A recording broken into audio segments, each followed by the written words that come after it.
girl's done it again. Your girl has done it again. But now I've started.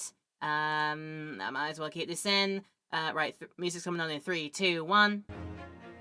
Should have made that loud anyway. Right, yeah, your girl's done it again. She forgot to unmute the game before kicking off the part, kicking off the part today. But that's sometimes you go like, bleh, brain go fart and completely forget. But nonetheless, hello! It's nice to have you in. We are into episode 15 of this Ace Attorney chronology in Great Ace Attorney Adventures, episode 15. Get into the nitty-gritties of case number 5. Hello to everybody in Twitch land that's joining us today. Hello to everybody who's joined us in the YouTube lands as well. If you didn't know, we put these highlights onto the YouTube after we broadcast on Twitch as well. So if you haven't seen what's over on Twitch, go and check it out over there. And if you are liking what you see on the YouTube page, go ahead and leave your likes and comments. Maybe even consider following, subscribing, and hitting the bell button as well, because that will push you through notifications of future videos. So if you're looking for the rest of this series and all of the future episodes coming in the Ace Attorney chronology we've got going on for the next for the foreseeable, this is the place to see it. And also when we broadcast it on Twitch as well, come and check out Laura Petal on Twitch and see things over there too. We left off in our courtroom case by getting ready for the nitty-gritties, like I said. Trial part 4 is where we're up to, and we were interrupted in our interrogatings by the arrival of the box. The supposedly very important box that will lead us closer to the clues, closer to the solutions, and closer to solving the mysteries of this dark, this mysterious case. The case of the mysterious small cases here, or small box. Alright, let's just continue where we left off. Here we go. So, this is the article in question, is it? A small box deposited by the pawnbroker by Mr. McGildy 2 months ago. And on the night of Mr. Windybank's murder, the only item on the shelves that was touched by whoever broke into the shop. Quick! Let's open it and see what's inside! You're, in for that one there. That looks like... suspiciously music box-like, huh? Good gracious! This is no ordinary box, it seems. Good morning, /afternoon, /evening, Laura and chat. Hello, Double Barrel. Welcome back in. We are good evening here. You can see the time down below what we're streaming this currently at. It is the evening time over here, where I've got a nice flow of cool air from the ACs coming in, because I noticed that today was particularly warm. And, yeah. So I'm getting very comfortable here. So yeah, we're just kicking off in our next little section of trial. Let's see where we get going here.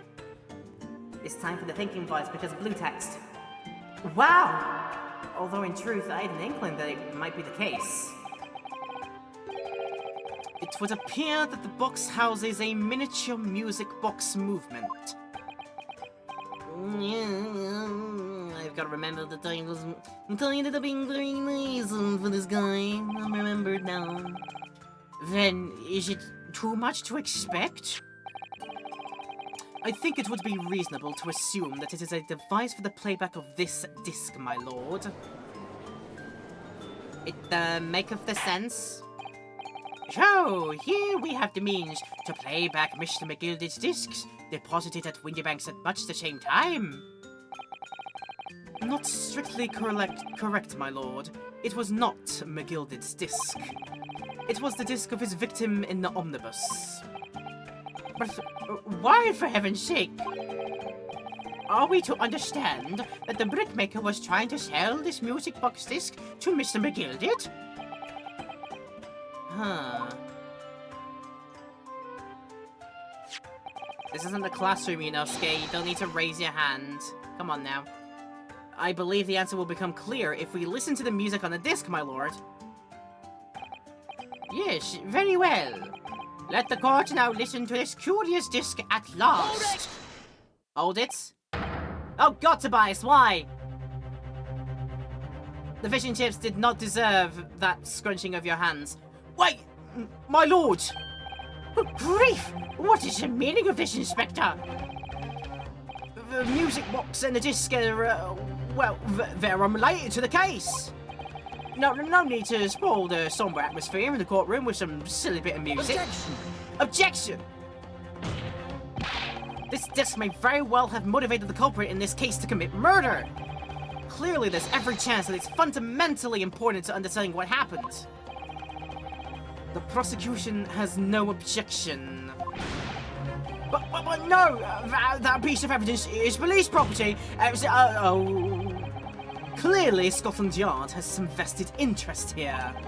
But it is policy of this prosecutor to leave no avenues unexplored. And you, Inspector, have no jurisdiction here to prevent that from happening. And you've just been told, sir. Ah! No further delays, please. Play the disc. Play it. Play the funky music, white boy.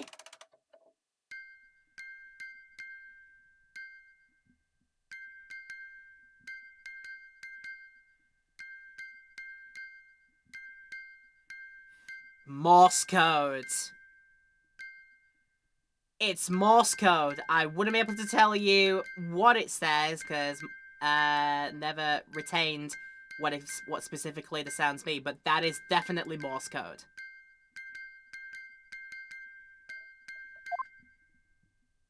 And luckily, there is somebody on our jurors bench currently that is specializing in the field of translating Morse.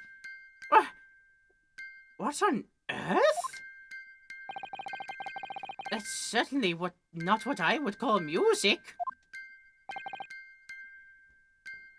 No. It's just the same note playing over and over again in a regular sequence.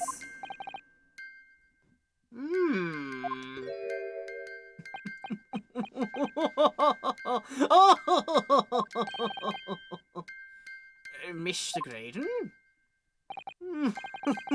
this really is priceless. Shut your pearls. After all of that, the music box is broken. Broken? Oh, it can't be, can it?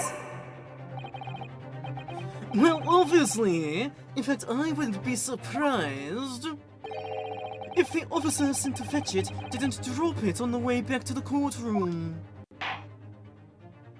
Well, with much regret, I feel the court must accept that this music box offers little in the way of clues. Are you ready to move on, counsel? Oh, come on! Yes, alright, it does sound as though it's completely broken, but is it? Could this music emanating from the music box possibly be a new clue? Yes! Totally it is! I believe it could be relevant, my lord. Good lord, but how can it be? It's an abomination, counsel! Mere noise! I fail to see how it can have any meaning whatsoever! There are plenty of jokes we can put into there, like, it's just pure noise, like insert band name here. For example, insert Nickelback, just as an example. I know people like Nickelback, just as an example. It's fine though. It does sound strange, I agree, but there's one thing bothering me. Well, Graydon stands there chortling victoriously. The inspector beside him has a rather telling expression on his face. It's as if Gregson recognizes the sound, as if he's familiar with it somehow.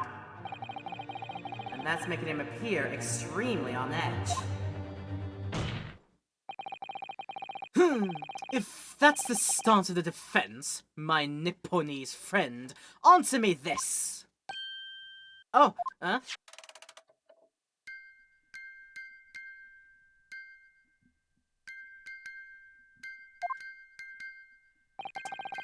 Just what relevance do you propose this woeful chiming has on this case? This would be a funny edit for a YouTube shot, just replace the music box Morse code with a variety of Disney music and have the judge react to it. I know, right? Just like, what is this? It's an abomination! And it's just playing, I don't know, freaking... What song do we say without upsetting, like, potentially many people out there? Is there a song universally hated? The Cheeky Girl song. The Cheeky Girl song. We'll play that, yeah. Oh, the Mr. Blobby song. Yes, yes. Make a note for HUD 601 later. Oh, dear me. So, just what relevance do you propose this woeful chiming has on this case? This is defense's belief that the sounds emanating from this music box is not supposed to be music. It's an unusual genre. It's an unusual genre of music. It's the very, very, very, very early music box gent. It's like if you took a very progressive metal, the progressive metal of like nowadays and just turn it into a music box style. This is probably what you get. This is like math metal. This is a gent groove, just like dun dun dun dun dun dun dun dun dun dun, and you're like, okay, I can't tell the timing for this. It's like something in freaking like 15/4 or what, something like that, 15/8 or whatever. Math metal. But no, it's not supposed to be music because it's Morse code, you sillies. You don't know it's not Morse code, you sillies. Just because this is a music box, it doesn't necessarily mean the sounds we're hearing are music. Ooh. Oh, look at that. The smile vanished from Brayden's lips as soon as I said it. I'm on the right lines here. I must be! Making deductions based on how people react to what you say. You're acting just like Honey, Reno. Objection! Objection! The sounds we're hearing aren't necessarily music. Well, now that you've told us what they are not, I'm sure the court would love to hear what they are. Do enlighten us, my Nipponese friend. Surely you have an idea in mind, because if not, it will be the death of your ill-informed argument. Exactly. The music box is clearly broken. Refusing to accept that fact is pure foolishness. Oh, they've got me. I don't know what the answer is yet. Reno? I just examined the music box very thoroughly. And I'm very certain that it's not broken at all. Really? Really? Really, really? The way it's been made, it can only produce a single note anyway. Thank you, Iris. The 10-year-old is saving my bacon here.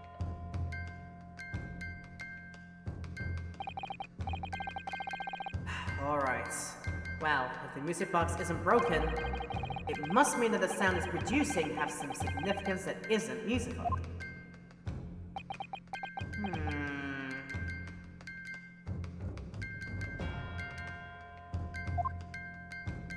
I'd say I can't believe that I'm like 5 minutes or 10 minutes ahead of where this game is going. I figured it out immediately, and then the game is catching up like 5 minutes afterwards. You know, that tends to happen. But anyway. Could it be? Is that what these sounds are?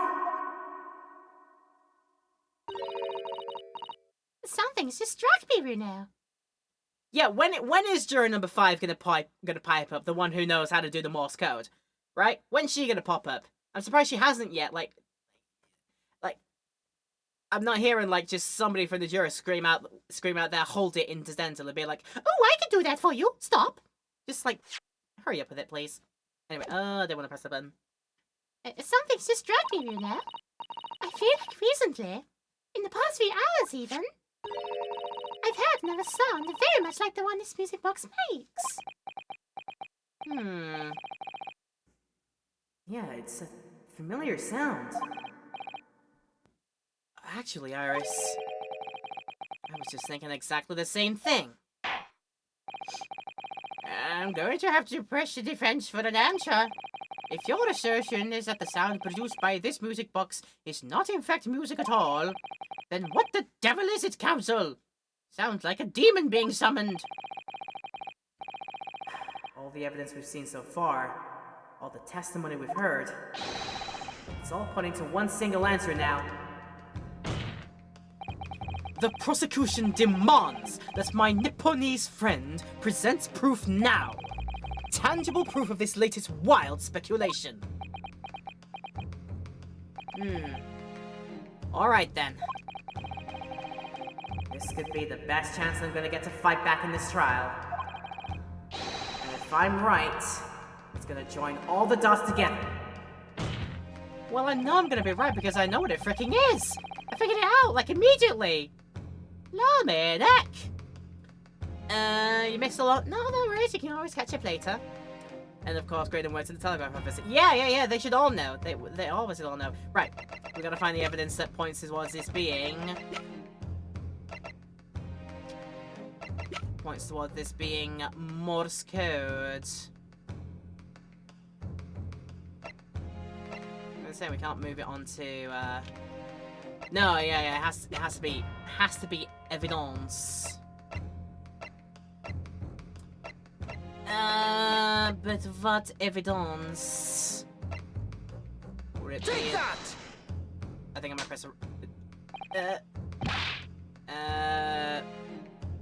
hold a moment, I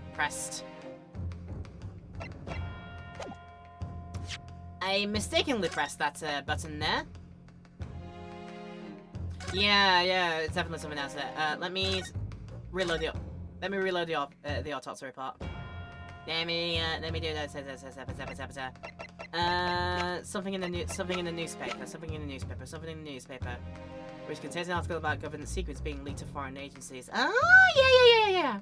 So I was looking for something that would actually point towards, like, you know, somebody being able to know Morse code, but yeah, if we give this a look, but then maybe turn it about. Would it be this that we're looking at here?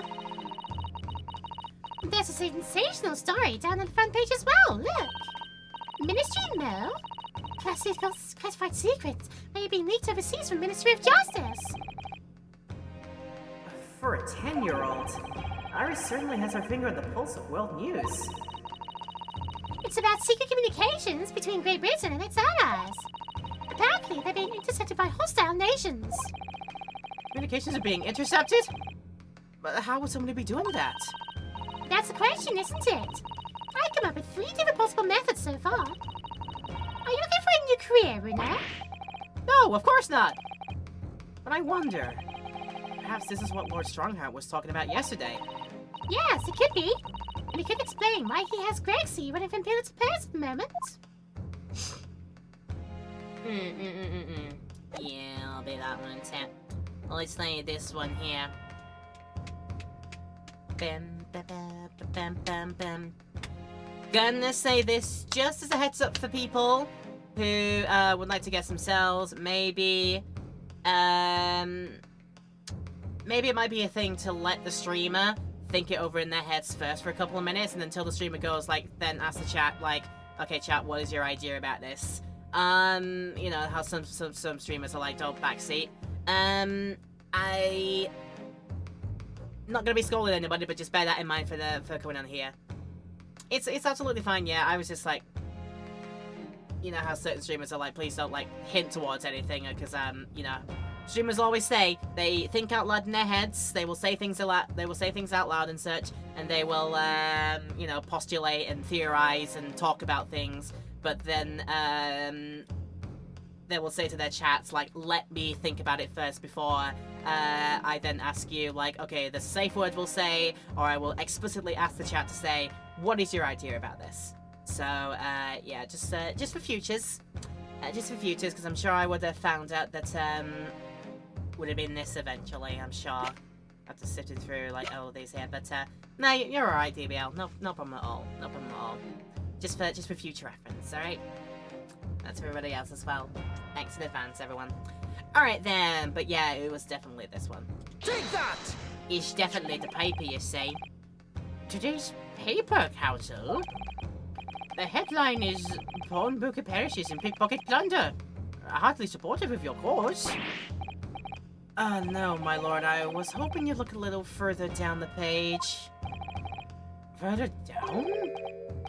Ministry mode. The classified secrets may have been leaked overseas from Ministry of Justice? Yes, this is a serious matter being investigated at the highest level, I understand.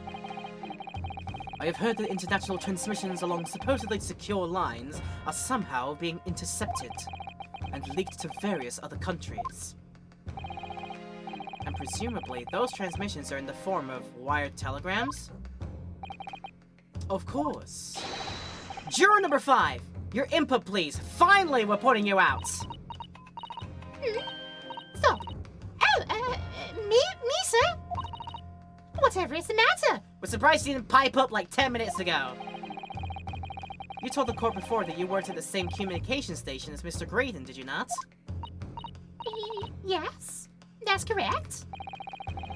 And the particular station where you work deals with government communications and newspaper reports? Oh, yes. We're not your run-of-the-mill communication station at all. Our work is extremely important. Then tell me, is this not a very familiar sound? Mm-hmm. Mm-hmm. Mm-hmm. Mm-hmm. Mm-hmm. You don't mean to say. Is it? That's right, madam. It bears more than a passing resemblance to the sound made by your telegraph machine as you tap it.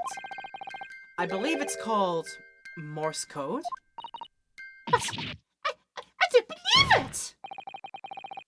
Now, correct me if I'm wrong, but when it comes to leaking telegrams from government departments, there could be nobody more perfectly placed than a highly skilled communications officer! Oh, are you suggesting that the music box disc contains stolen government secrets in Morse code? Sheesh! Order! Please, everyone, order! But this is high treason, Council! Deserving of capital punishment! Too much new vocabulary. What is this treason? What is capital punishment? The sort of words I'd half expect you to know. For our sovereign government's confidential information, hostile nations should surely pay almost any price. Yes, and on that night 2 months ago, that was the very negotiation that was taking place inside the omnibus. But in the end, McGilded perished, and the all-important disc lay unclaimed in the pawnbrokery. My word! In which case, whoever stole that information in the first place must surely have been beside himself with worry. Because if the disc were to be discovered before it found its way out of the country, it would reveal an act of high treason punishable by death! So the culprit had no choice but to retrieve it. And in order to do that, he would have to gain entry to the pawnbrokery illegally in the middle of the night. Because the article left behind by Mr. McGilded would incriminate him too much if it got into the wrong hands. Palviad, welcome in! Yeah, they get into some tasty stuff in this game. It's going good. We're enjoying it.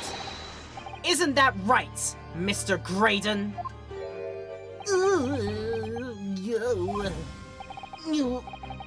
You think I've been stealing government secrets? Preposterous! Absolutely preposterous! Sir, in response to the defense's accusation, you claim complete innocence, do you? Well, of course I do. I had to stand here in silence while that pretentious foreign lawyer has been prattling away. Objection! Objection! Then by all means, counter the charges, sir. No. The prosecution demands the witness testifies. in response to the accusations brought by the defense. Delighted, I'm sure. The witness is reminded that the crime under scrutiny in this trial is the murder of the pawnbroker, Mr. Windybank. That being a most flagitious offence for which the law of this land sanctions a capital punishment. But in the heinous act of high treason, this is no less serious a crime. I urge you to bear that in mind as you testify, Mr. Graydon. So then, let us proceed. You may, Oh, freaking hell, these two? I thought we got rid of you already. Jesus, what? Alright, that means I've got to bring back my freaking John Lennon and Paul McCartney accents here, which are not great. My Ringo Starr. You gotta let us have a rabbit and pork here, Governor. We've got things to say. I beg your pardon? Who do you think you are? Name's Ness Skulkin. Occupation is professional baddie. Name's Ringo Skulkin, but we ain't baddies enough to sell out our motherland. That's right, we're what they call the Free Skulkin Brothers.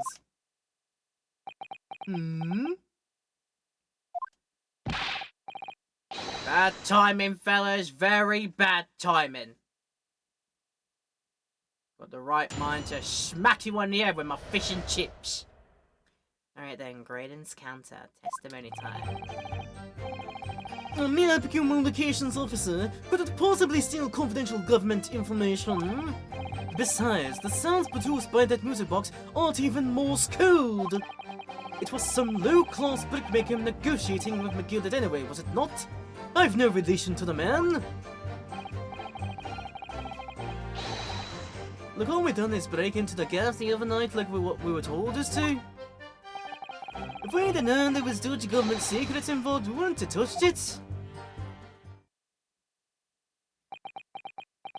Yonosuke is me right now, feeling the need, faced with the need of having to deal with the two freaking skulkers again. Yonosuke is mood. Mr. and Mr. Skulkin? One miss'll do, Governor. What's up?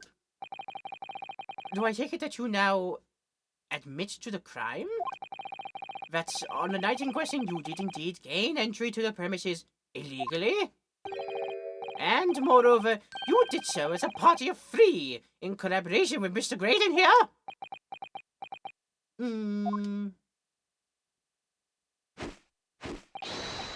We did, Gov! We did! Quiet down, please. What say you to that, Mr. Graydon? I have no idea what these two ruffians are referring to. You little rotter, getting this mixed up in all this monkey business. You never said nothing about no government secrets. It was supposed to be a straight-up job. And what about the geezer whose shop it was, eh? Poor old bloke didn't have to die, did he? Well, nice to know who your friends are. Whatever these men say, I deny the accusations. Indeed. Well, I certainly wasn't expecting this little music box to become so significant in the proceedings. However, as it has, I would admit it into the court record as evidence.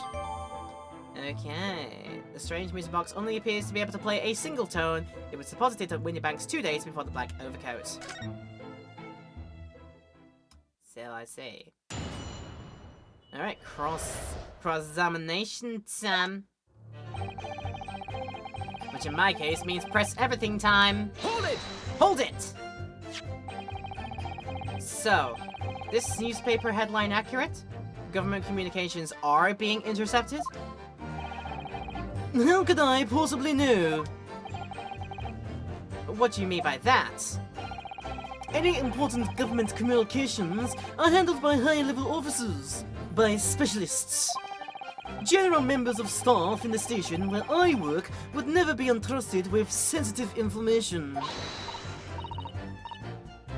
Hey there! Stop! Must say something! Stop! Oh, let me guess. Juror number 5. We regular communication station officers aren't as lonely as you're being led to believe. A team of us are responsible for setting up and testing the telegraphs used by the Ministry. And Mr. Graydon is the team leader. That's fascinating. Graydon is a highly skilled operator. Stop! Quality in presence of idol. Stop! So you had access to the equipment used for these confidential communications, Mr. Graydon? Well, what of it? The transmissions are always made behind closed doors, so they cannot be heard. And in any case, all messages are sent and ciphered. Normal employees cannot possibly understand them.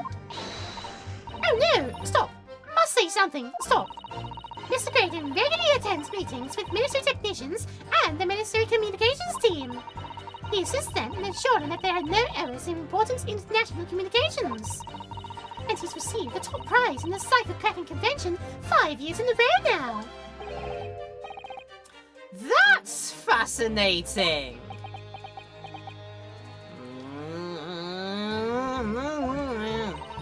Graydon is a highly skilled operator. Stop! Currently in presence of idol. Stop! Well, your idol would appreciate it if you kept your mouth shut. Wow, she should really pick her idols more carefully.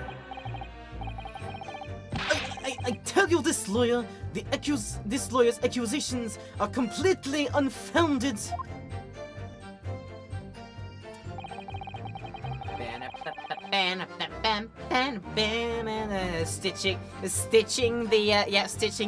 Stitching their idol up, right? Yeah. Throwing him under the bus now. Well, to be fair, he deserves it. Hold it! Hold it! They're not? They're not Morse code? To anyone with a brain, that would be blatantly apparent on listening to that music box for even a few seconds. Of course, of course.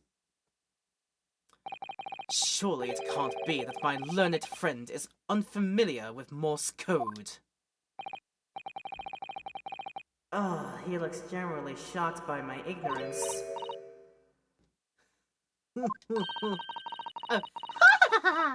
I would be more than happy to demonstrate the basics for you, sir. A lesson? Here in court? Morse code is a continuous series of 2 distinct tones. Tones, you say? Yes, a short dot and a long dash. By combining those in different ways, you construct letters. I see. For example, this is A. And this is B. But when you listen to the sound produced by this music box, you only hear one tone, don't you?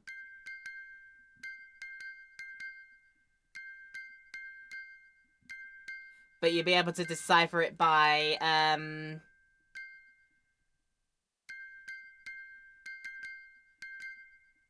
It's all in the length of the space of time, in between each little ding. So there's like ding, ding, ding. You could decipher that as 3 dashes. And then if it was like ding, ding, ding, ding, ding, ding, ding, or something like.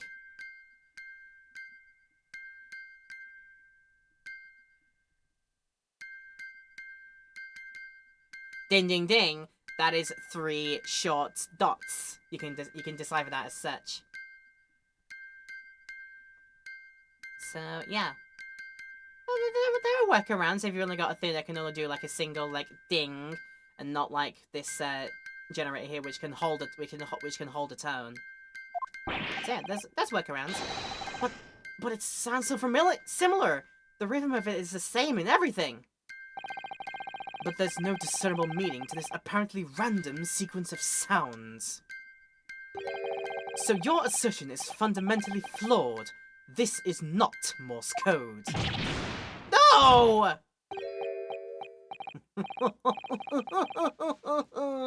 Oh, really? You shouldn't be so surprised. What did I tell you? That music box is nothing but a worthless piece of scrap. Perhaps you might consider studying your subject matter before casting aspersions in future. I feel like sticking my hand up to add my opinion. Right? I'll allow it. Yeah, go for it.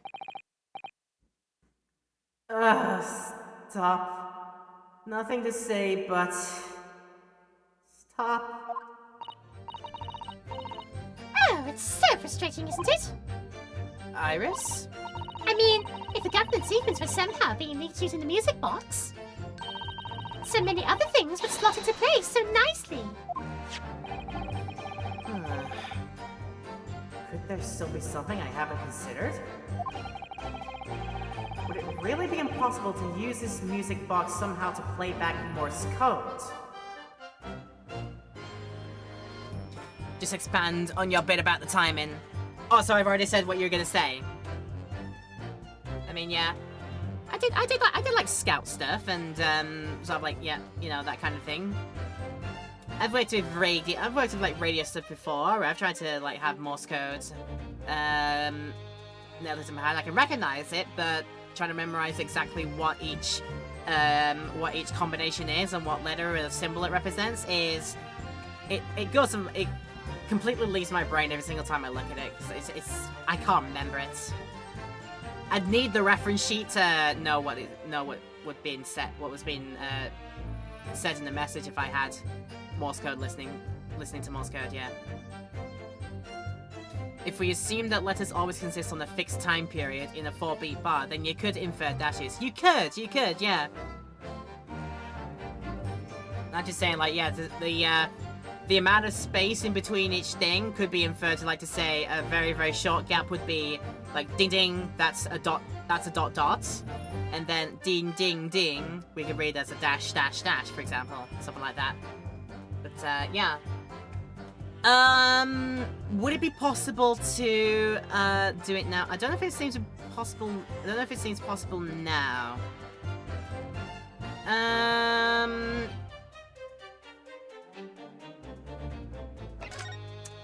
I don't know if there's anything in my thing that says, you'd have to try solving a few letters to determine if rapid starts replace dashes or if the gaps replace dashes. Yeah, you'd have to make do with what the delivery system of the message is able to produce. You have to do a workaround with that. So I don't know then. Is it possible to do the machine in reverse, I wonder? Is that how music boxes even work? That's a question I should ask myself. Can we do that in reverse, maybe? Well, let's see. There's still every possibility that this music box was instrumental in the leaking of government secrets. That's the belief of the defense, at least. Objection! Objection! Does it please you in some way, my Nipponese friend, to repeat the same line of argument ad infinitum? It's already been established that to be Morse code, 2 tones are required, dots and dashes. Yes, I'm well aware of that. Then what? Well, it would appear the defense has a hypothesis to put forward. You had better present your idea at once, Counsel. How do you propose that this music box, which appears to produce only a single tone, could have been used to cipher secret messages into Morse code?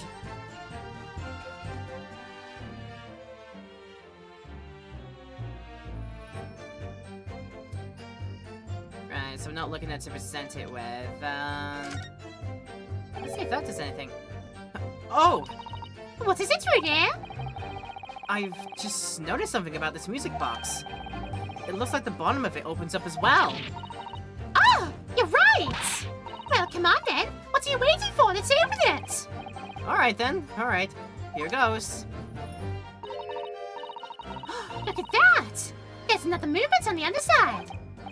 So, does that mean you can set another disc to play back on this side? Yes, I think so. And it looks like the 2 movements are linked together. they're linked? So, if you had 2 discs, they would both play back at the same time.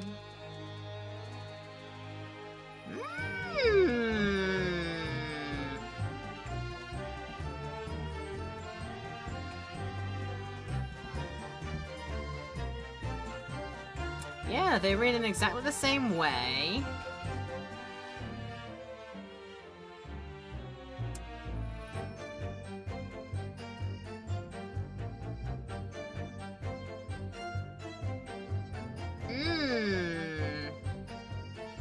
Interesting. Another disc could represent merely the, like, one disc produces one tuned tone. Another disc here plays another different tuned tone.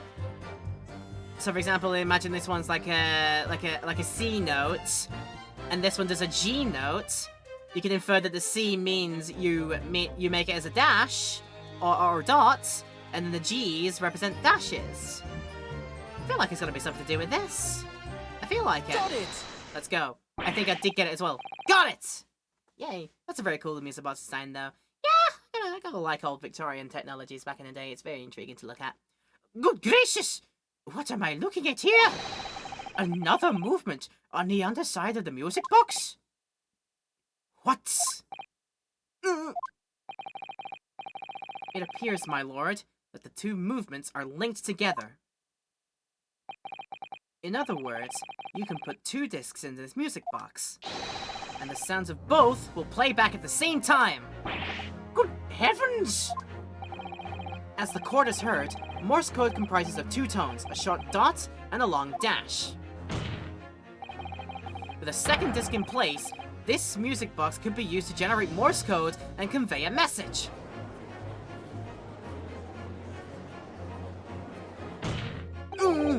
This is beyond a joke. I'm sorry? This poor excuse for a lawyer has absolutely no evidence to support its claims. Though, of course, if my learned friend were able to present the court with the second disc, that would be another matter. Well, I can't at the moment. And may I remind the court that, as the witness has pointed out, he was not the one in the omnibus with McGilded 2 months ago, striking a deal over the disc or discs. Indeed, that was Mr. Mason, the brickmaker. Exactly! I had nothing whatsoever to do with it!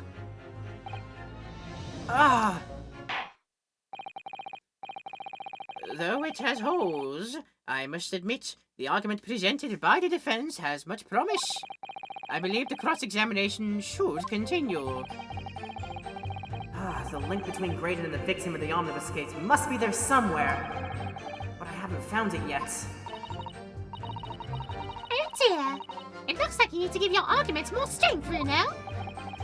You will reiterate your testimony if you please, Mr. Graydon. If I must, do I maintain exactly what I did at the start of this pointless cross-examination? Pointless, you say? Right, with the beginning of us formulating an argument to finally get this son of a biscuit down with his with a contradiction or with an inconsistency, we're gonna think this over and come back after a short break. If you're watching this in YouTube land, of course, you don't need to worry. We will cut out all breaks from the highlight once we upload it to YouTube, so you can enjoy uninterrupted and yeah, continuously. So I hope you are enjoying it, as well as people are in the Twitch stream right now. But it's time to start our first ad break. I will be back here in a few minutes' time. Don't go anywhere. Break this down in the club. Break this down in the club. If only they did, actually. Okay, we will continue the testimony now and try to break this man apart. But before we do, a reminder to people in YouTube land watching this. Hi, how you doing? Thank you for joining, and hopefully you're enjoying this video. Leave your likes and comments down below if you are, and if you want to subscribe and hit the bell too to get push notifications of future uploads pertaining to this series and any other series that I do in the future, then that would help me out a lot. That would help me out a bunch. So yeah, consider doing so if you want to, of course. People in Twitch land who didn't realize that we do these videos on YouTube now. That's because we upload them a week after they are broadcast on Twitch. So if you're not aware already, go and visit the Laura Petulford channel on the YouTubes for the uploads that we've been doing recently and for all future ones, because the YouTube channel is now the permanent home of where we keep our Twitch highlights. So yeah, check it out over there and have a good time with that. But for now, this man, this very nasally speaking man, needs breaking down. We gotta continue pressing him. Hold it! So 2 months ago in that omnibus, McGill had killed the brickmaker and stole the disc. Mr. Mason was a single man with almost nothing to his name. It seems he lived in an artisan quarter some years ago, but people there remember little about him. That doesn't make much sense though, does it? How would a humble brickmaker come to acquire secret government information? How indeed. There must have been somebody else involved behind the scenes in all this. Somebody who acquired the disc and gave it to Mr. Mason, in order to take it to the meeting with Mr. McGill did and negotiate a deal. Dear me. Judge your pose. You may have it in for me, sir, but I assure you, I have far more class than that. An old brickmaker from an artisan quarter and this well-to-do communications officer. If only I could find some evidence to link the two of them together.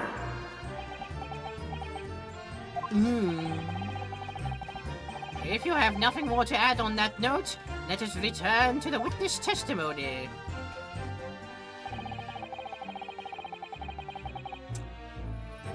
Like, knowing how testimonies have gone with these two involved, I have a feeling that by pressing them, the proverbial is gonna hit the fan. Hold it! Let's see. Hold it! Like Mr. Graydon told you to, you mean? That's it, yeah. Who else, eh? Silly me thought it was just popping over for a natter after all them years, but the rotter had a dodgy job for us. Eh, Ash?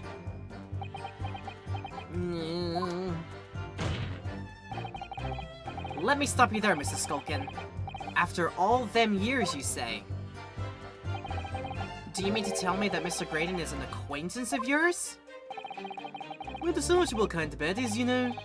Sure, let's say Graydon's an old china.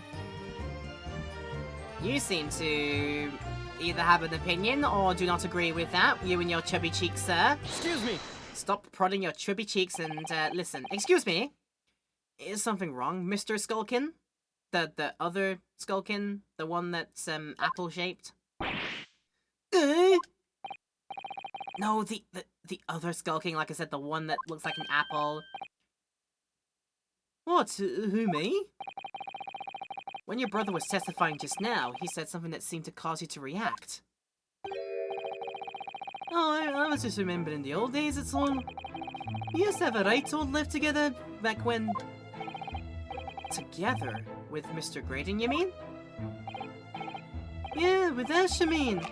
You look at him now and his fancy whistle and flute, and you wouldn't have Adam and Eve it. But when we was younger, we was in a poor part of town, just like us. Is that so? But he was always a leery one. He had the brains and the savvy. Always coming up with smart ideas like what would ever have gone through our heads. God blimey, ain't that the truth? Remember Milverton and Skulkin's milk run? That was a corker, eh? Save it until after the trial. Your reminiscing has no place in this courtroom. I'm not taking any of your BS today, and neither does your fruit. Oh, the geezer asked us a question, didn't he? And we was answering. Yeah, we ain't done nothing wrong. Except bring fruit in and not share it with the judge. That is the most cardinal sin you can perform. You can perform. You always know that if you go into a courtroom, you're sneaking food into a courtroom, you got to share it with the judge. Otherwise, he's going to find you guilty and send you away to prison for a very, very long time. That's our canon. That's what we have to do. The designs are based on apples and pears. I thought of onions and garlic. Yeah, like these could be. They could very much be like a Wario Waluigi sort of brotherly pairing. But yeah, literally, Nash can be read as pear in Japanese. Or nashi, if you want to be specific about it, but you very rarely, like, give an emphasis on the I in that one, so you just say, like, nash, is people in Japan know you mean, like, oh, you mean the pear. And then, yeah, the other one's called Ringo, and the Ringo is how you say apple in Japanese. That's how it's all coming together. And yes, as well, apples and pears. It's a Cockney rhyming slang for stairs. They also said you wouldn't Adam and Eve it, like, you wouldn't believe it. I'm sure I've heard some other ones as well, but off the top of my head, I can't remember them. You know, apples and pears. Yeah, dog and bone for telephone. Lots of things like that. Cockney rhyming slang is kind of an interesting little beast to have a look at. But not right now. We got a game. Nevertheless, the court is not prepared to accompany you on your trip down memory lane. Counsel, can we turn our attention back to the testimony, please? I don't know. Could that sentimental story be relevant somehow? I mean, it usually always is, so boom! At it! My lord! Yes, counsel? The brothers' last sentimental statement could hold final information relating to this case. And then we can press them on that later. Yeah. Very well, counsel. I will permit the brothers to supplement their testimony with that detail. Briefly, I hasten to add. Say no more, the Skulkins never skulkin'.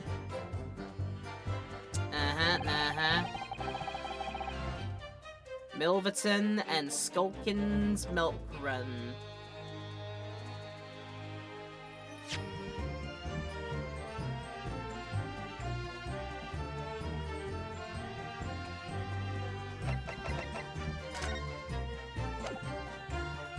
Hold a minute, you mean we can't... I can't have a look at my, list of folks? Because I was wondering about the name Milverton. I don't think I've really heard Milverton up until this point. And we only knew the victim of the omnibus case as Thrice Fired Mason. I wonder if we've got a full name going on there with him being called Milverton for reals. I wunderbar. But I mean, what we'll do, we'll press this first and then we'll press the last one. Just because it might lead to some funnies. Hold it! It might not have anything useful, but it'll lead to funnies. Hold it!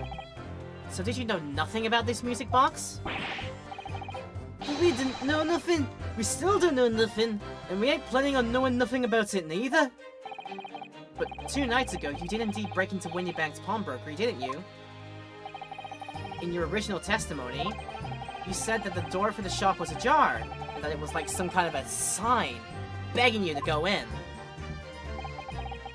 But the truth is, you were planning to break into Winniebank's all along, weren't you? We were, Gov. We were. You're right there. Because that's what he told us to do. It was his plan.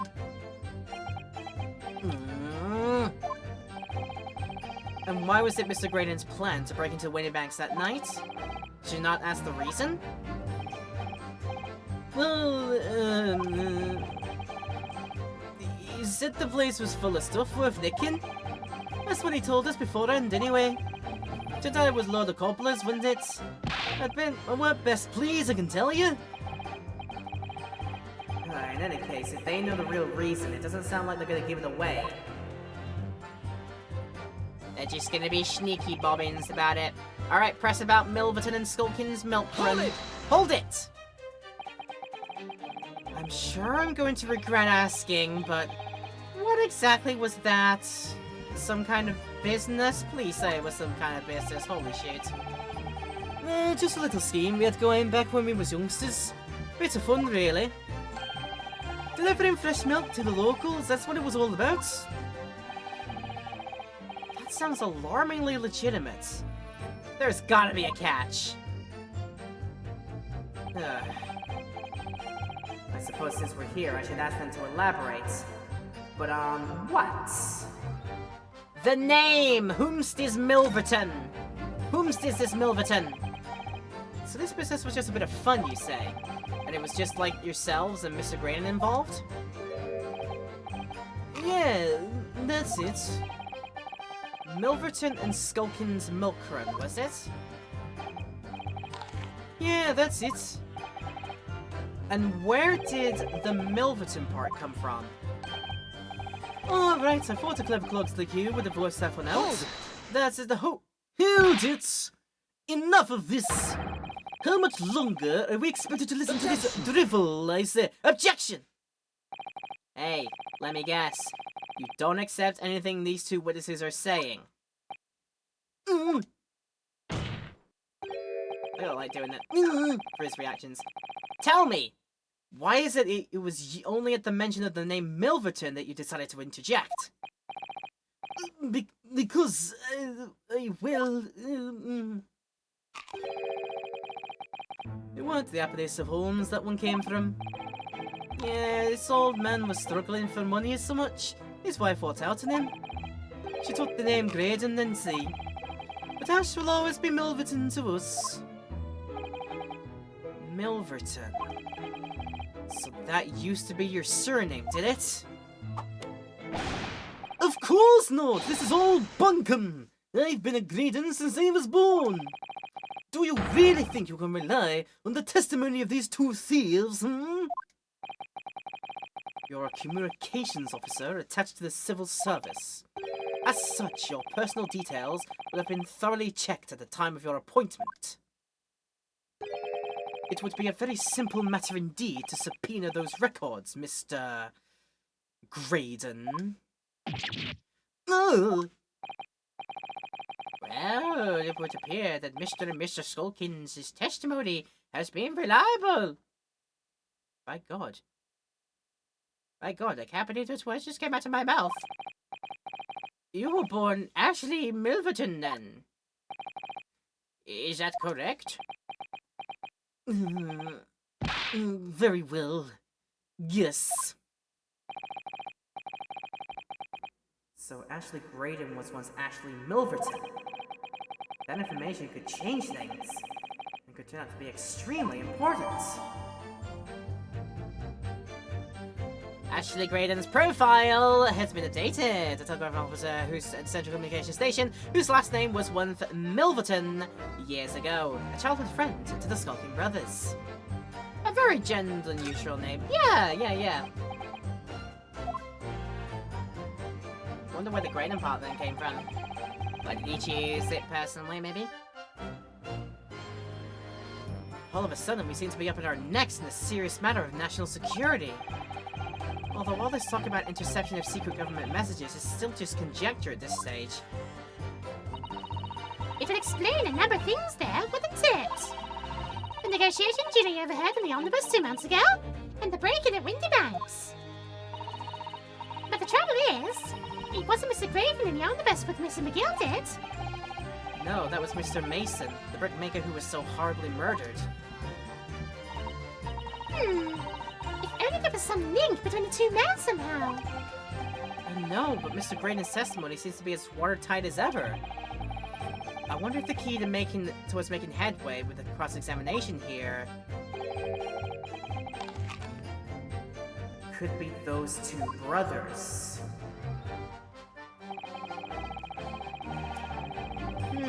Alright then. Them lots was not set to there. It was involved like that. Milverton, Skulking, Milk Run, Gore, them were the days. Right then.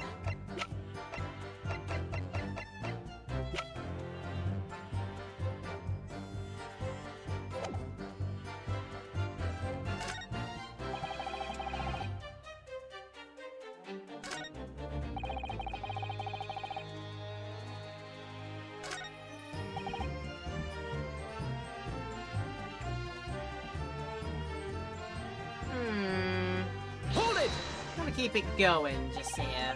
Try pressing this again.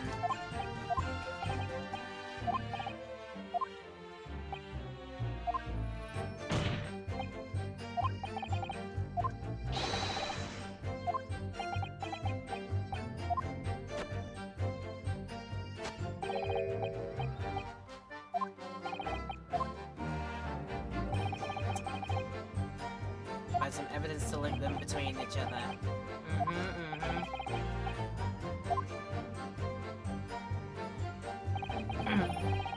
So you want some apples and pears all of a sudden? See how it is. That's fair. Low-class brickmaker negotiating with Mr. McGilded anyway, was it not? I've no relation to the man.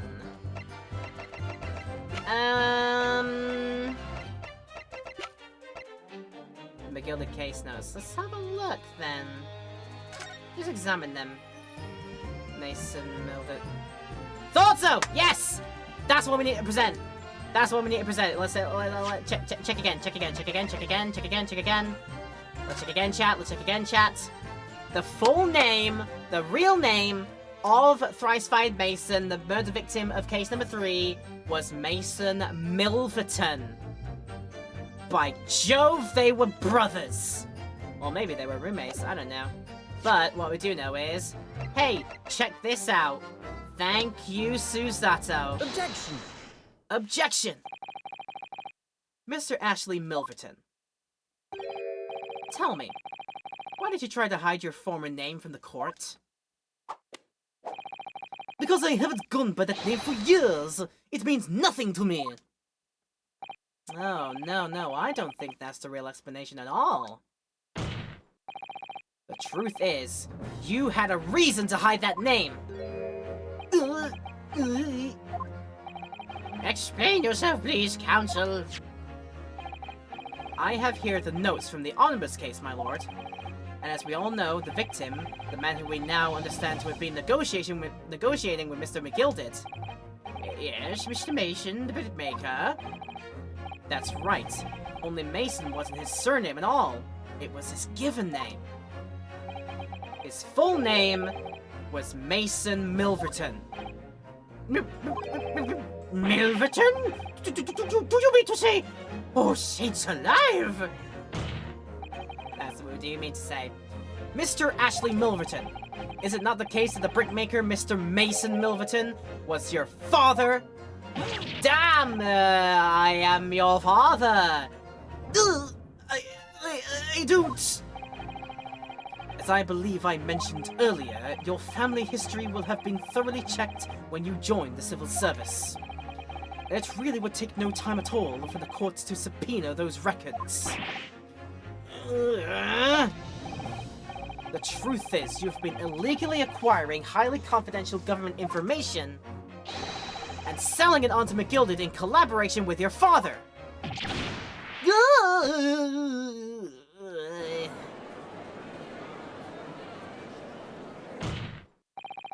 The new facts and evidence unveiled by the cross-examination of this witness all come together to reveal the truth. The truth, you say? That you collaborated with your father, Mr. Mason Milverton, in illegal dealings with Magnus McGilded. By dint of this music box, you mean, counsel? Yes. Stealing information being sent in secret government communications and selling it on to McGilded. Mr. Graydon concocted this elaborate scheme of using 2 music box discs to encode the information, as presumably a safety measure against the information falling into the wrong hands. And a very effective one. I shouldn't have given the scheme any credence whatsoever.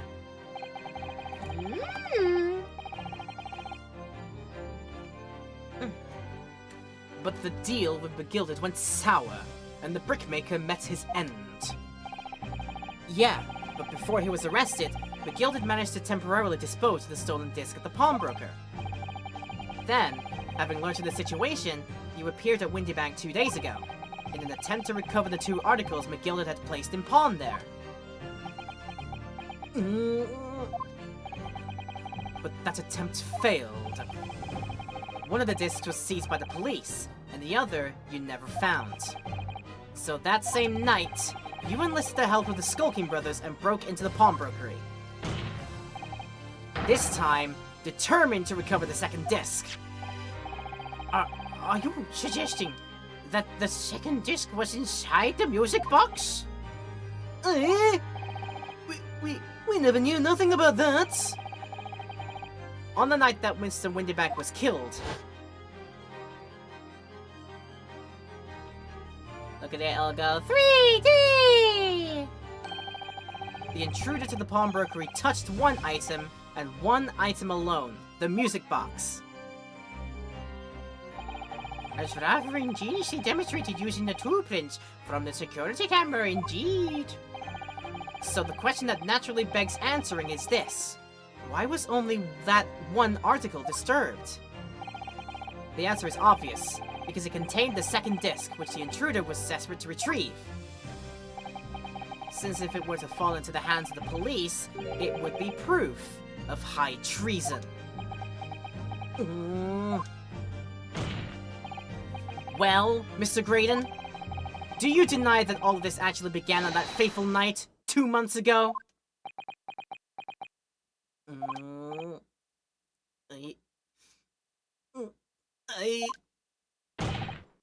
I refuse to accept any of this nonsense. Oh, look at you. Oh. Dude, you're not doing so hot. I think the stress might be causing a wound to reopen. Stress isn't good for you. Seek therapy. Sir? There appears to be blood seeping through the sleeve of your jacket. What? Ah! 2 nights ago, we know that 3 shots were fired at the scene of the crime in Windybank's pawnbrokery. One took the life of the pawnbroker himself. One struck the pouch around Mr. Sholmes' waist.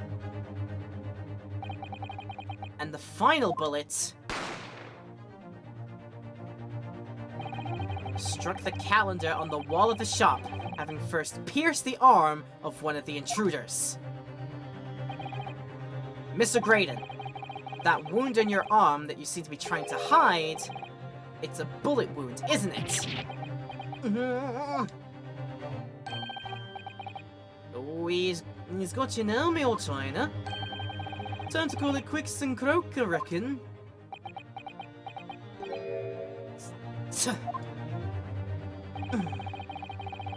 Don't acknowledge my presence there under any circumstances whatsoever.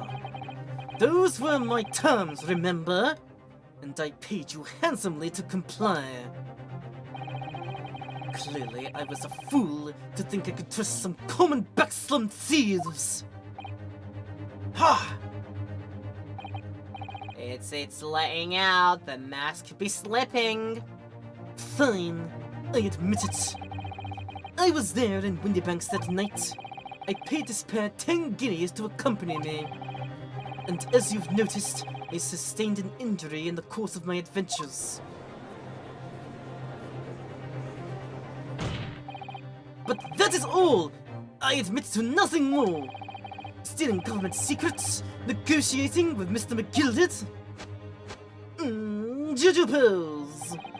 As God is my witness, I'm sure I recall nothing of the sort. It's not gonna go down without a fight. Not until I can show hard evidence, I suppose. Nevertheless, the defense has now established a crucial fact. Which is... Well, we know that one bullet was fired from each of the 2 firearms we have in evidence. The bullet from the Skulking Brothers' gun hit the pouch around Mr. Sholmes' waist. And the bullet from Mr. Windybank's gun clearly must have been the one that caught Mr. Graydon on the arm. Indeed, it must. We can rule out the possibility that the man shot himself. And that leads us to only one conclusion. Mr. Windybank was shot by a 3rd gun. Our mysterious 3rd-party gun, which can only have been fired by the 3rd intruder. Oh, goodness! That's right, Mr. Graydon. Uh, The only person who could possibly have shot Mr. Windybag that night is you! Hold it! Hold it!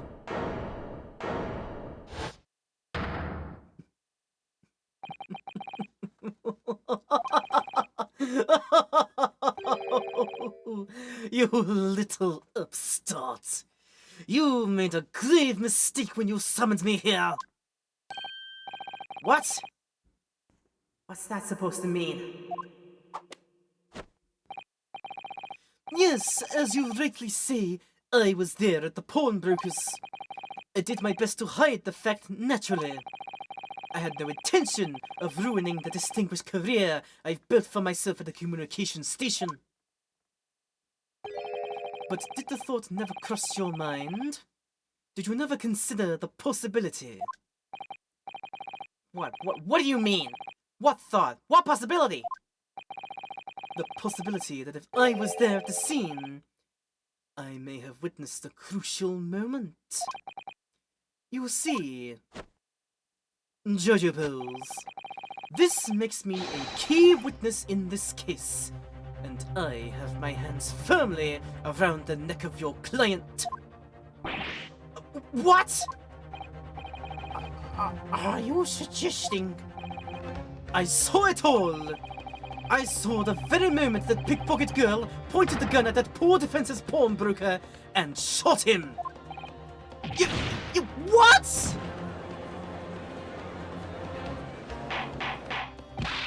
I feel like that was a trapdoor and we all just wandered right into it. Oh no. Order! Order! Order! Well, it would seem we are finally entering the last act of this theatrical trial. Mr. Graydon. Yes? I trust you are fully aware of the implications here. If it is shown that your claim is false, you will have incriminated yourself as the killer.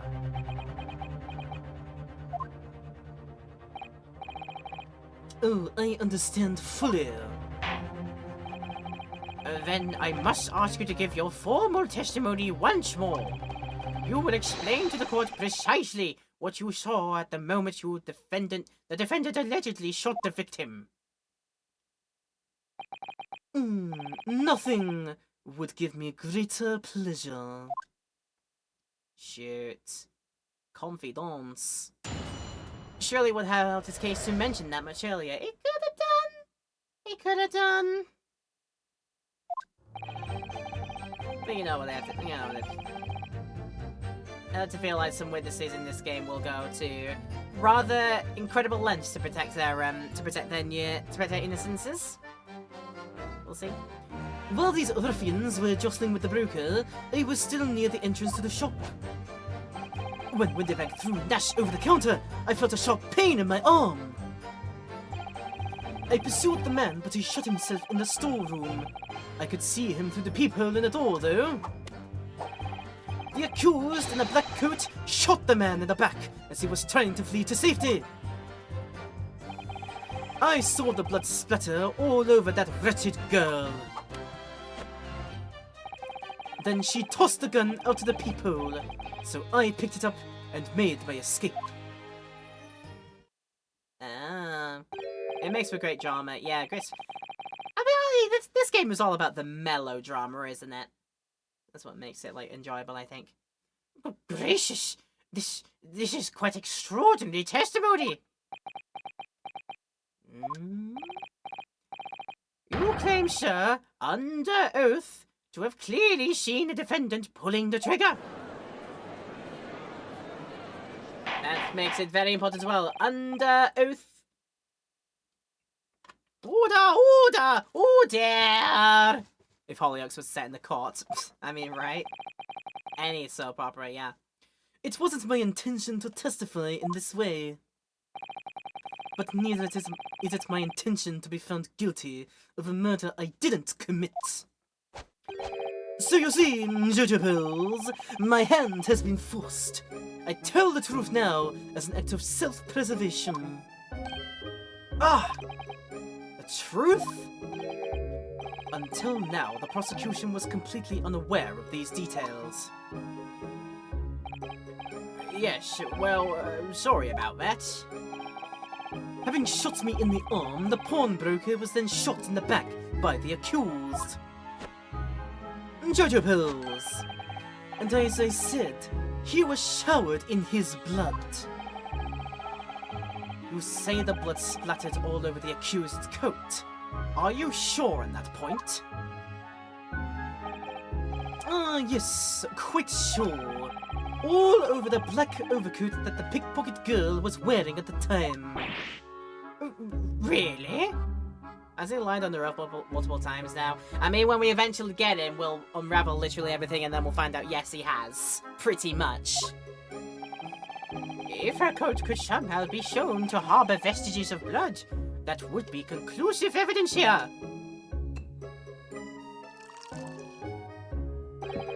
Such an investigation is entirely possible, my lord. What?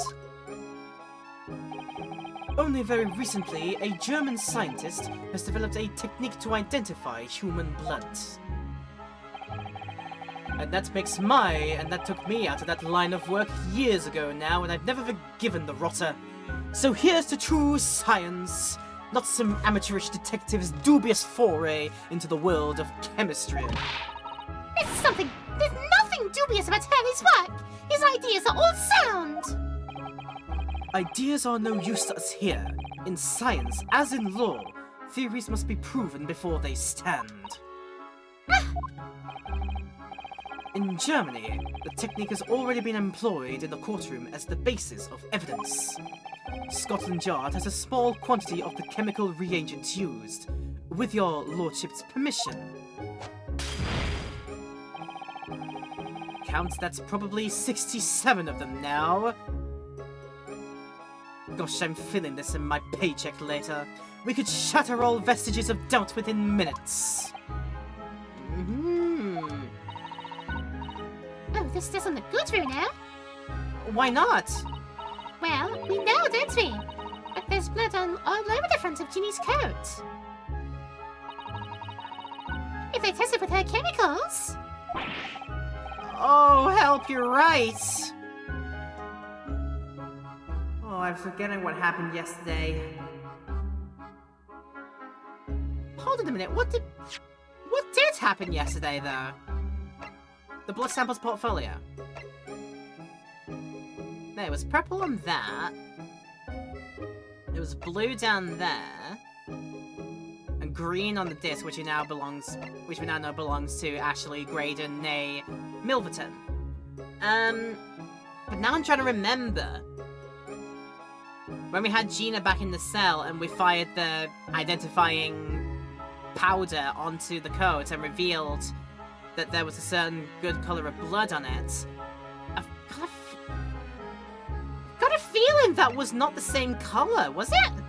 It was either blue or purple, and I'm fairly certain it ended up being purple. Although then again, it could very well also be not the same coat that she was wearing. Which... that's probably what we're gonna have to like try and differentiate here or something like that. Oh, it's Minnow! Hey, nice to see you. Let's see around here. We are in the midst of thinking of how to be a good defense attorney in Great Eastern Adventures. We're having a great time with it. Feel free to stick around and relax, everyone. I hope everybody is having a nice time over here. I appreciate it so much. So, okay, what did happen yesterday? Yeah? Don't move, Ginny. I'm going to shoot.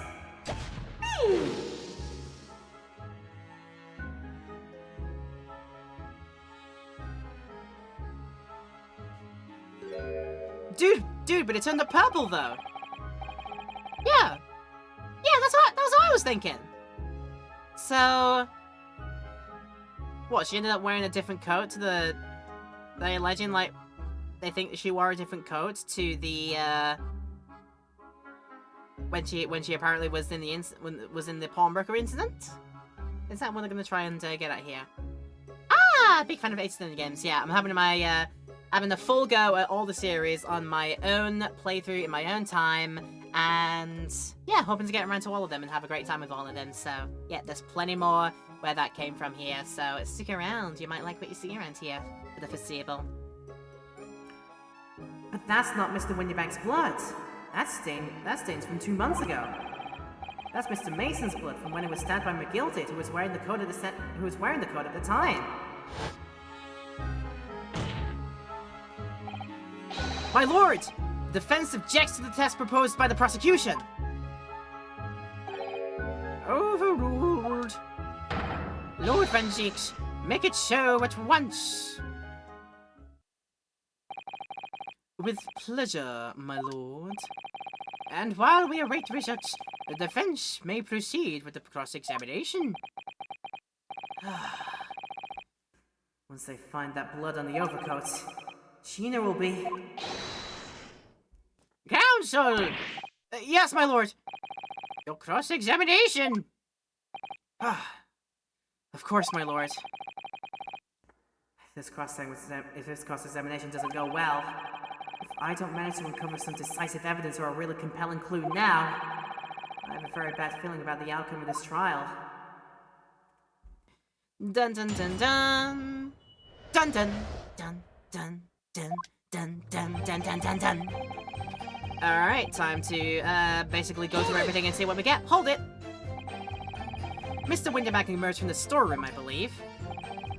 Ringo and Nish were scaring the counter when he suddenly appeared and flew at them. He already had the revolver in his hand. Fortunately, I wasn't too close. I've never been so scared in all my life. Yeah, we were just your regular mild-mannered burglars, that's all. We don't like violence. Says the pair who carry a gun! Ah, she's...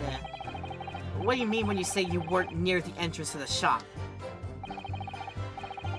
Don't mind me, I'm Jojo-posing. I was in the doorway, running my eyes over the shelves of forfeited items. Looking for the music box, of course. The broker went for Nash in the first place. Then Ringo joined in, making it 2 against 1. So I assumed they could handle the situation. But I was wrong. I was trying to help me little bruv, but the old geezer took me over the blooming counter. So I pulled my gun on the old fella, and that soon made him scarper. The pair of you setting upon the poor defenseless pawnbroker together? Shame on you! Sorry, Goof. Right, first goes nowhere, but maybe second might. Hold it! Hold it! You mean that's the moment you were shot? Yes, though I didn't immediately realize what had happened, of course. Things crashed to the floor from the counter as the 3 men were brawling.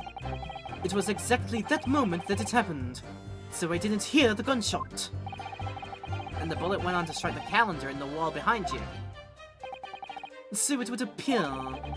When I looked at my arm, I saw it was bleeding badly, so I wrapped my handkerchief around it. Seeing as I couldn't explain what had happened to a doctor, I had no choice but to wait for it to heal. I didn't imagine it would still be bleeding 2 days later. If it's like a massive graze or an actual pierce from a freaking bullet wound, yeah, that's gonna take a while. That's gonna take a while to coagulate over and surely get better. You silly. Dear me. Did Mr. Windybank intend to shoot you, do you think? Well, no, I don't imagine he even noticed I was there, to be honest. Perhaps the gun went off accidentally. Anyway, it didn't quite strike home. And I pulled my gun on him, I tried to shove it out my way, and then he scarpered through that door out back. At which point, what did you do? Oh, excuse me. At that point, what did you do? What did you do? Where did you go? What did you do and why? Hold it! Hold it! You mean you chased after him? I don't recall the reason why, but I ran after him to the back of the shop. And what about this peephole in the door you mentioned? Well, unsurprisingly, the storeroom's door's a solid job, made of stout wood. Really? If it's a solid door, you didn't make it out of mahogany. You didn't really. Surely not. But there's a small opening at about head height that lets you see what's in there from the outside. Actually, I should know that, shouldn't I? I looked through it myself that night.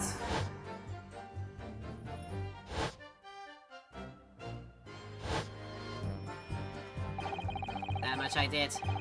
And what about you burgling brothers? Did you see what went on through this peephole as well? Not likely, Gov. Didn't see nothing of the sort, Gov. I doubt these two buffoons were even aware of the peephole's existence. So the Skulking Brothers were there, but they didn't see the killing of Mr. Windybank take place. Inside the storeroom, I could see the broker and that young girl standing there. The defendant? Yes, though neither of them noticed I was looking.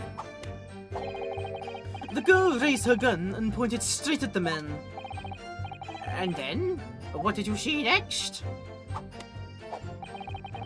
Leading absolutely nowhere. I mean, yeah, black coat. Are you misremembering there was a black coat? Hold Is that the thing we're going at here? We'll see. Hold it! Yeah, when the crime was discovered, the defendant was found with a gun in her hand. But that was Mr. Windybank's gun, from which only a single bullet would have been fired. And as we've already established, Mr. Graydon, that bullet was fired at you.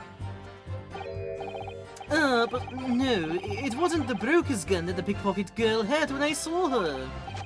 Yes, the bullet from Windybank's gun, Jojo Pose, grazed my arm. And yes, the Skulking's gun grounded the detective.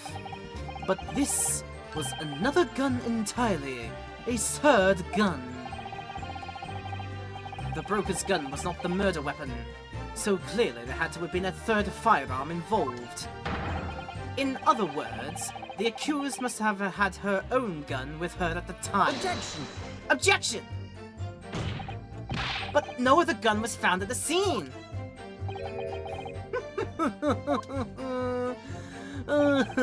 Calm yourself, counsel. Sorry? You must consider the events in order. Ah! At first, I saw the broker and the girl glaring at each other, but then, all of a sudden, the broker turned to run. And it was at that moment, Jojo Pose, that the little gutter rat shot him in the back. Ooh, a chilling image, I must say. Wow, we're getting nothing out of this.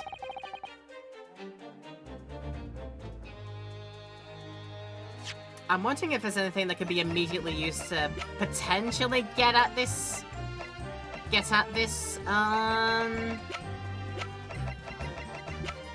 We don't have prints of the view towards the door. But no. We do.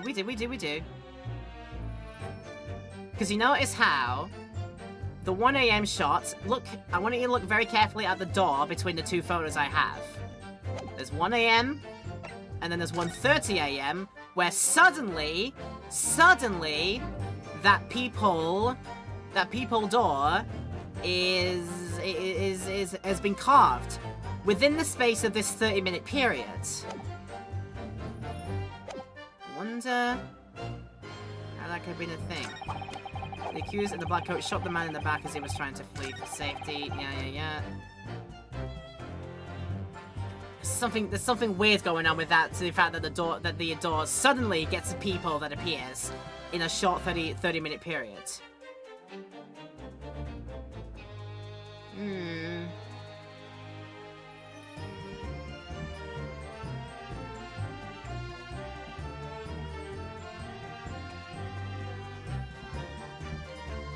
Yeah, can't place anything just yet, but my thinking is that is going to be relevant in some way, potentially to this right here, but we'll have to wait and see. Hold it! Meanwhile, pressing to the statement. Hold it! All over her? Yes, through the peephole, I saw it clearly. Of course, the stains are invisible now, with what the coat being such a dark color. But I assure you, that garment is solid with the victim's blood. Well, it is solid with blood, that's for sure. But it's not Mr. Windybag's blood, is it? No, that's right, it's Mr. Mason Milverton's blood from when McGill had stabbed him 2 months ago. Was he actually shot in the back, though? He seemed to be facing her, and honestly, if someone points a gun at me, I wouldn't even bother turning. Yeah, the whole Shaban Whipple activators there, yeah, they had to turn around in such a way so that when the, gun that downed them hit them in the back. Something caused them to turn around. Not sure if they've gone through that. Maybe they have gone through it, but I just can't remember. But yeah.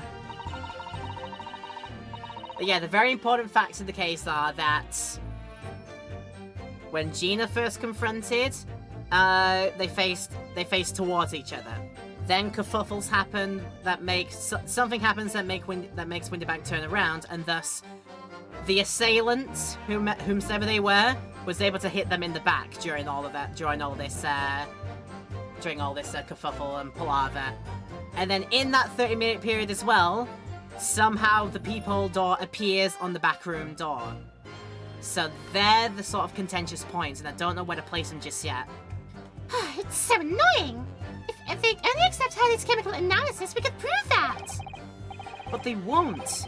So unfortunately, we can't use it as evidence to support our case. Oh, bother.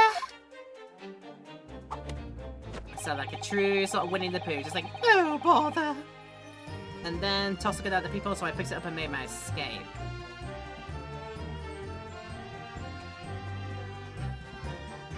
Okay then, pray tell how you managed to do that. Let's press. Did I hear you correctly? She threw the gun out of the room? That's right. After the broker fell to the floor, she started walking over. Over where exactly? In the direction of the storeroom door, to where I was watching. Of course, I quickly retreated, and then the girl dropped the gun through the peephole on the floor on my side of the door. But why on earth would she do such a thing? I couldn't tell you. Perhaps she was hoping to distance herself from the murder weapon. Without thinking, I went and picked it up. I suppose I was worried about just leaving it there in case any more tragedies took place. So it was you, in fact, who took the third gun from the scene of the crime. Jojo Pose! Yes, it was yours truly. You took evidence from a emerging crime scene. That itself could be slight tampering. Yo, you mind? I left the clear up to my lackeys and left. Clear up? Oh, I forgot what these guys sound like then. We made a bit of a mess around the counter, so Mr. Whistle and Fruitier told us to tidy it up. He thinks he's a blooming mom sometimes. Well, I was paying you enough, by God!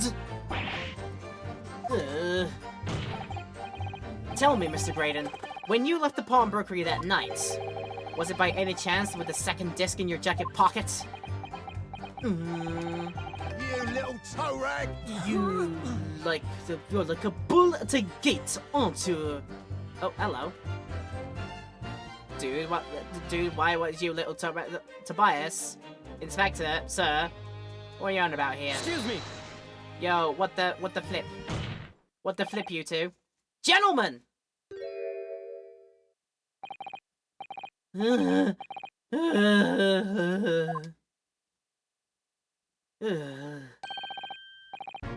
Something wrong, Sunshine? That should be my line! You do realize you were just violently shaking Mr. Skulking? Don't shake the Skulkin! It'll give him brain damage.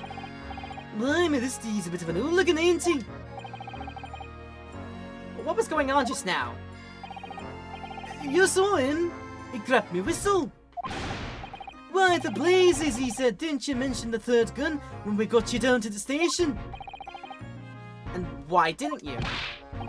'Cause we didn't know nothing about it. Or that flaming people in the door. Oh, sorry about that. I can be prone to losing my rag sometimes. You're not hurt, are you? God, blimey, see the way he's looking at me? I'm telling you, this day gives me the willies. Well, that was strange. The inspector doesn't normally get quite as worked up as that.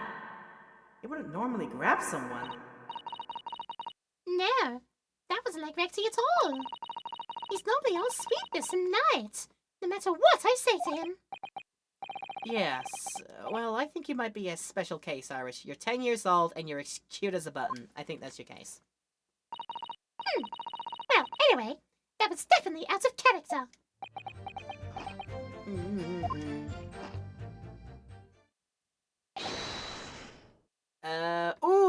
This will be blood sample ready. My lord, requesting your lordship's permission to interrupt the cross-examination. Explain yourself, officer. I have the results of the test that was ordered earlier, my lord. Ah, the blood. Delicious. On the accused overcoat. Divine. Yeah, I'm not letting him let go of the vampire accusations. He's not letting them go, unfortunately. Thank you, officer. Very well. The cross-examination is hereby temporarily suspended. I presume you have no objection, counsel? No, my lord. Well.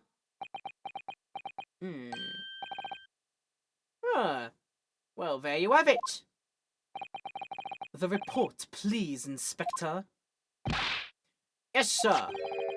Traces of human blood were found on the overcoat of the defendant, Miss Gina Lestrade. From the extent of the stains, it would appear that they were a result of spattering following a gunshot wound. End of report. Oh, goodness me!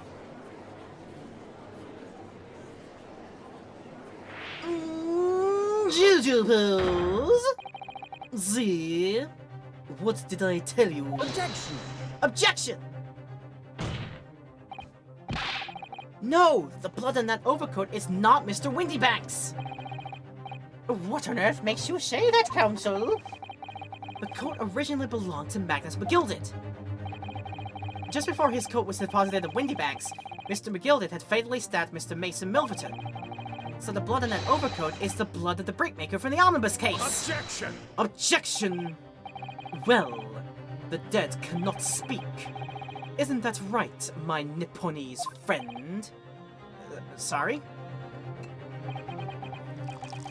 Oh, you wait until we master the what is it?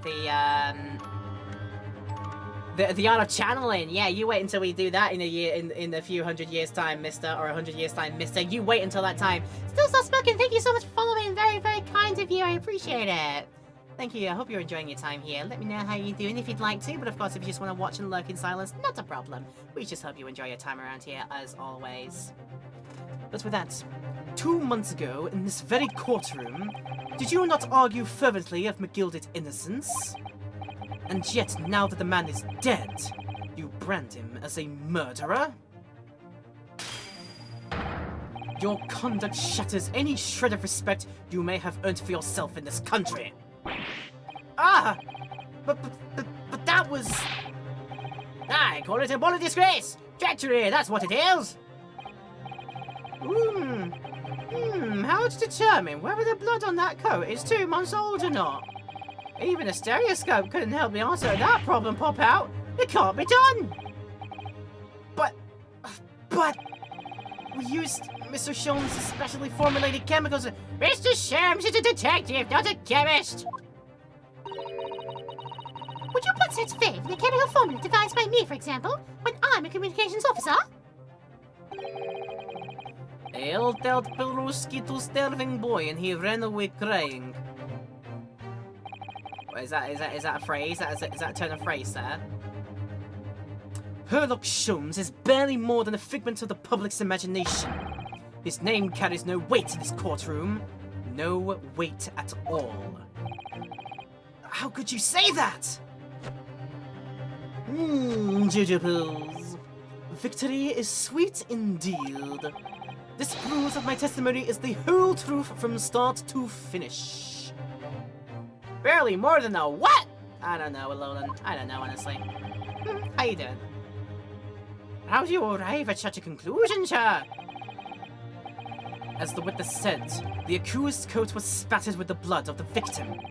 The only way Mr. Graydon could possibly have known that fact is if he saw it happen. In other words, his testimony is solid, and the conclusion is singular. It was the accused who shot the victim in this case. That is the whole truth. Ah! My lord. My lord! Been a long battle, this one, but this old war horse has something to say now, if you please. Mr. Foreman, as of this moment, sir, the squadron has reached its final decision. Ready, men and ladies? All for one now. Sir? Guilty. Oh no. Guilty. Why this again? Guilty. Oh, I need a break. Guilty. We're gonna have a break after this. Guilty. Because I'm freaking like, what? Guilty. God, why are you all like this? I need a break after this. Holy shit. 3 times I'm gonna do this. My dudes, why? My dudes, why enough? Well, it would appear the ladies and gentlemen of the jury have reached a unanimous verdict. Finally, he drinks out of it rather than crushes it. The defense has consistently failed to unpick this witness's testimony. Here's to any attempt you may make at unpicking the juror's decisions being equally successful. Ah! Oh, I don't believe it. After I've come so far. How is it all unraveling on me so fast? Ooh!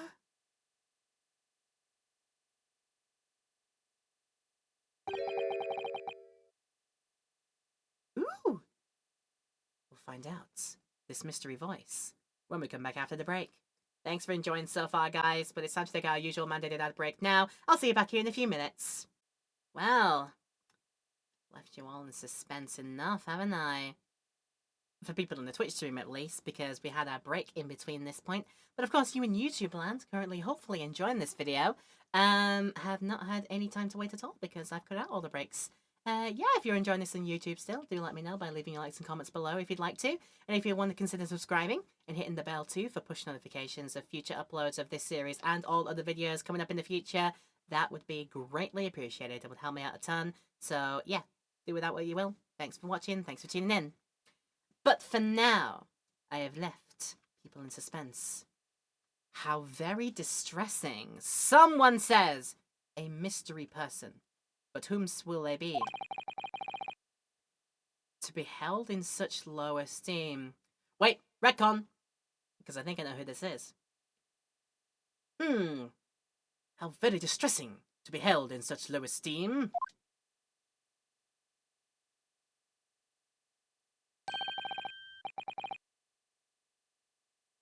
Wouldn't you agree, Mr. Naruhodo? By God, are you in disguise, sir? You're not in disguise! Come the hell on, please! Herlock, please don't do this to me. Officer? You've delivered the report now. That will be all. Thank you.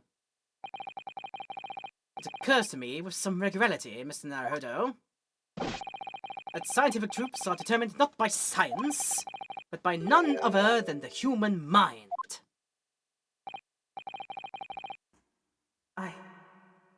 I know that voice. Am I going mad? I don't like Great Britain anymore. I want to go home. Ah!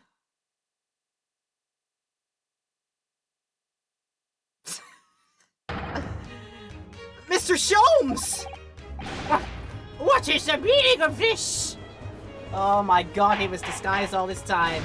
Order! Order! Order! business do you have here, detective? The last I heard, you were recuperating in hospital. As well I would be, had I not been set upon an errand. What errand? Harvey!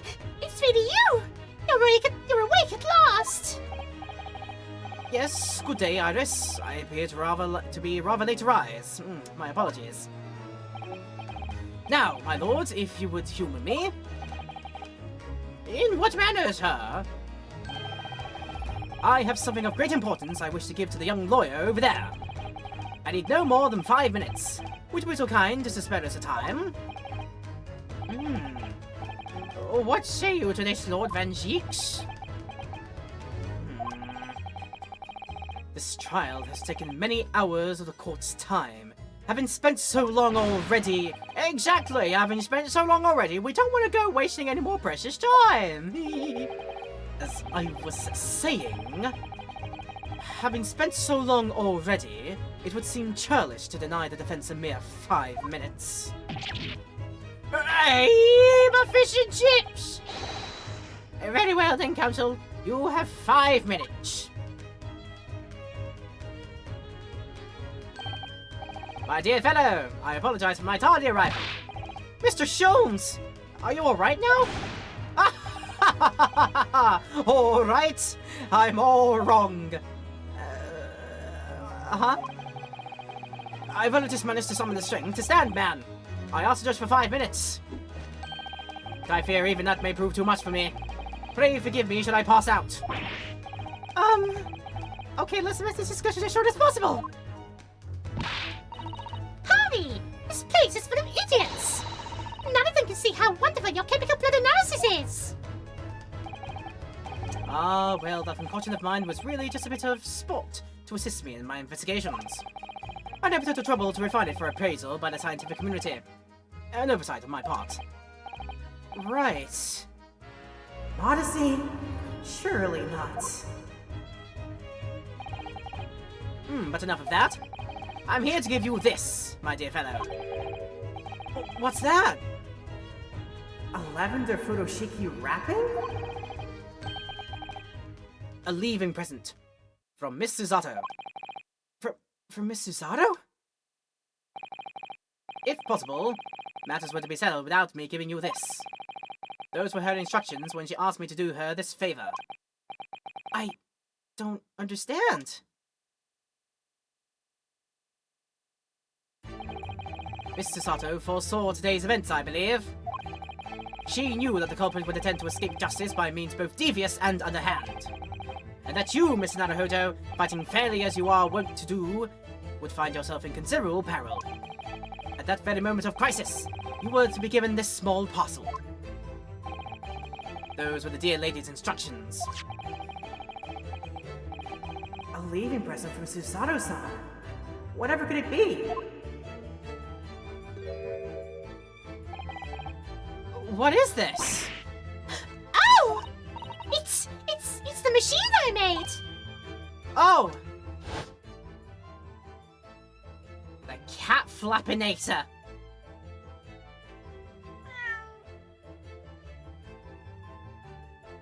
Just because this is flashbacking, gonna do it. Look! I use this! It's my latest invention! What is that? I call it the cat flappermat! Well, I was close when calling it a cat flappinator. It'll make a cat flapper and a funny friend like Waggy in seconds!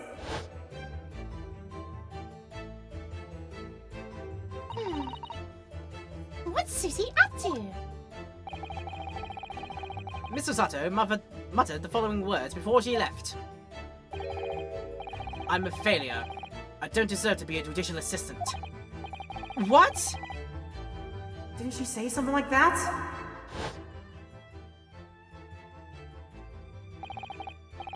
You really are the best judicial assistant in the world.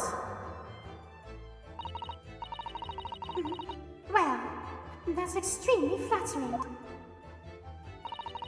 But I'm sorry to say, that I've been a complete failure.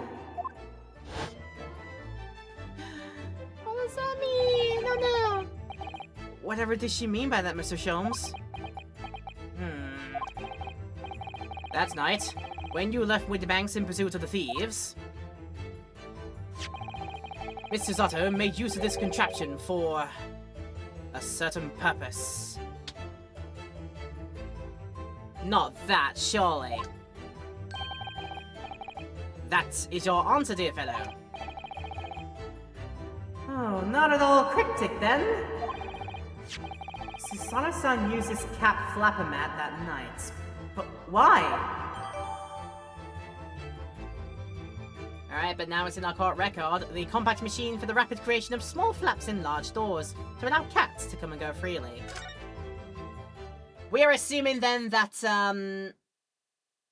either Susanoo can contort her body and shrink it down to fit through a cat flap size hole, or somehow the cat was in cahoots. And yeah, when I said don't tell me, it's not that, is it? Is that how she's aware of what the title of the missing book is? The Missing Story by Iris? Is that how she knows how it's called Hound of the Baskervilles? If it is, then I wonder how that's relevant. Yo, alright then. Your 5 minutes is over, as is my 68th chalice now. Ah! Oh, we're out of time already?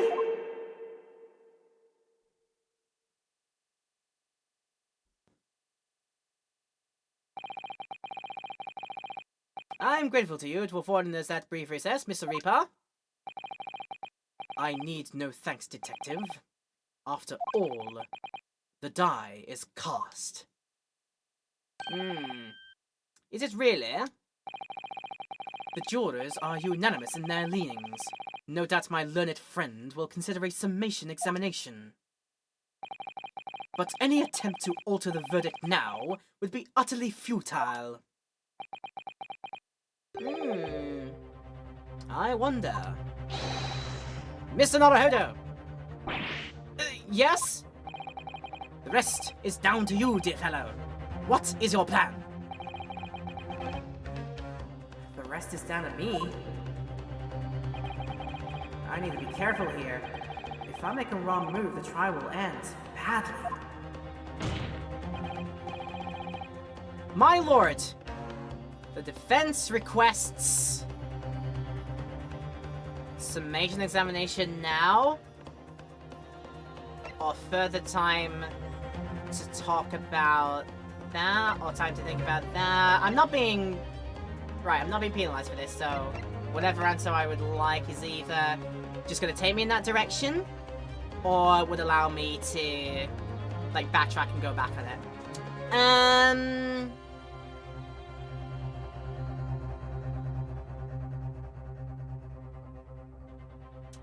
If I try and go back for further cross-examination, and go back to that and have him, because I've pressed everything and literally nothing came about. Unless the new, what does it do for that I got? This here, hang on.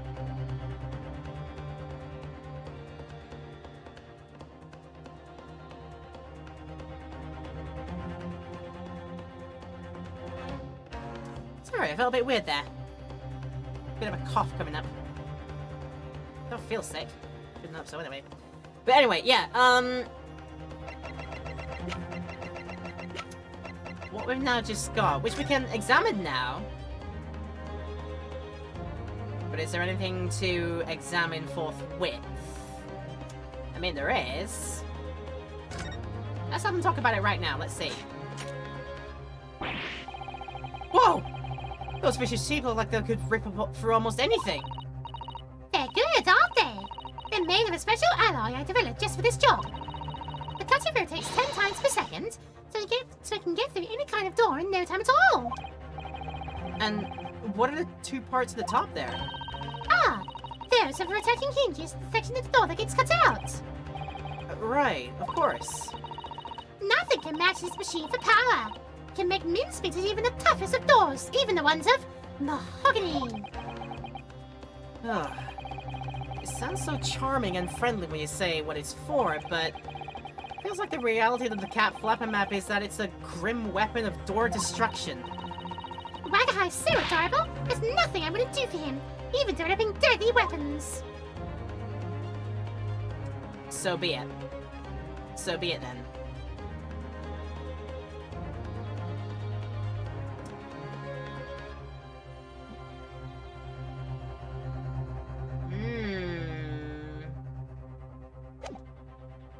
Okay, after examining it, that's kind of nothing at all. But then again, I'm not going to get penalized for either of these. Do we summate examinate now, or do we try further cross-examinate? Let's try go for summation, see if that leads us to... Now it's come to this. My only chance is to appeal to the jurors and try to change their minds. What do you think you're doing, Mr. Naruhodo? Sorry? What of Mr. Sato's gracious gesture?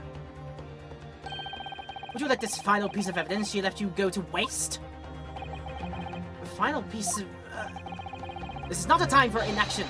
This is a time to hear from a witness. But it's not possible for me to bring a new witness to the stand at this point. I don't think that's what Tony meant through now. Have you forgotten where we are in the trial?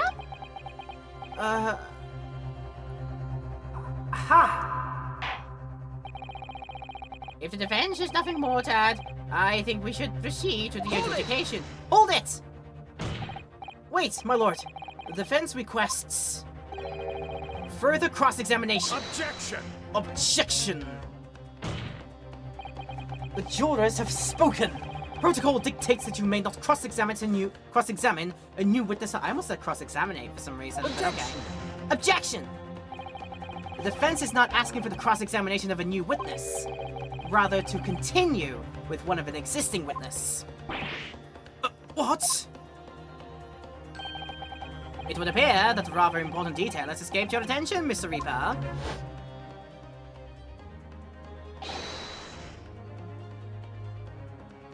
My lord! Requesting your lordship's permission to interrupt the cross-examination. Thank you, officer. Very well. The cross-examination is hereby temporarily suspended. I presume you have no objection, counsel? No, my lord. Yeah, we paused it, that's it. So nobody can say anything then? If Bruno asks to resume his cross-examination, Mr. Graydon? The court is obliged to allow it. This is absurd! Stake in the heart, again! I would remind those present that this is my courtroom. I make the rules, you son of a biscuit. I concur that the defense is entirely within its rights to request the continuation of the cross-examination. However, I will not permit an unremitting protraction of these proceedings. Therefore, I have decided to afford the defense one final opportunity in concluding the cross-examination.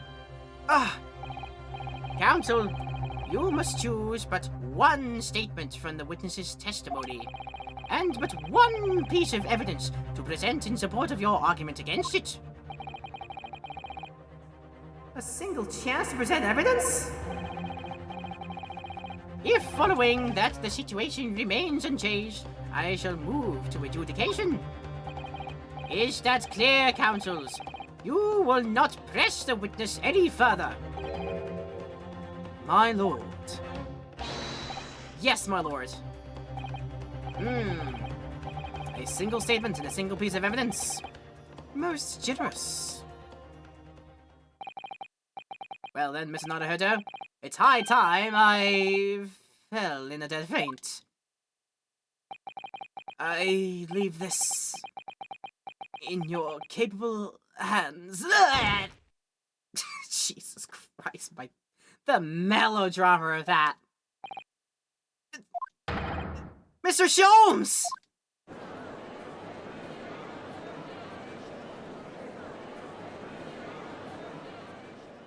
So one statement, one evidence, no pressing allowed. To stand so insouciantly before the court in a state of such high fever. Either the man has extraordinary strength of mind, or an extraordinary lack of feeling. I imagine he's feeling very little now.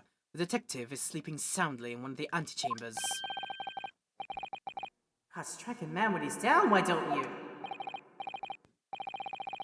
He's as dramatic as your hound, right? Yeah. Well then, Counsel, are you fully prepared? Right. Yes. One statement, one piece of evidence. I won't let Mr. Sholmes down. Or Iris. Ow. And I won't waste this final chance that Susada-san has given me. This is gonna decide the entire outcome of this trial.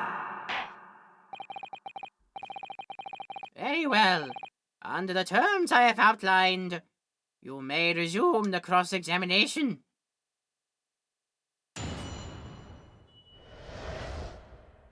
The moment of the shooting again. So, at the risk of trying to hit the press button, we'll immediately say either that's game over, like that.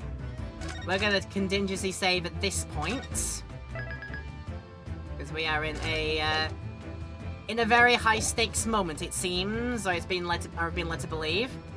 No pressing allowed. I was still near the entrance to the shop. When he threw Nash over the counter, I felt a sharp pain in my arm. I pursued the man, but he shut himself in the storeroom.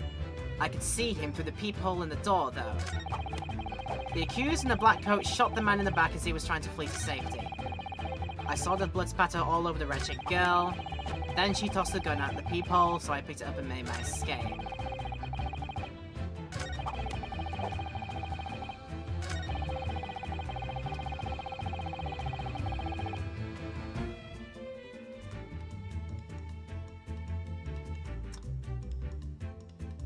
Right, we're in a very interesting situation here.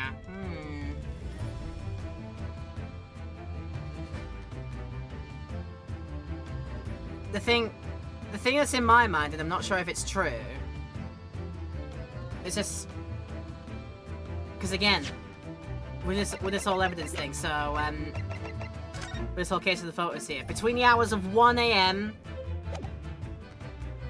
and 1:30 a.m., that magically appeared. If only we had like a standard time period, like a certain time when that thing was made. Or are we to maybe instead assume that a sound we're mistaken is not the sound we were thinking of, and possibly the use of that gun? Of that door-making gun? Is that it?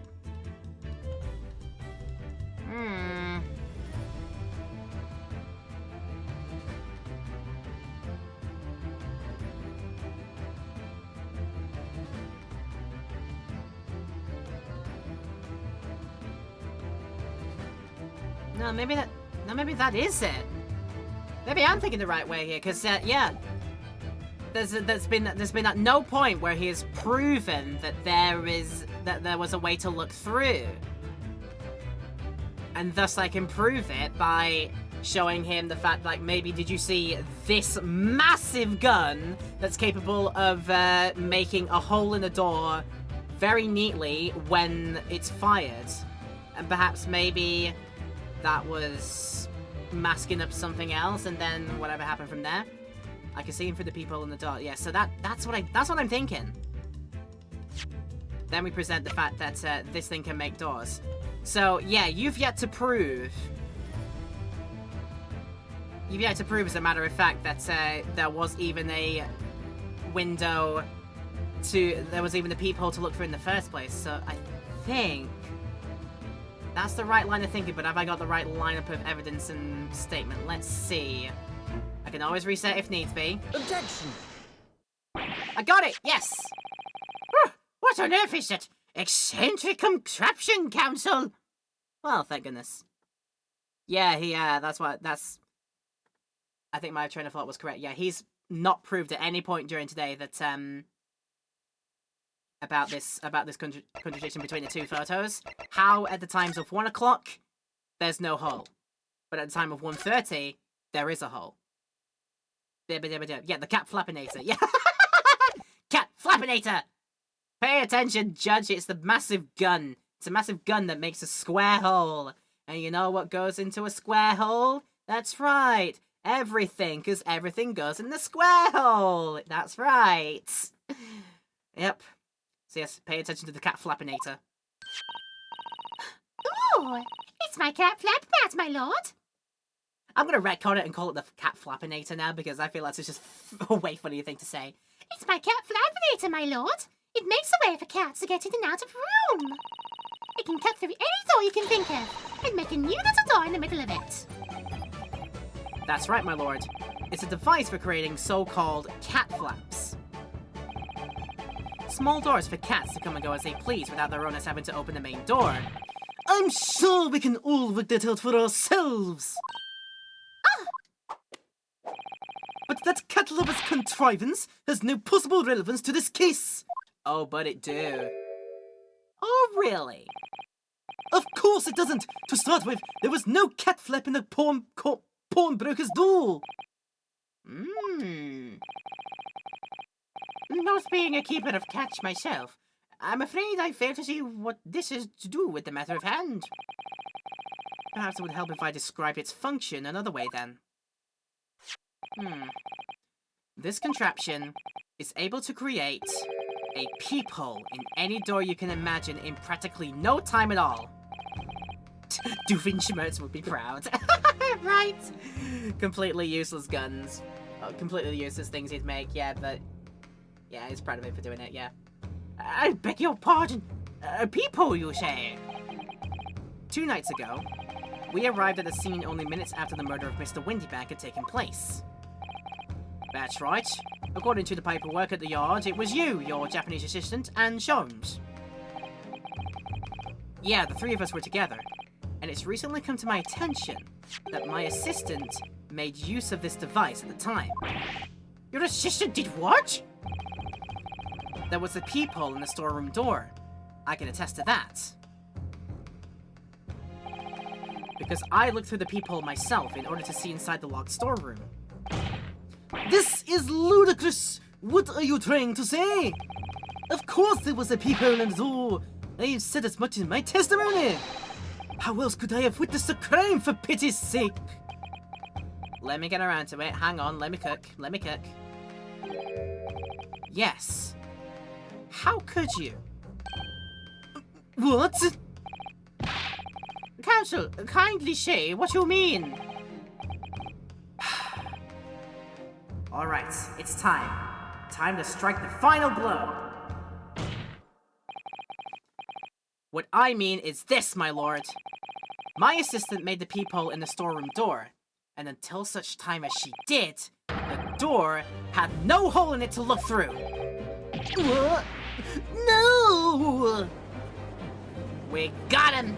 Objection! Objection! This is a farce! Are you really suggesting that the peephole in the door was... Yes, it was created only after the incident had taken place, by my judicial assistant using this device. Your assistant tampered with the crime scene whilst being fully aware of the gravity of her actions? This is a most serious act of vandalism! For which I humbly apologize, my lord. It was in the few minutes that I left the scene in order to pursue the Skulking Brothers and alert the police.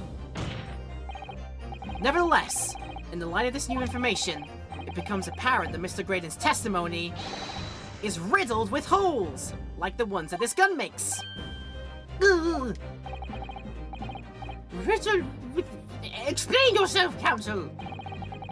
The majority of Mr. Graydon's testimony that appears to incriminate the defendant is based upon what he witnessed through the peephole in the storeroom door. Yes, that filthy girl shooting the man in the back. However, if at the time of the incident that peephole did not yet exist in the door, there's no possible way that you could have seen what you claim to have seen. Ugh. In short, your entire testimony is a pack of lies. Ugh. I think people were saying it, yeah, it's a flam! It's a shim-sham! It's a load of lies. Oh dear! Is there any credence to this revelation? Objection! Objection! Wow. None whatsoever, as my learned friend must surely realize. Exactly! This is just some cheap trick designed to discredit me! I'm afraid not, sir. Of course it is! Do you seriously expect people to believe that plaything can cut through a solid wooden door? Oh, yes! I designed it to be very powerful. It can cut through even the toughest of doors. That's absurd! I don't believe it for a second! Haha! I had a feeling you'd say that. What? Waggy! Cree! Time for dinner! Oh, but she did already. Hello, cat. Hello, Waggy! Yeah. You made one already. Well, my lord, a hole is the absence of a matter in the surface of an object penetrating the other side. Yes, that is what a hole is. Literally the Merriam-Webster description. Yes. Young lady, this is the Old Bailey. One does not make cat flaps in the yoke paneling at the Old Bailey. The words that they say in this, the lines that get read in this series, I swear to God. I'm not done yet, don't worry. This doesn't mean that the peephole in the storeroom drawer at Windybanks was made by your machine. And there's no way you can prove that it was. No? Oh, but it's easy. What? The cat flaps in my cap that my cap laminator makes are all of a fixed size. And the dimensions of the peephole at Windybanks are an exact match. Uh, Oh, Ziggy is lost for words. Excellent work, Iris. Thank you. How must he feel to be outsmarted by a 10-year-old? I would have gotten away with it too if it weren't for you meddling kid! And now, it's my learned student's friend's turn to be lost for words, I feel. Ah! I believe your judicial assistant has already left the country for your Eastern Island home. Well, yes, that's true.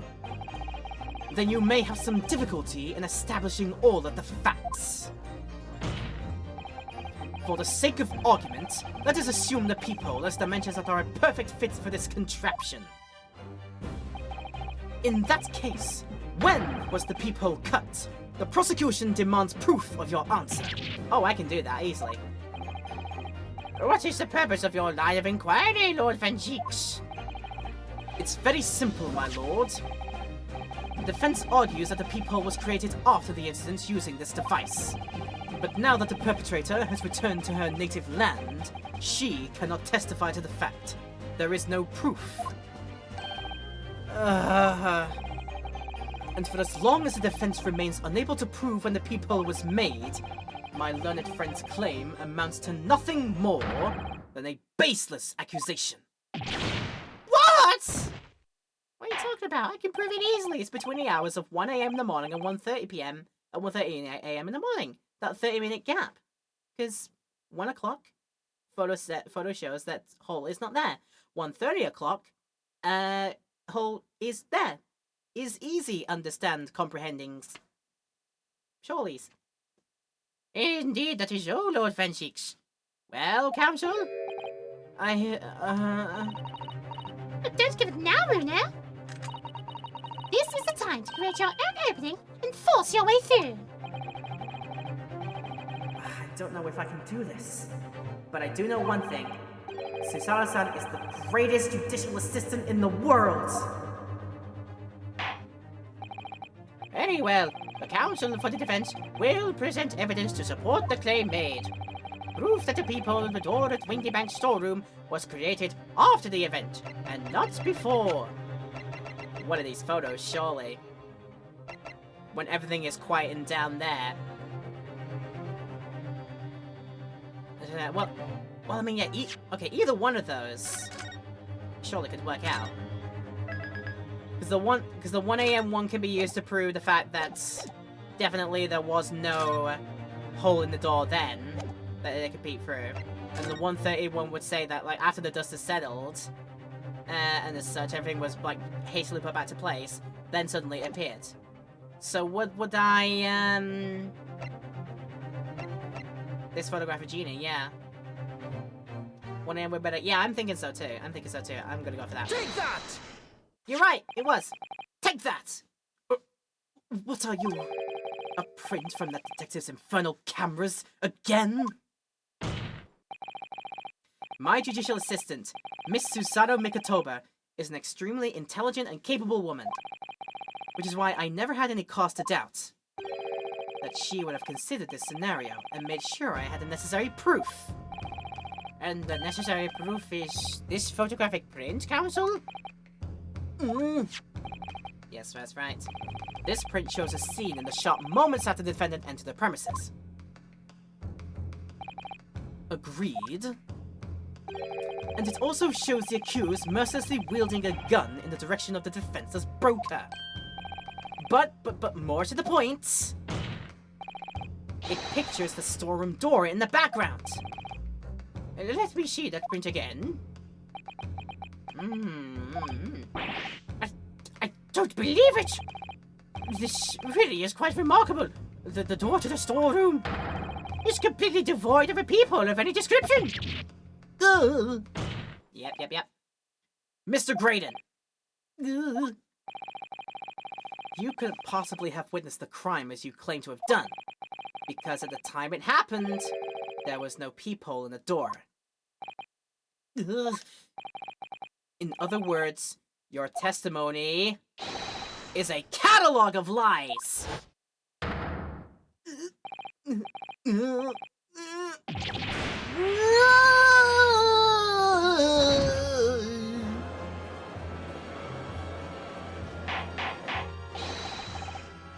This post was really well put together with clues repeatedly revealing more information on subsequent viewers. Does it? Yeah, I feel like it does.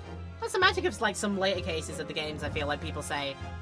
The evidence feels like it's not useful on the first glance, but then you go further through the case and into, like, maybe, like, later episodes of a game, and then you realize, no, wait, look at this evidence a bit differently in the context of something, and it's actually quite well done sometimes. I'm gonna give the game credit. I'm gonna give this game credit for being quite good in that one.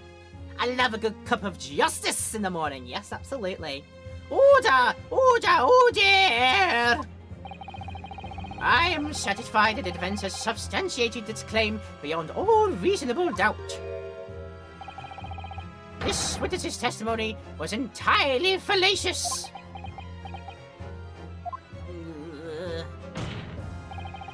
That's not the only thing we know now, beyond all reasonable doubt. My learned friend's assistant's guilt can no longer be denied. The woman tampered with a crime scene. But more importantly, Good lord, there's more known forensics. the defense may have established a reprehensible instance of perjury, but that is no proof that this man is the victim's killer. Yes, that's right. What? I was there at the scene. It's true. And I was shot in the arm, it's true. But that's all. Yes, in fact, if you look at the circumstances, I am the victim here! Oh, please, no! I don't believe this! But they're right, as it stands now. I don't have any definitive proof that he is the culprit. Still, he can't swim his way out of it now. Iris? You know what they say. There's no point locking the cat's door after the cat has bolted. Metaphors! Isn't that right, Runo? Oh, As Hurley always says, one lie begets another. No, wait. That might have been a line I read for him in one of my stories. Well, no matter who said it first, you're right. Mr. Graydon, not only did you give false testimony to the courts, but the lies you told make no sense. Make no sense? What do you mean by such a remark? What you said in your testimony reveals that you know something you shouldn't have known. In other words, there's a fundamental inconsistency in your statements. What? Objection! Objection! This is provocative talk, counsel. Won't you enlighten the court? Explain this alleged inconsistency. Iris was right. One lie begets another. The inconsistency is revealed by the lies in the witnesses' statements. They show that Mr. Graydon had knowledge of something he shouldn't have known anything about. Namely...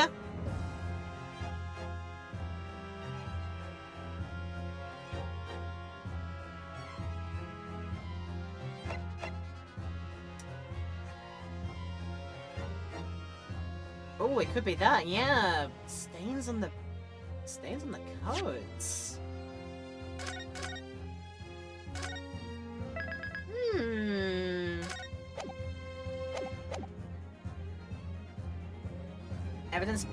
Evidence in my line of thinking points me in that direction, but very well it could be very wrong here. But I mean, this is a case where I can just reload if it's the wrong answer, that's fine with me. But let's lean on this. Yes, it was! Let's go! The bloodstains that were present on Miss Lestrade's coat! That's right. The victim's blood spattered all over her when she shot him. But how could you possibly have known that? Ooh, excuse me. Oh, yeah. How could you have known that? Obviously, because I saw her do it to the people in the...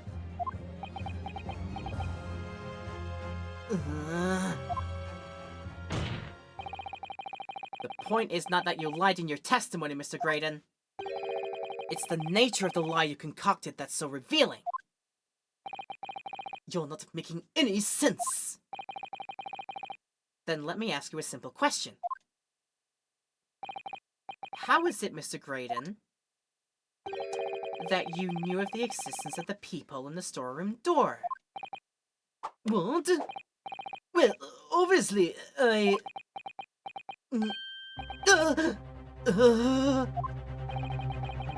Has the cat got your tongue, witness? The cat puns are coming out now. Jesus Christ. The peephole in the door that was made after the incident occurred. And once I returned to the shop having failed to catch the two burglars, Scotland Yard investigators arrived immediately. Since that time, the police has been at Windy Banks constantly, carrying out their... Meow. Yes, indeed. I like that one. Good redeem. Since that time, the police have been at Windy Banks constantly, carrying out their investigation. Isn't that right, Inspector Gregson? Well, yes, of course. The place is chock full of pawned articles, and my lads have to thoroughly examine them all. So I gave the order to have officers working round the clock in shifts, so we get through it all. And consequently, there's no way that you, Mr. Graydon, could have gained access to the shop. Therefore, you should have known nothing about the peephole in the storeroom door. So the fact that its existence forms the basis of your testimony is completely inexplicable. Objection! Objection! And yet, the fact remains that Mr. Graydon did maintain that he witnessed the crime take place through the peephole in the door. But how on earth is that possible? Could I have a word, please, Lord Van Zakes? Speak, Inspector. It's just that I really ought to be getting back to the station now to put in my report. There's really nothing more I can add to this testimony, so if it's all the same to you... Permission denied. Oh. It's not all the same to me, Inspector. Not at all. You will remain exactly where you are until this trial concludes. Of course, sir. Mr. Graydon. You shouldn't have known about the existence of that peephole. Which can only mean that you must have been informed about it by somebody else. Objection! Objection! Stop there, my learned friend. You realize, I trust, that the words you just uttered have extremely serious implications. Yes, but the defense believes that the details about the case that Mr. Graydon claims to have seen must have been revealed to him by a certain person before his testimony. And in fact, considering the particular clue we have, there's really only one person that could be. Who is the person in question, Counsel? Rove gave this witness details of the crime scene to facilitate his false testimony. Whomst is available to us.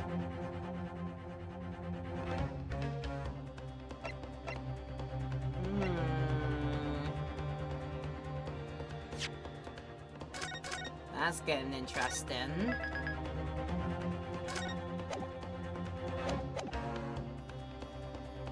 That is interesting. Yeah.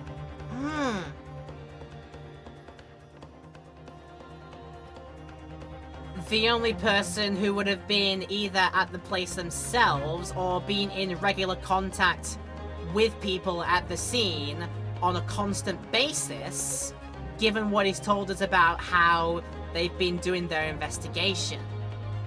Good lord, is it Fish and Chips Man? Take that! Is it Fish and Chips Man?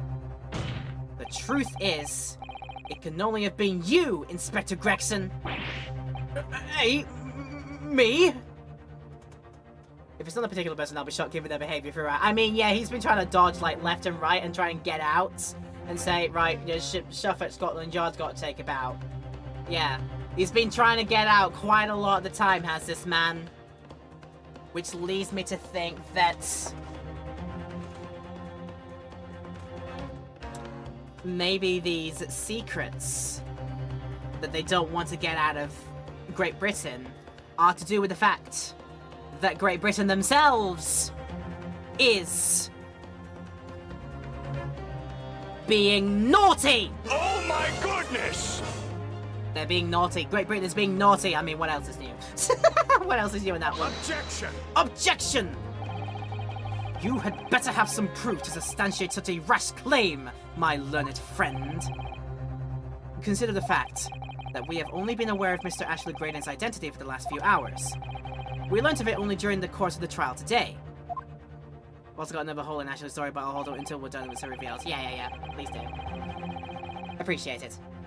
Indeed, preparations for this testimony were made with great urgency during our hour-long recess, while the police executed a subpoena and brought the man here from the communication station. And until that time, Mr. Graydon would have had no idea. No inkling that he would suddenly be required to appear in court. Are you suggesting that until such time as he was summoned? Yes, my lord. Until then, it's reasonable to assume he knew nothing of the people. It was only once Mr. Graydon was in the stand that he realized his position. That he would have to defend himself against the accusation that he was the third intruder. You're suggesting to the court that it was while this trial was in progress that he received the information? So he could commit perjury in order to save his skin? Exactly. And the only person with knowledge of the investigation that he had any contact with is you, Inspector Gregson. This is a blooming outrage. Why would I be giving away any details of our investigation to this fellow, eh? Now you got me stress eating, nom nom nom nom. How dare you? I was summoned to his lordship's chambers during the recess in any case. Had you forgotten that? Quite true. I had a number of questions regarding the events that transpired at the pawnbroker. Which means the The first time these two laid eyes on one another was after proceedings resumed following the recess. Since then, they've been in full view in the stand, where such illicit discussions could possibly have occurred. I mean, we caught them last time. They were sort of having words. What about that, huh? Ah! Oh, I just remembered something, Bruno. What is it, Iris? There was one time before, wasn't there? I think it was when Ginny was testifying. Oh, yeah, now that you mention it. When the bailiff was dispatched to retrieve McGilda's music box from the scene of the crime. That's it! It was during that testimony! I remember finding it strange at the time. Mr. Graydon and the inspector seemed to be having some kind of secret discussion. And that's where they all let it slip. It would have been possible for you to give Mr. Graydon the information he needed then. You little toe rag! You're making all this up! I'm a respectable Scotland Yard inspector, for crying out loud! Why would I do something like that? Why would I be giving away confidential details to the likes of this bloke? Admittedly, you wouldn't have had any reason to do something like that for no gain. But perhaps I will tell you after I have a drink.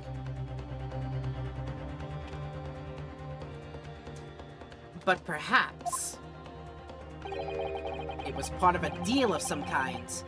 Then it starts to make more sense. What deal, Counsel?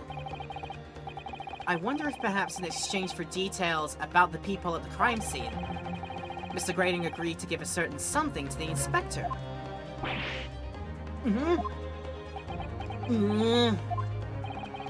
I'm sure I need not remind the inspector that, if found to be true, striking a deal with any kind with a witness would be considered a gross case of malfeasance.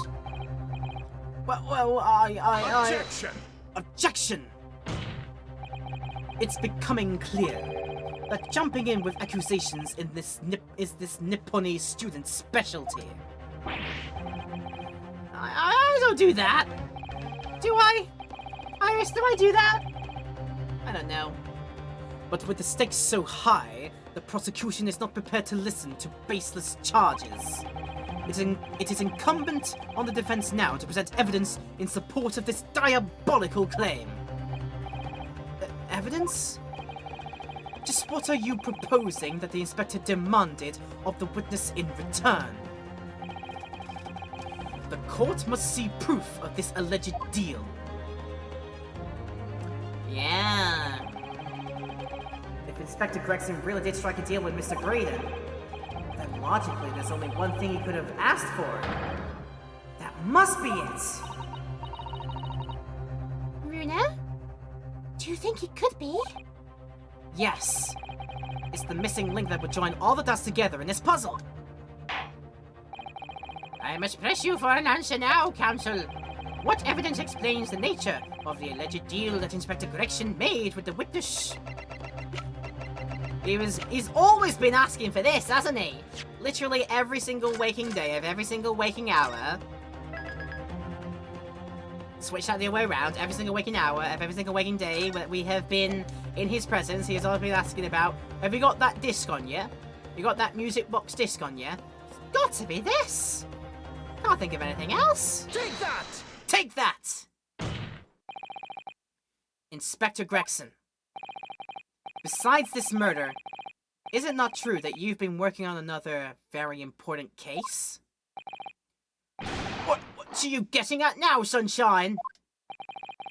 Is it possible that this other top-secret case is what's alluded to in this newspaper article here? The classified secrets being leaked overseas from the Ministry of Justice? How the bleeding Nora could you...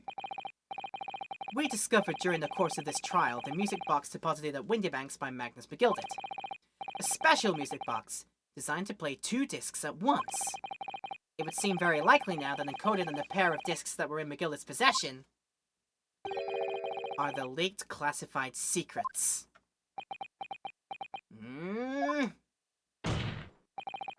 So I put it to you, Inspector, that in order to recover the second of the discs containing those secrets, you covertly made a deal with Mr. Graydon in which you exchanged the discs for details of this case. You little rat! Order! We must resume and resolve this after one final intermission. Yeah, I'm gonna take it now, but yeah, we'll be back to resume this in just a hot second's time, so I'll see you back here in a few minutes. But don't worry, in a YouTube video, we'll be right back to it. No questions asked straight away for people in the live stream. Yes, we will leave the good music on during the break as well, so I'll be back In a few minutes, yeah! Right, through a fixing of things during the break, we are bringing ourselves back to this point here, so we have missed literally nothing.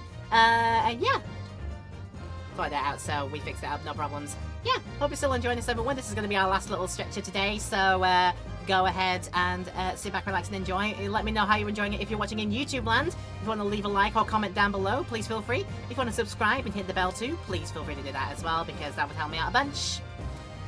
Okay, we've had the judge say order, and we can move on.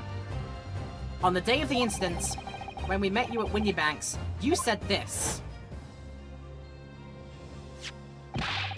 I'll be taking that whatever it is of Mr. McGilded's down to the yard, thank you very much. So hand it over. No! Don't give it to him! It's mine, that is! Mine! I'm sorry, miss, but anything belonging to McGilded has to be taken in as evidence now. Yep, you were desperate pining for that disc all this time. Scotland Yard already knew at the time, isn't that right? That Manus McGilded was involved in the stealing of government secrets. My orders were, recover the medium used to convey the secrets leaked from the ministry, and do it on the QT, strictly hush-hush. And that explains why when I presented this disc as evidence to the court, you objected so heavily, I presume. Because you knew that it contained highly confidential information. Blimey, not likely. I mean, I wasn't that sure of it myself. I realised that there was a possibility, that's all. Inspector, surely you're not saying that in order to acquire the second of these music box discs, you did indeed reveal confidential details of the crime scene to the witness? To aid and abet this man in giving false testimony? Oh, well, Palvia, welcome back. Hope you had a pleasant rest for yourself. There's no other way that Mr. Graydon could have known of the existence of the peephole.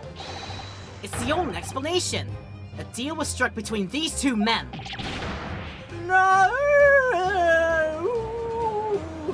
He's like, ah, my fish and chips! Objection!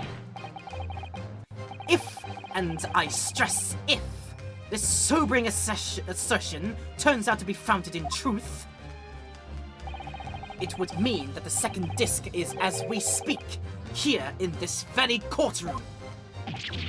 Wait, what? In this room? How could you possibly make a claim like that? Because Inspector Gregson is a Scotland Yard detective. What? Well, what's that supposed to mean, eh? As a seasoned policeman, the inspector will have approached this alleged deal with caution. Certainly, he would not have accepted a gentleman's agreement in this matter. No, he would have insisted on having the article agreed upon in the palm of his hand. Good gracious! Then, you mean to say Inspector Gregson already has the item in question in his possession? He has the second disc actually on his person? Yes! Yes! The defense demands that the inspector is searched at once. Definitely! They could only have struck a deal with each other when Ginny was testifying before. And Grexley hasn't moved from the witness stand since. My lord, please! Order an examination of his personal effects immediately! Well, Inspector, Let me nom on that first. on my regenerating fish and chips. It's magic, I tell you.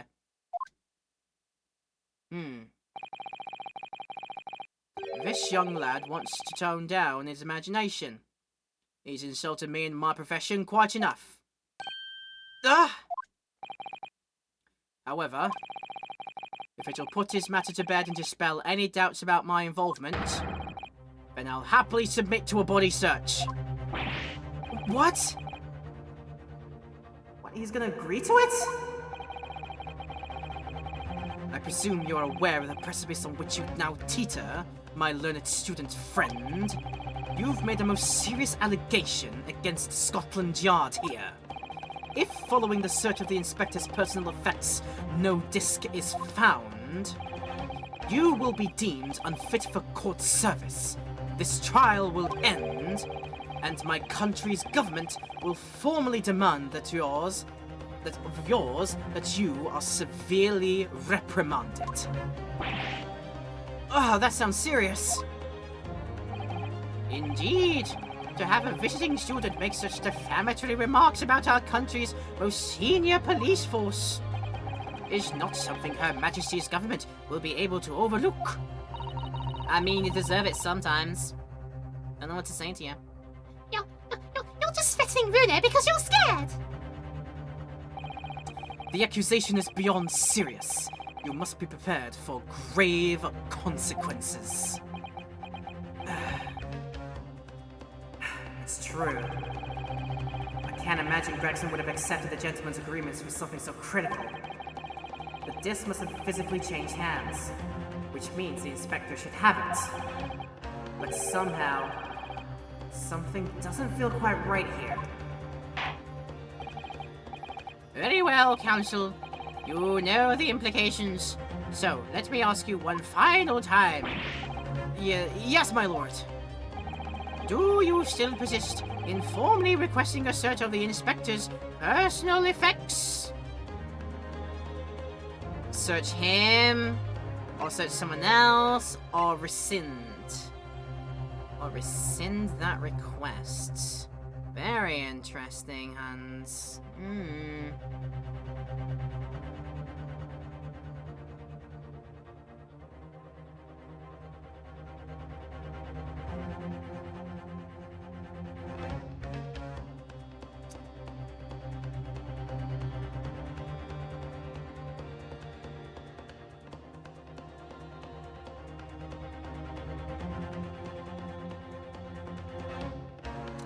Yeah, I gotta feel like if he's that confident about whatever's going on,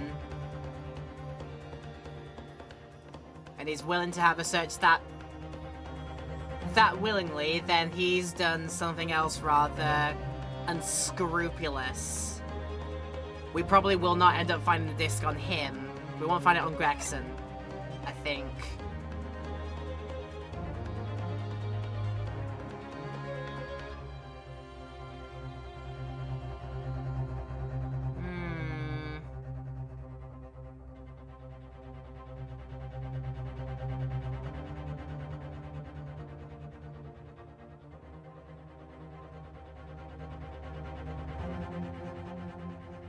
Yeah. I don't want to fall for this bear trap. This is an absolute bear trap. I don't want to say search him, I want to say it's somebody else, because Tobias is... Gregson's done something unscrupulous. I think so. Yes. The defense formally demands the search be conducted. Well... I like the Detective Pikachu! Yep, note it down. Note it. Absolutely note it. Yep. Well, don't say you weren't warned. But your typical Nipponese stubbornness may well land you in hot water this time. Perhaps the lesson will do you some good.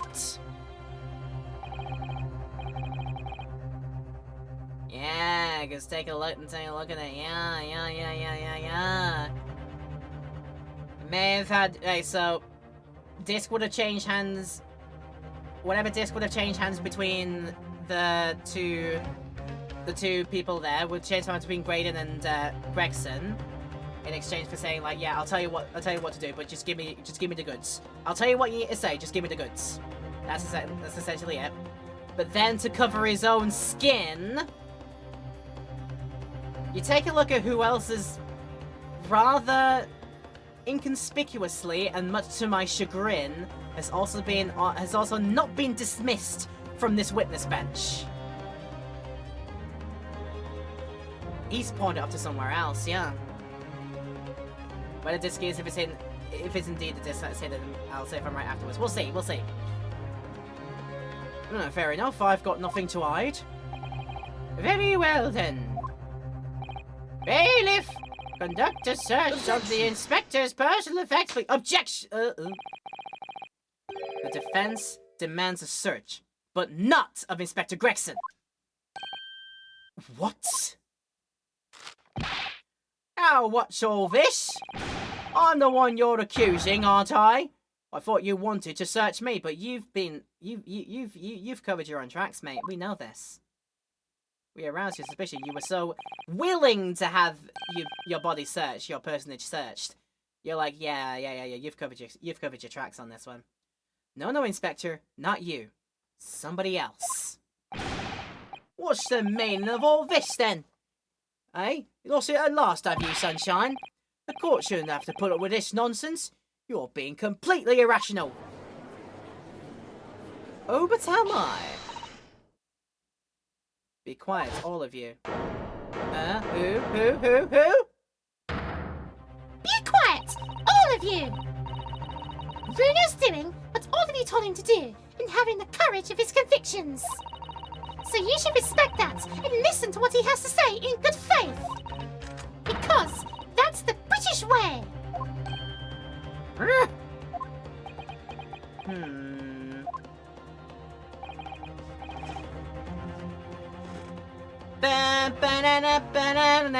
Oh, would it be another time? Would it have been Land of Hope and Glory? In which case, either way.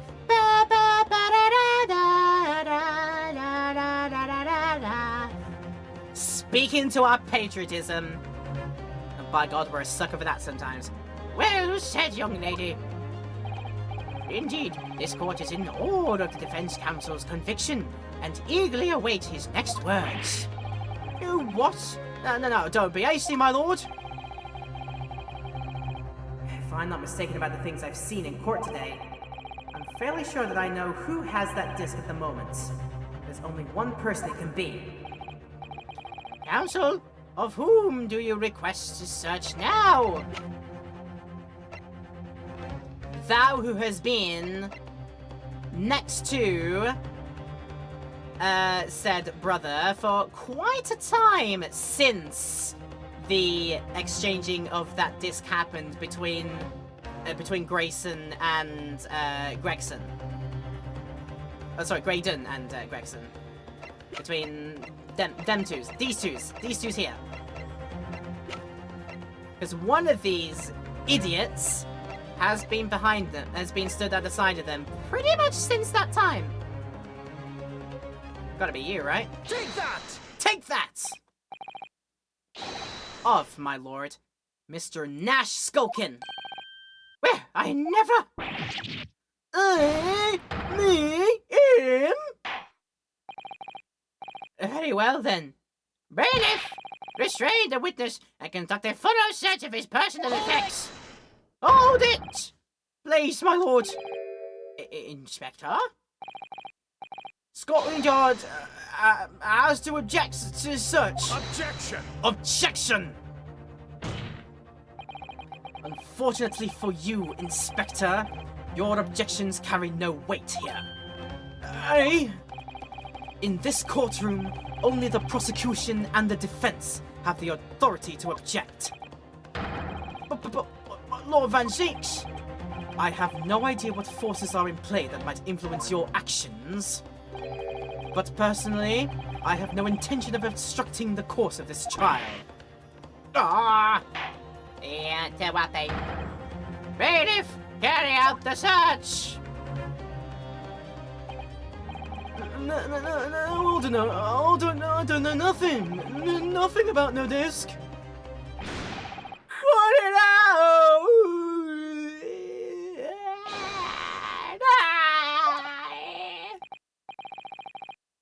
Here, my lord! In the witness It's his bucket! I found this! His buckets is. His buckets is precious. Good Lord. That's... Another music box disc. I don't know nothing about it. Nothing.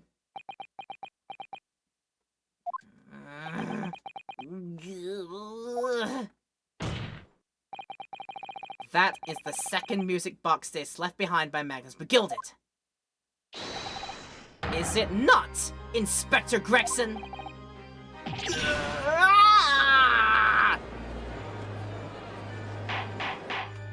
Order! Order! Order!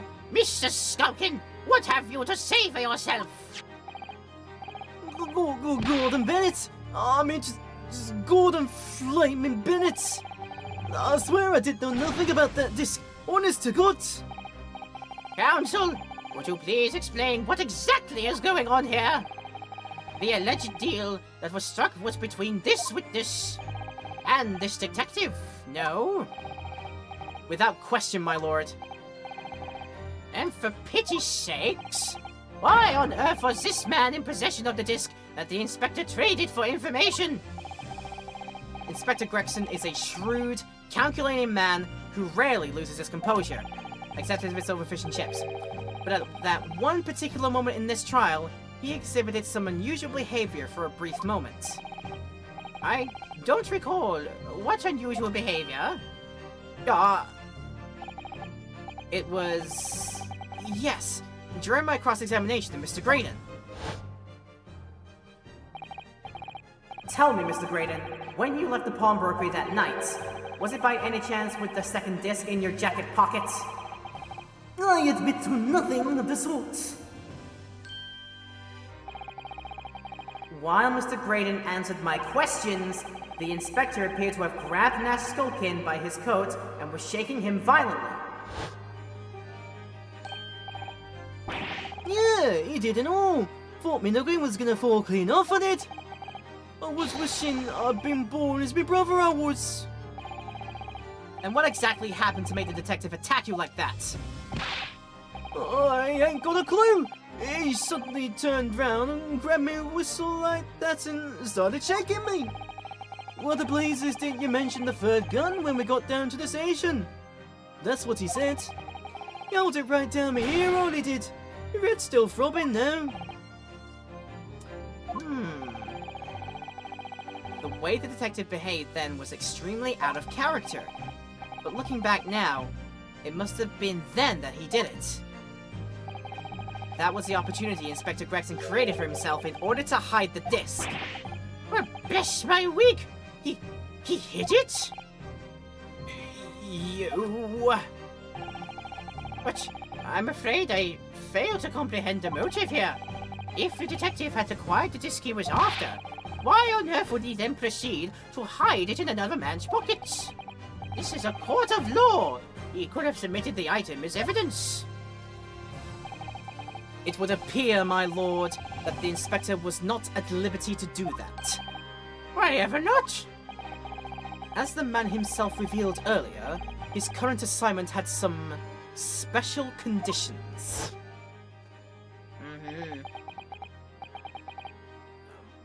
My orders were, recover the medium used to convey the secrets leaked from the Ministry, and do it on the QT. Strictly hush-hush. Hush-hush? A top-secret assignment, is it? As far as we're aware, the information stolen comes from confidential government communications. It would seem that if that information were to be revealed in court as evidence, it would be problematic. Does that sum up the situation, Inspector? I'm operating under direct orders from the Ministry. I'm afraid I'm not at liberty to answer that question. So, realizing there was a chance that you may be searched here in court, you took steps to hide the disc you had acquired from the witness. Does this mean... He only pretended to attack Mr. Skulkin in order to get close enough to him to slip the second disc into his pocket. So it was all a pretense.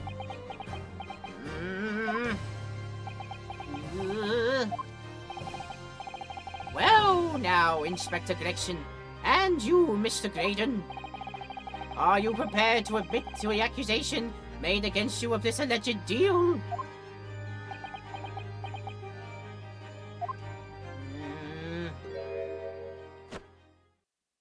Jojo Pills. Admit to it? Yours truly? Please. Mr. Graydon.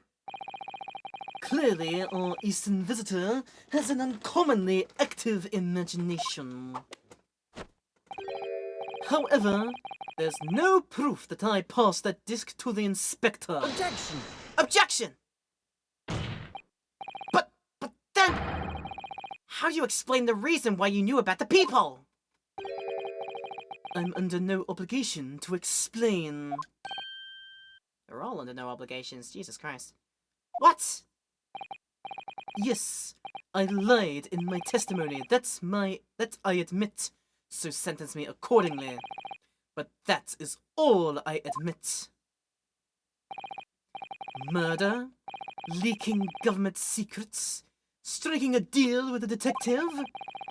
All of this is young Eastern man's fancy. I have no idea what any of that is about. You what?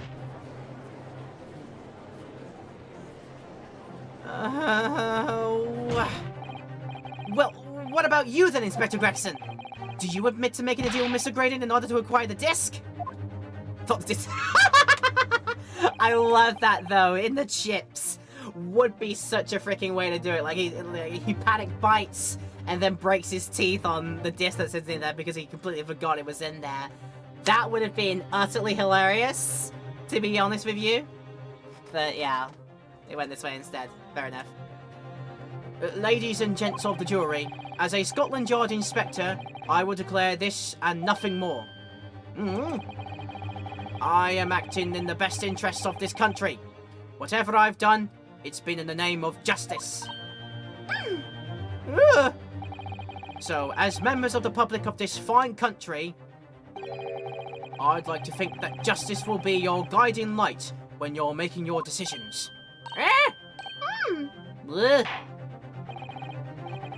Or rather, it should be the massacre. This is quite a quandary indeed.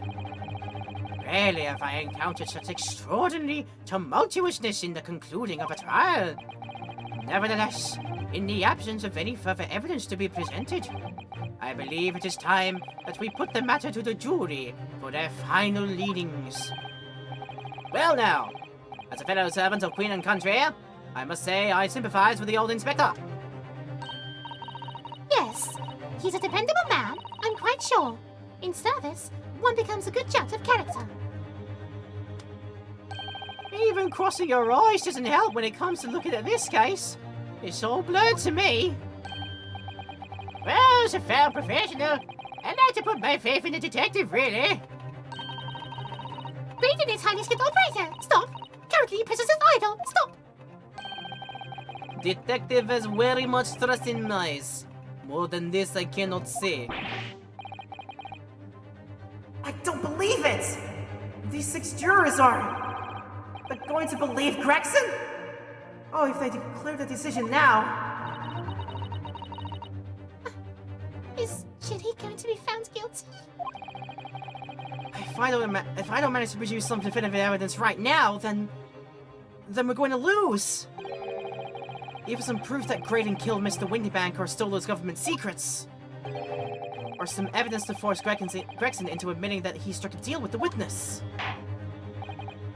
Well then, counsel, I think it's time I impose on the jurors to declare their final decisions, no? That is, unless you have some compelling evidence you have thus far not presented to the court. If I let the judge call the jurors to announce their leanings, Gina's going to be found guilty. So there's no choice then, Muno. You have to throw some more evidence at them. This is it now. It all comes down to this. Who do I present evidence against? Grayson? Or Graydon? Graydon or Gregson? Either one of those. Either one of those, do you know who I'm talking about? Either one of them two. Oh...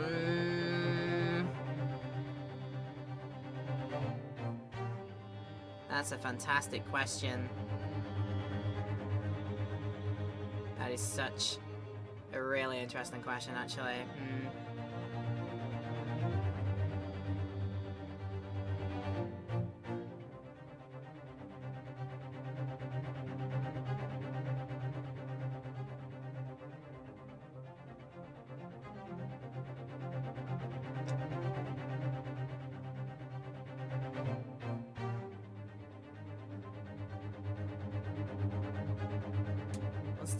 What is the bigger issue here? I think we should press. I don't know why I pressed. I don't know why I went to into my blue text voice, but yeah, I know it's not the correct case. I know it's not the correct thing that we were even judging for in the first place, but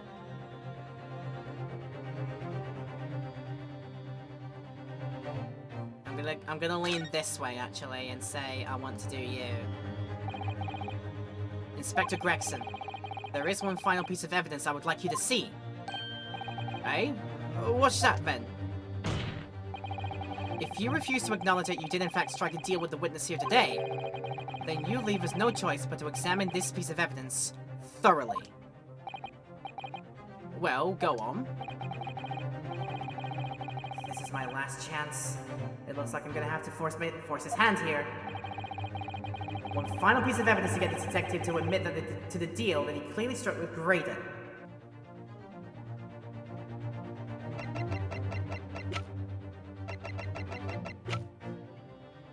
That which he has been pining for such a freaking long time. I think you gotta squawk about this, my dude. Take that! Take that! Is that Mr. McGildy's music box disc, Council? Yes, the first disc of the two, which has already been placed in Mr. McGildy's special music box ready to play. I think perhaps now would be a good time to listen to the sound produced by the music box again. Only this time with the second disc we've just discovered setting place as well. Goodness! This disc, Council! Hold it! No, wait! I can't let you do that! Why not? Because, because it's got nothing to do with this case. That's why! Objection! Not true, Inspector. Not true at all. The defense has already proposed that the sound heard by the court earlier from this music box were part of a Morse code message. Ugh. We know that Morse code comprises of two distinct tones. The defense believes that the second disc contains a second tone needed to complete the message. And now we have a chance to confirm that theory. For crying out loud, Sunshine! We're talking about state secrets here! If you go letting the whole courtroom hear confidential information like that, it's treason! Then do you admit the charge? That in order to protect those state secrets, you engaged in unlawful dealings with the witness? You're mad! If you let that secret information out into the public domain, you'll be making an enemy of the entire British government, you idiot! Objection! Objection! Let's not forget, Inspector, that you, a Scotland Yard officer, leaked confidential case details to the witness. That you continue to lie to the court, and all because, by fair means or foul, you're determined to do your duty. Well, by fair means or foul, I'm prepared to do mine. Don't you dare! I will stop at nothing to protect my clients. I don't care who I make an enemy of. Damn!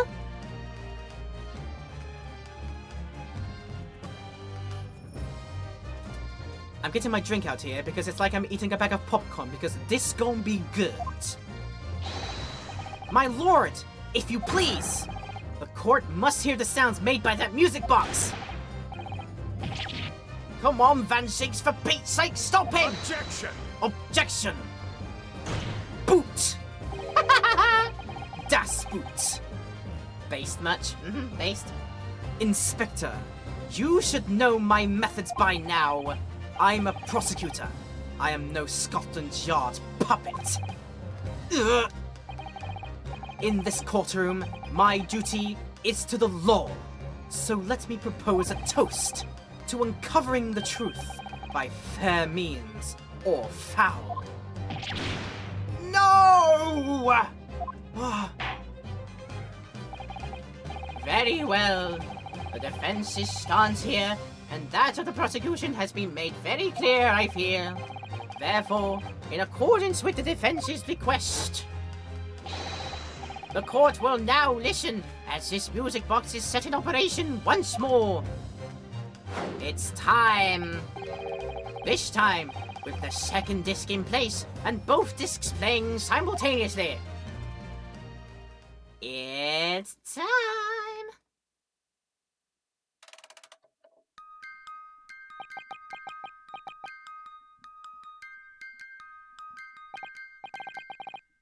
Ooh, listen to that. It's unmistakable now. It's Morse code. Yep. Alright, I admit it, but for Pete's sake, shut that blooming books up! I forgot to, I didn't realize it was autopathing that line. I'm sorry. But yeah, one tone means dot, the other tone means dash. There you go, that's how they did it. Let me ask you then again, Inspector Gregson. Did you, or did you not, strike a deal with the witness next to you in the stand, Mr. Ashley Graydon? Specifically, did you furnish the witness with confidential case details in exchange for this music box disc? Did you reveal the existence of the peephole in the pawnbroker's storeroom door, Inspector?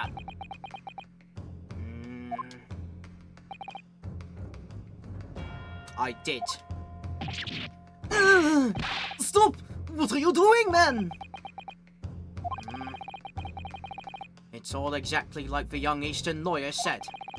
When the trial resumed after the recess, and we were stood here in the stand together, that's when he approached me with the deal. Shut up, you imbecile!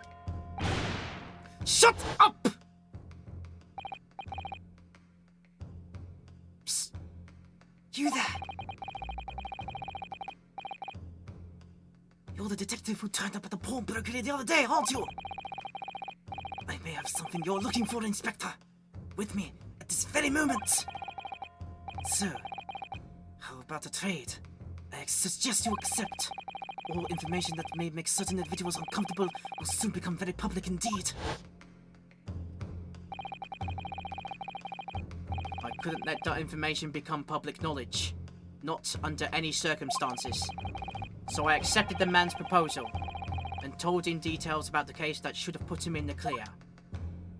The peephole in the storeroom door, and the bloodstains on the overcoat. By giving false testimony, this witness intended to have the defendant wrongly accused of murder. Inspector, you knew that! Yet you still revealed these details to facilitate the witness's perjury! I did. But then it turned out the peephole had only been made that night, after the incident took place. Scotland Yard wasn't aware of that, if I'm perfectly honest. Well, Mr. Graydon, what do you have to say for yourself?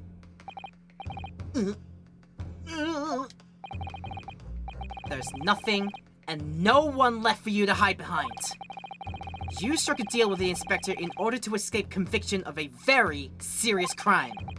Namely this. You are the third intruder who broke into the pawnbrokery on the night in question. And you perpetrated the murder of the proprietor, Mr. Pop Windybank. You...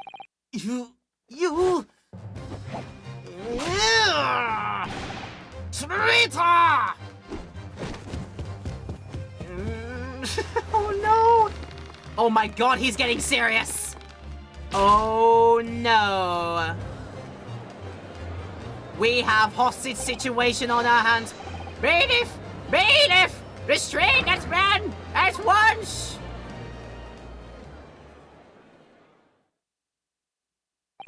Are we going then? Are we going to that way?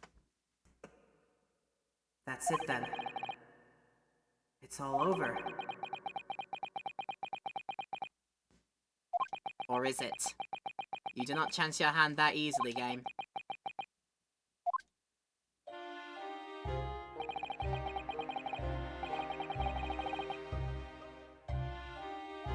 Ooh, who's saying this? Probably. Ooh, maybe this is great, yeah.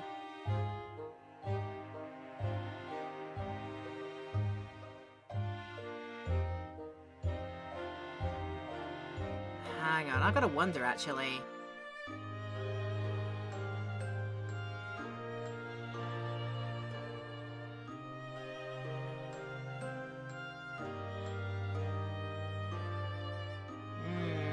Yeah, so yeah, he's gonna regale his whole tragic backstory and such, and how he managed to get them there. Yeah.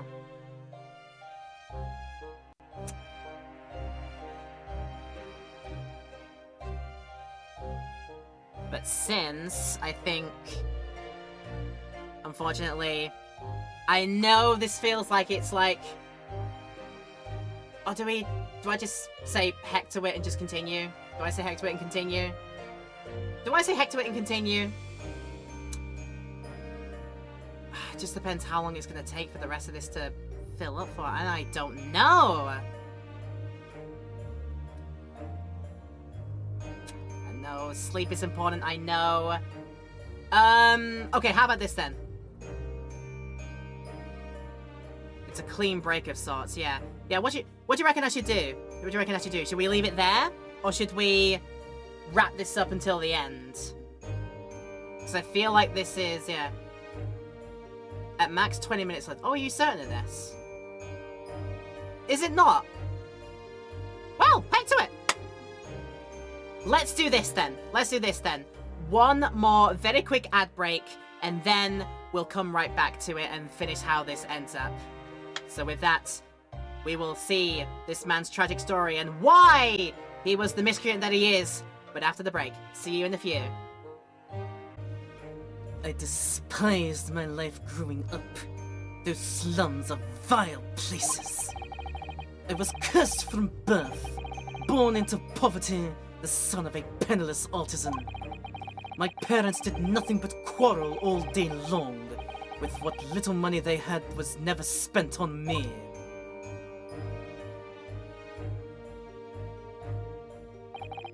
So I set about studying, to better myself, to one day escape from that hellhole. And you eventually became a communications officer. I admire your determination. But then you decided to try to sell government secrets. Why?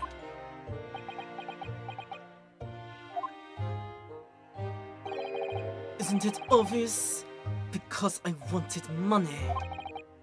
Even now, years later, the nightmares of my life in the slums wake me in the small hours. I wanted to drown them out, with more money than anyone who lived in that squalor could ever imagine. Then one day, I met him. Mr. Magnus McGilded.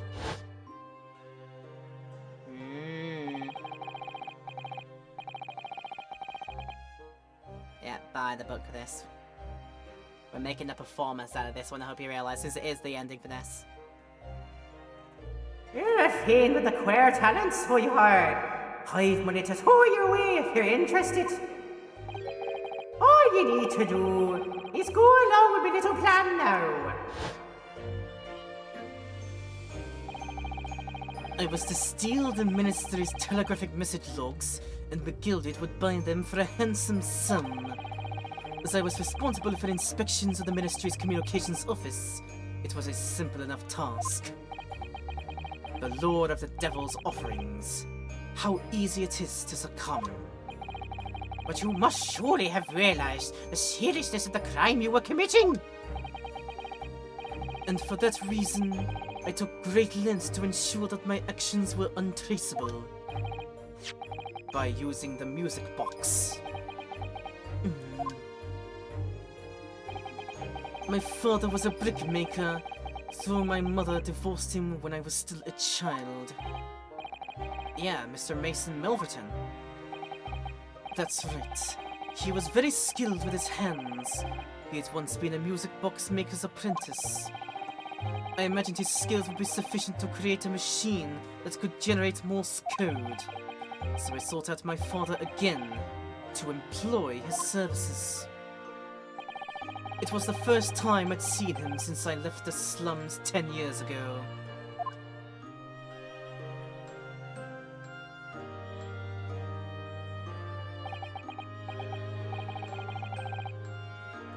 Oh, look at you, Ashley. What a fine gent you've become, eh? He was a different man to the one from my memory. A thin, frail old man. But poverty had never broken him, never corrupted him like it had me. I was sure that he wouldn't help me if I told him the real reason. So I made up a story. I've got some work for you, Father. I need some music box discs made. Music box discs, eh? A musician friend of mine has written some music he wants to sell to the public. I've brought the score with me. There are two, actually. I'd be delighted. I'd be delighted, son. It's been 20 years since I did any work like this, though. Fetch my tools, would you? They're in the loft. That's how I made him make the two discs. Thereby splitting the information in two. You were taking considerable precautions indeed. It was to protect myself as much as anything. It meant that I could deal with McGilded in two separate transactions. The first involved the first of the two discs and the music box for playing them. I exchanged them with Mr. McGilded for 10 guineas. Then, on receipt of the second disc, he would pay 1,000 guineas. So, what happened on the omnibus 2 months ago? Was the second part of the deal? The exchange of the second disc? Yes. I'd sold the man information that way a number of times already. But it seems he became reluctant to part with his money. But that doesn't quite make sense, Mr. Graydon. For why was it that on the omnibus 2 months ago, your father, Mr. Milverton, was the one dealing with Mr. McGilded, and not yourself? When I received 1,000 guineas after my first completed dealings with McGilded, I decided to give 200 to my father for his troubles.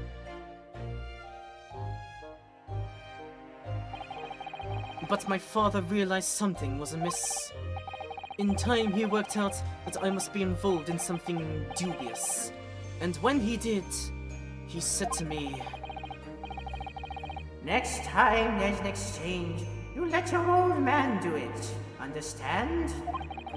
Otherwise, I won't take your money anymore.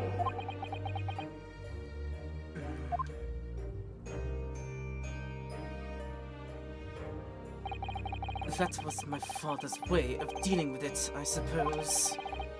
Climb into the omnibus, hand over the second disc, and take the money from McGilded. That's it. He had no idea what was actually on the discs I had asked him to make. He never knew. Just like I'll never know why everything went so horribly wrong that night. All I know is that the disc was taken from him, and he never returned home.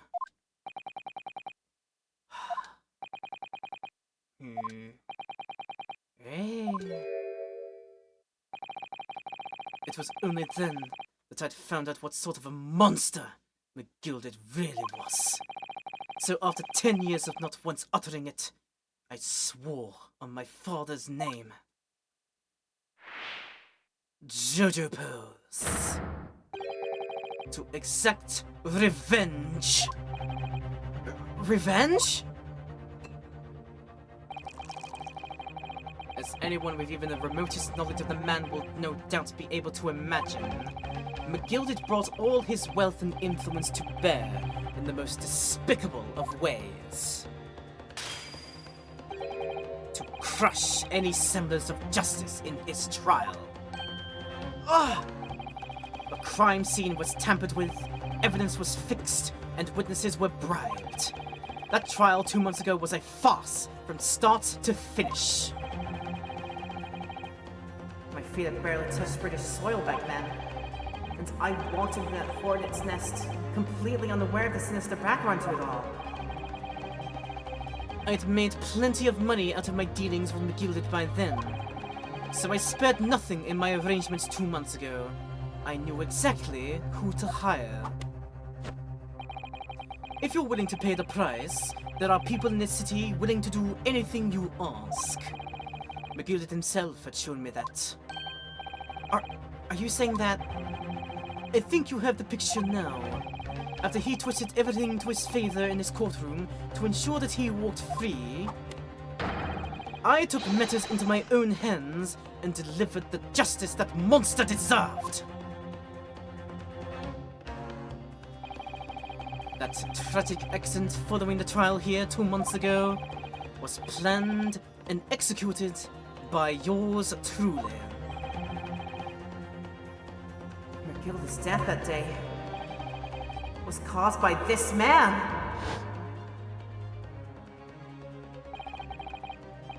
Everything is ready, sir. If you'd like to follow me into the courtroom. What's this, officer? 'Tis sooner than I was led to believe. I hope it's not inconvenient, sir. There were some changes to the schedule. Well, I must be making tracks now. 'Tis time for the inspection.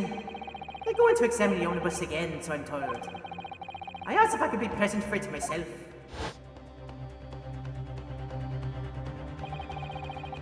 So, that policeman who came to tell McGilded he could examine the omnibus again. That's right. An imposter hired by me. McGilded used his wealth to manipulate the trial. He paid people to adulterate the omnibus with all manner of false evidence. He threatened witnesses to lie in their testimony. So I gave the man the taste of his own medicine. Once the omnibus was doused in paraffin, one of my sham policemen ushered McGilded inside and sent him on a one-way journey to hell.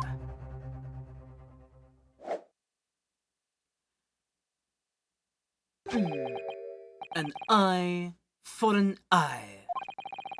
That's how I avenged my father's death. Spine-chilling account indeed. But that wasn't the end of it for me. There was a loose end, you see.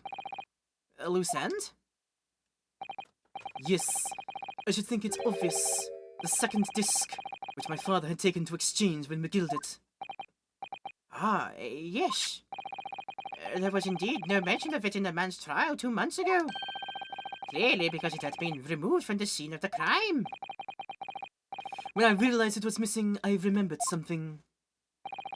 Something from the first time I dealt with McGilded.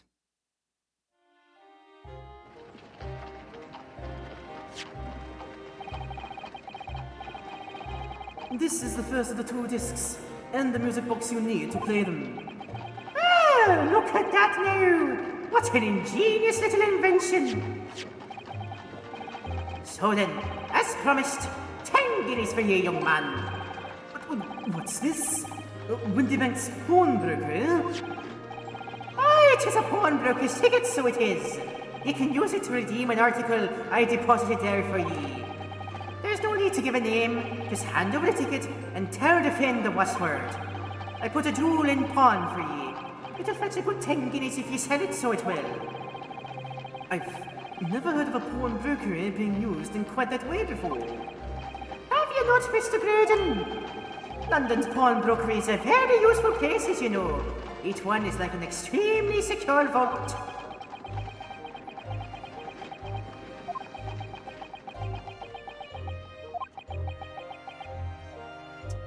A vault of many secrets, dare I say, chambers of secrets. Shoot me now for saying that, seriously. So I knew that he'd taken steps to hide the disc. It would have been in that pawnbrokery somewhere. And on that night he killed my father. He must have entrusted the ticket to someone.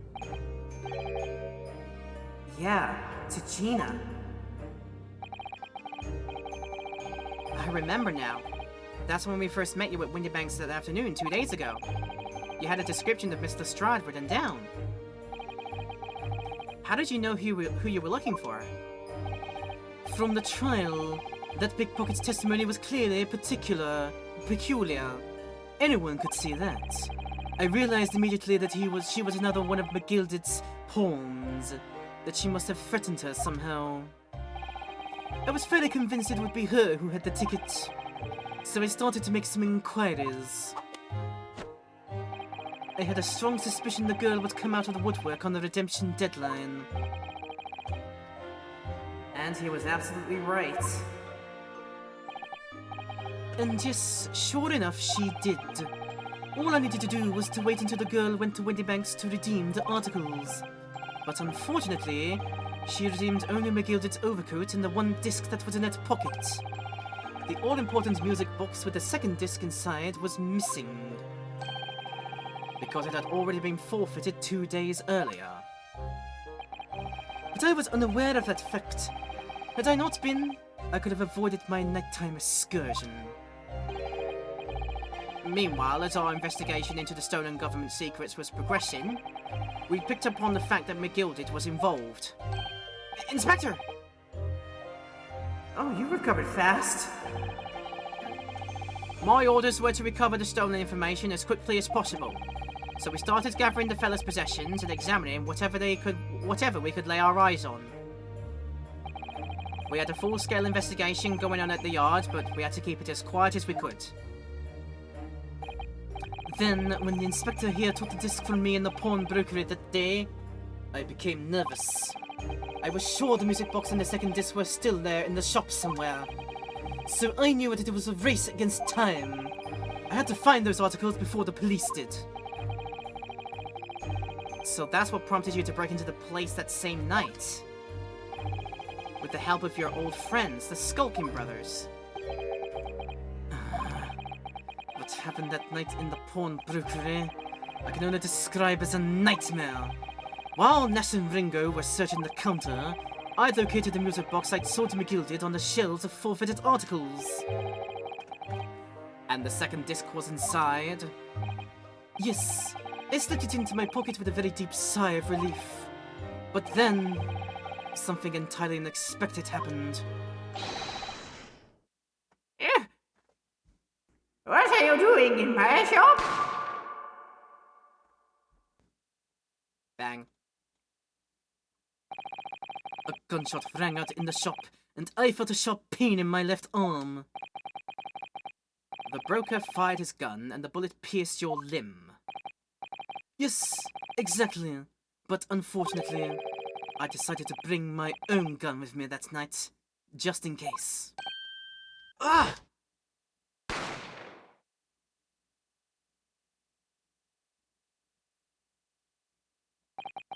Before I knew what was happening, I'd fired back. The man had already turned to flee. I hadn't intended to fire in his direction, much less kill him. But unfortunately for both of us, the bullet hit home. It struck him in the middle of his back as he fled through the storeroom door for refuge. A sorry tale. It all took place in the blink of an eye. I don't imagine Nash and Ringo even realized what had happened at first. Expecting the gun to be in the cane. He's rich, he could happen. I was terrified, so I fled. And that's the whole story. That's everything that happened at Windybanks on that wretched night.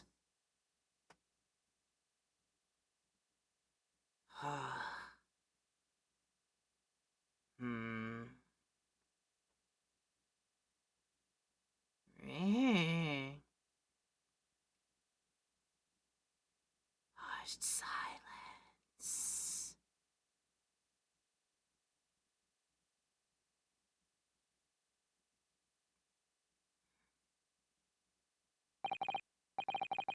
Earlier, you called McGilded a monster. A man who used his wealth and influence to distort the facts and escape justice for the crime of murder. What tragic irony. For what you have done is exactly the same.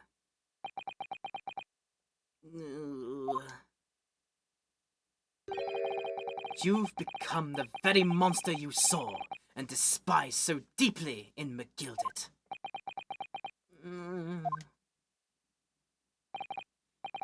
Yes, I think I have.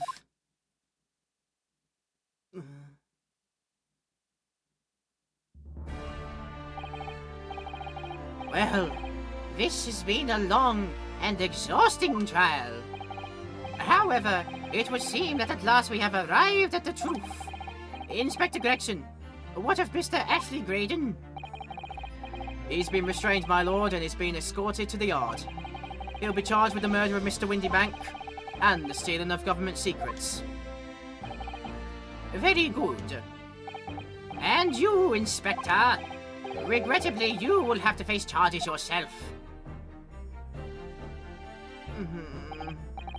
Yes, my lord, of course. It transpires that you were complicit in helping a criminal escape justice. That fact remains whether or not you were doing so in the line of duty. The crime is a serious one, Inspector, and inexcusable. And now to the defendant, Miss Gina Lestrade. Yeah? It is time for the final adjudication. Is the jury ready, Mr. Foreman? Yes, sir. Get a death squadron standing by, sir. This is really it now. The last push, the final call, the finishing whistle. My men and women are ready to deliver their verdicts. Thank you, Mr. Foreman. Very well. Ladies and gentlemen of the jury, you will now declare your final decisions to the court. Not guilty. Yay! Not guilty. Woohoo! Not guilty. Oh, joy! Not guilty. Absolutely! Not guilty. Yes! Not guilty. Duh! I mean, should the mouse be like a Secret Seventh jury and he would go squeak and go beep beep, and then his own little flame would go into, yeah. Oh, that's the stuff! I'm off the hook! Finally, Reno! You finally managed to do it! Finally is the word. I really wasn't sure if we'd come out of the top for a while there. Susie was right! You're the best lawyer in the world! Miss Lestrade, I am not finished with you yet. Eh? What are you looking at me like that for? Before you start enjoying your freedom, there are certain other crimes to consider. Eh? 2 months ago, in my courtroom no less, you gave false testimony, did you not? And in relation to the trial today, not only did you unlawfully enter Windybank's pawnbrokery, you also attempted to abscond with Mr. McGilded's property, it seems. Eh? I've never done nothing of the sort! Oh, of course not. It's not like you were gleefully wearing McGilded's coat in your cell yesterday, or anything. Aw. And just when I was getting excited about throwing a party for Ginny this evening. And turning our attention to the defense, determining that when played together, the music box discs contained a message in Morse code was, well, it was certainly a most unexpected revelation, counsel. Quite so, my lord. The prosecution was caught entirely off guard. In fact, I think we should applaud my learned friend's courage here today. I propose a toast to demanding that government secrets be disseminated before the entire courtroom. Ah! Oh, very sorry about that. But it was the only way that I could get Inspector Gregson to admit what he had done, so... If I may say something on that point. Isn't that... Oh, it's you. If I may say something to that fact, it's about the sounds produced by the music box before. I do wonder if that was really Morse code at all. What are you saying, madam? Oh, well, it's just that I'm really rather fanatical when it comes to Morse code, you see. So much so that the whole world seems to be covered in dots and dashes to me, in fact. Goodness, madam. An unhealthy level of obsession, one feels. But I must say that in my opinion, the sounds produced by those two discs were nothing more than that. A meaningless series of two different tones. What? Can that really be? It wasn't Morse code after all?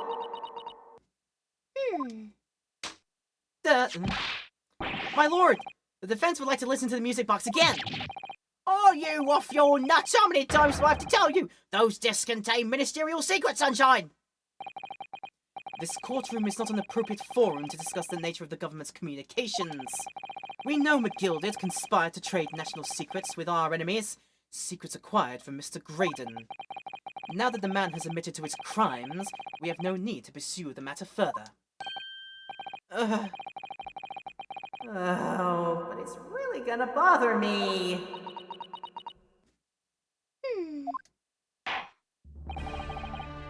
Miss Lestrade, Yeah, my lord? that which you have seen today here in this courtroom has been extremely disturbing. Falsified evidence, intimidation, perjury, a grim catalogue of depravity. An appalling experience to befall any child. Oh, come on. It ain't nothing I don't see most days back in the slums. I beg your pardon? If you're weak, you pay for it. That's just how life goes. Gina, But look, I reckon I've worked something out today. The world ain't fair, but if you want it to change, you've got to start at home. You got to change how you are yourself.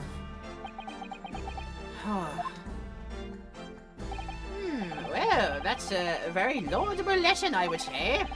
I eagerly look forward to the born-again Miss Lestrade never gracing my courtroom with her presence again. Now, with regard to the murder of Mr. Pop Windybank, proprietor of a pawnbrokery business on Baker Street, I hereby declare the defendant, Miss Gina Lestrade, not guilty! Woohoo! We did the thing! and now the fire hazards start again. Why? Oh my god, that's it! Gina! Oh, no freaking... Well, how about them apples? And pears. That is all. Court is adjourned. Now I can go home and sleep, for goodness sake. I think that's for all of us, eh? We're not done here. You said this would be 20 minutes. By far and away, this isn't 20 minutes. But I'm committed. I'm committed. We're going to get to the end of this now, I think. On a personal note, I must say you've surprised me, my Far Eastern friend. Oh! Give me a drink, bartender. I see the drink TV antenna. I will take it now. Hey, it's Chat. We want you to drink something. Don't worry about it, friend. I'm committed. I'll live with my mistakes. It's fine. Despite being a Nipponese, you saw through the pretense to the malice that festered within that Englishman. And at the same time, saw through the grime to the surprising heart of your English client. You have a curious talent for judging character, especially considering our very different cultures.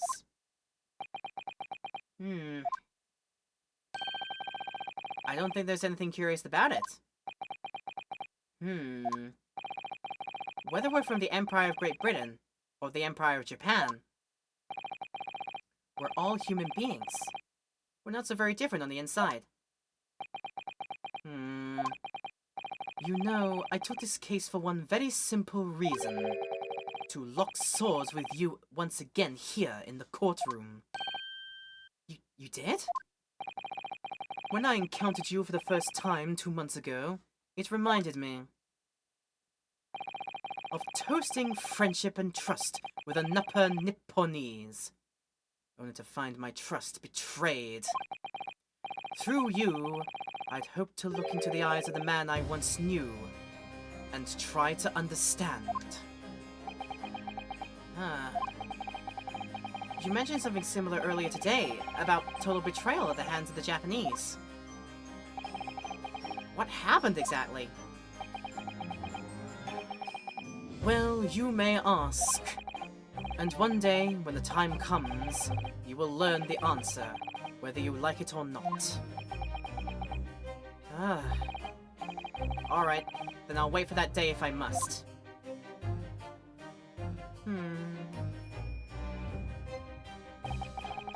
Coming to be known as the Reaper of the Bailey, and my retirement from service 5 years ago, it gives me cause to wonder if our meeting has some deeper purpose.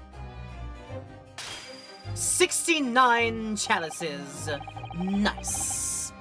So farewell, my learned Nipponese fellow. Until we meet again.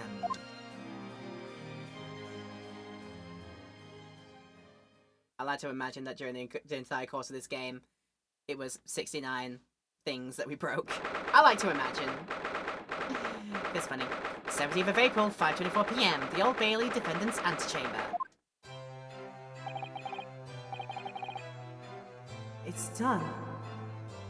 It's over. It's done. At last. Yes, Mr. Frodo, it's done. Did you count every chalice and there was at 69? No, I'm doing a bit. Don't worry about it. I don't think there was, but I'm doing a bit.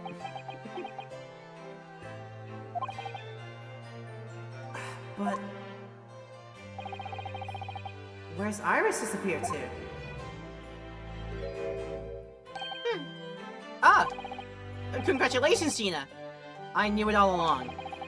I knew that you were innocent. Well, you did what you said, Miss Naruto. You believed in me, right up until the end. You as old as your name. What's odd about it? I told you I had faith in you, didn't I?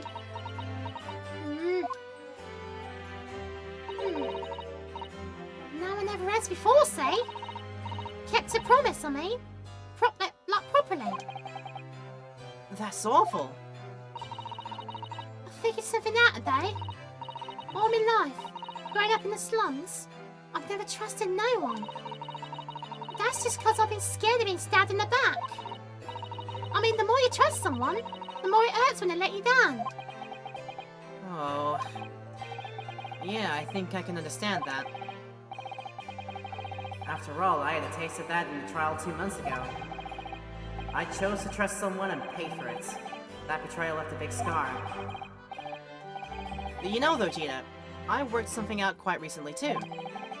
Trusting in someone else is really an exercise in learning to trust yourself. And when your gut tells you it's the right thing to do, and your trust is rewarded, there's no better feeling in the world. I think I have you to thank for reminding me of that valuable lesson. Oh, well, if you say so. Don't make a fat lot of sense to me, though. I'm trying to say that putting my faith in you, Gina, has been a real pleasure. Oh! For crying out loud, pack it in!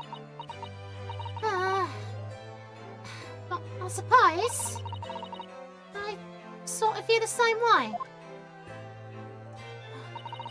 I mean, sometimes trusting someone else is, you know, it's alright. Thanks.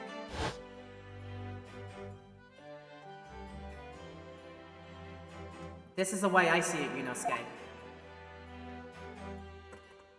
A defense lawyer is only as good as his faith in his client. And that comes down to how much faith he has in himself. After this experience, I'm starting to feel like I understand what you mean. Kazuma. Am I living up to your expectations? Am I turning out to be the lawyer you believed I could be?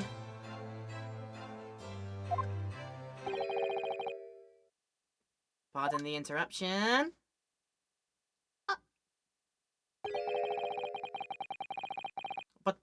juice does a man have to do to be noted around here, my dear fellow? Ah, that voice! It's too late for that voice now, Mr. Naruhodo. I've been standing here patiently in the corner of the room for an eternity! Yes, it was me all along. I would have said when you finally have noticed me. But you people, with your incessant babbling! Oh, Mr. Sholmes! Yes, it was me all along! Huh, you see? For crying out loud, my dude. I'd assumed you'd be taken back to the hospital, to be honest. Indeed I was, but I managed to escape again! Oh. You're not a very smart man, are you, truly? Yeah, we're back to good characters, yay! I happen to be aware of one or two foibles to the doctor who was tending to me. I think I'm gonna have a sneeze again, sorry.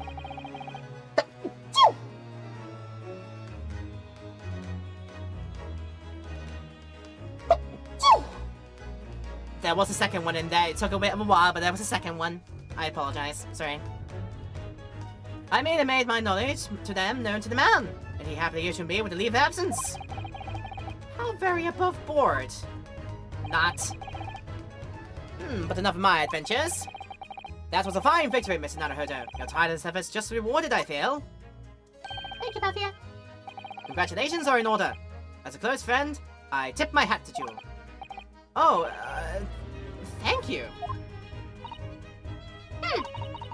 Some great detective you are!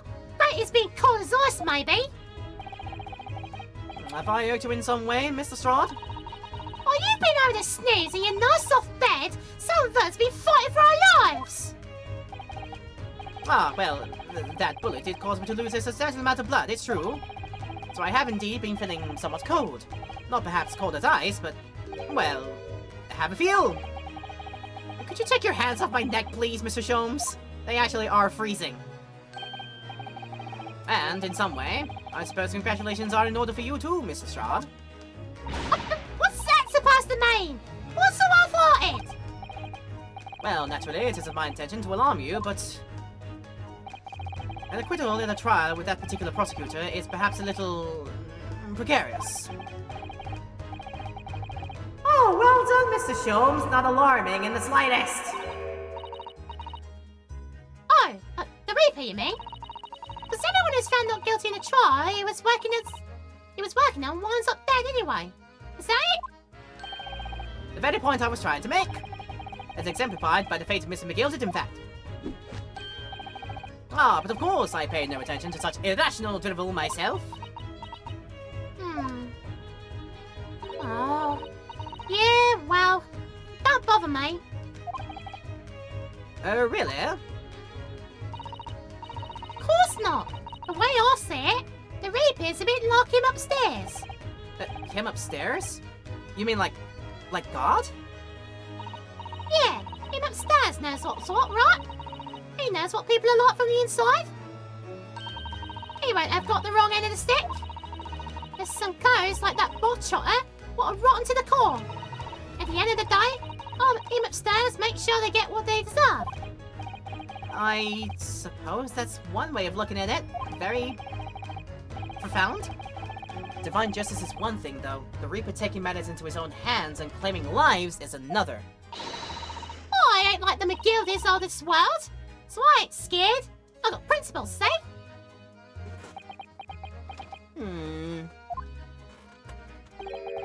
A trait in you which is to be admired, Mr. Strahd.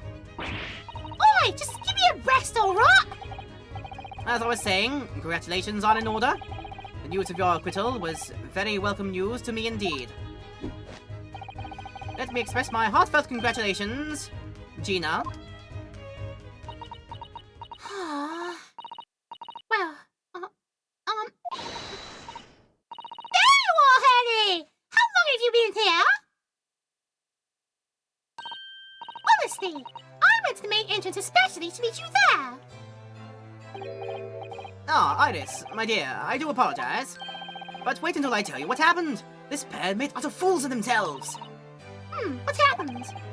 As you know, I have a penchant for disguise. I was hiding in this room dressed as a bailiff. But these don't didn't notice my presence at all. They had no idea. Can you imagine, Iris? Would you credit it? Iris killed him. Oh my god, no. I'm not sure, really. I beg your pardon? I'm sorry, Harley, but you just don't have the weight presence you seem to think you have. In fact, you really ought to be careful about that. It's going to land you in trouble one day. I'll be careful. Youch! Anyway, it's such a shame. I was so hoping to throw a party for Ginny tonight. But you won't be able to come, will you? Don't look like I'm going to be nowhere for a while. You heard the judge's patter. I got stuck to make amends for it, apparently. All them offences. What was it again? Breaking, entering, taking the bot trotter stuff, what was in his lug, blah blah blah. Yeah, I think you'll find that basically being a pickpocket is the main offense.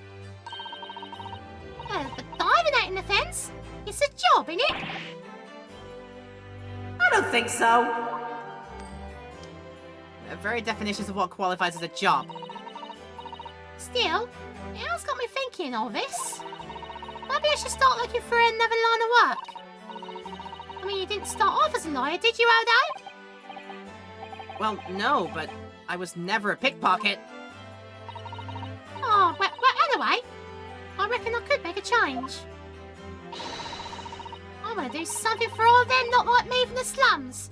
Something that makes a difference for them. That's a wonderful idea, Ginny. I'm sure you can do it.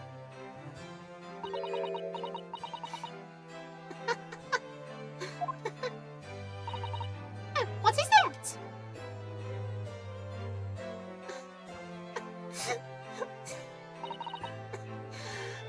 Nothing. Miss Gina Lestrade, the prison carriage has arrived, ma'am. Come with me to the rear gate at once. Right. Well, looks like I'm off then. Yeah. Goodbye, Gina. And good luck.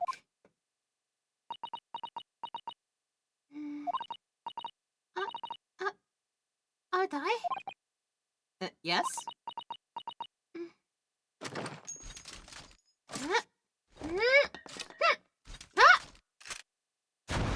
Ah! Ah! Oh, what was that for? I don't know. I mean, I don't know what to say. So, Ah, indeed. Perhaps the situation calls for a phrase hitherto missing from your vocabulary, Miss Lestrade. On occasions such as this, I would recommend a simple thank you. oh. Oh, yes. It's good advice, Ginny. Right. I see. Well.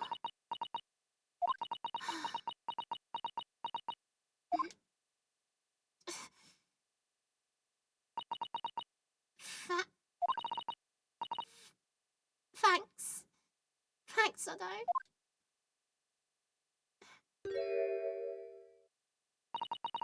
Thank you for everything what you've done. For believing in me.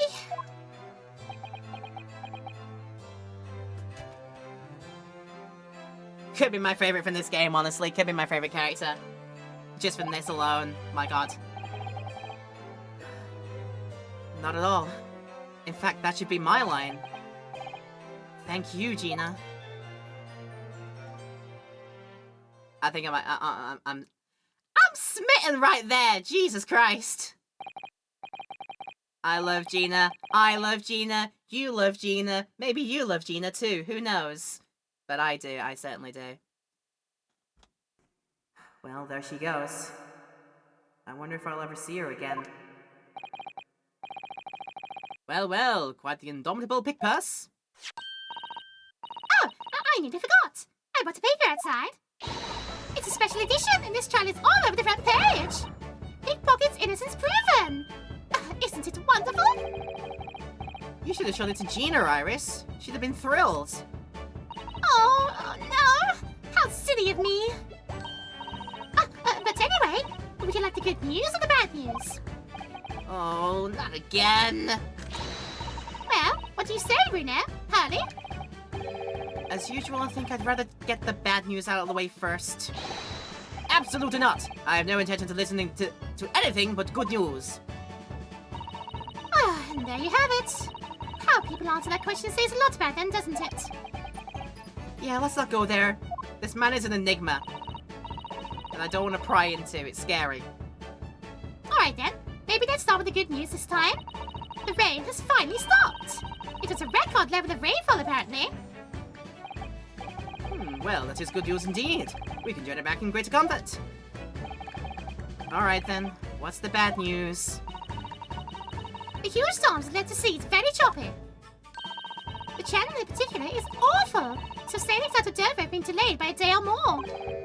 Wait, Dover? That's right. If we head to the station immediately, we may still make it in time to wave Susie off. But...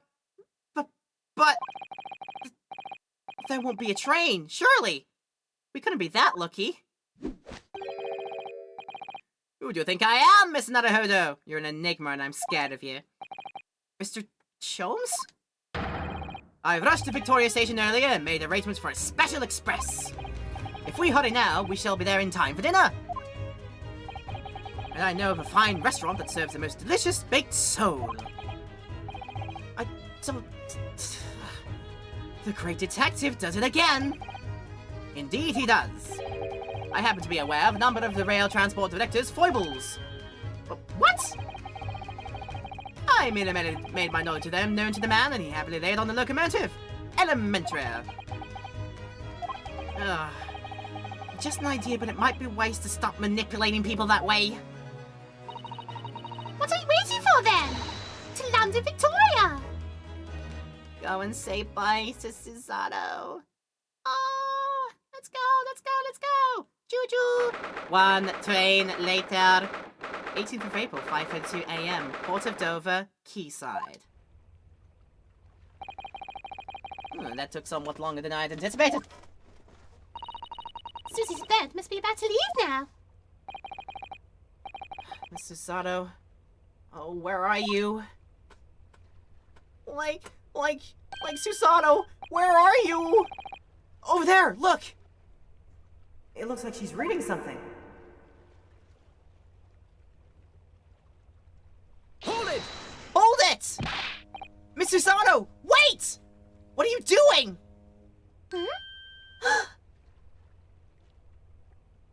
Oh, Mr. Naruhodo! What are you doing here? We came as soon as we could after the trial. I mean, we heard that sailings were being delayed to the bad weather, you see. Oh, I see. Then tell me, how did Dina's trial go? It went well. She was acquitted.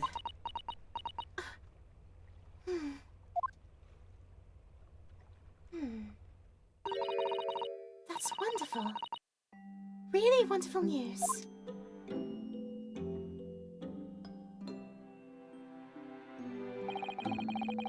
The book you were about to throw into the sea.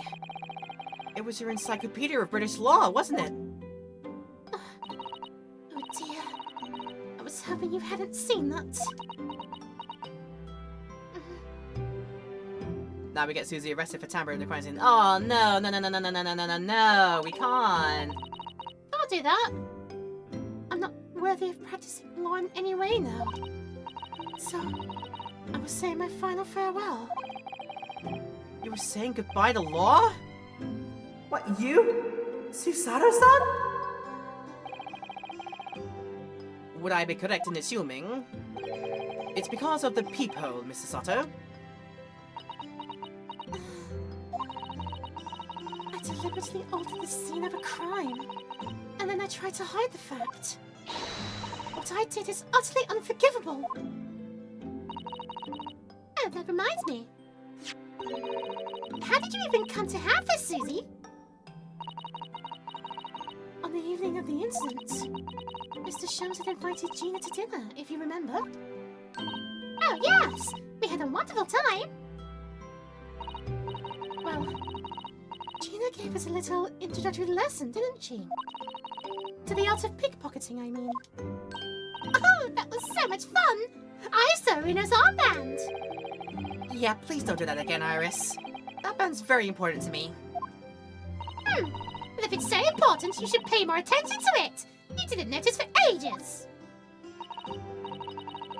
On a whim, I thought it would be fun to see if I could take the Cab Flappertram. The Cab Flappinator. That I remembered its name. Got it there eventually. So I put it up my sleeve. Really? And then I rather forgot about it. Until I found myself in Mr. Winnie shop with it later that night. I see. And then...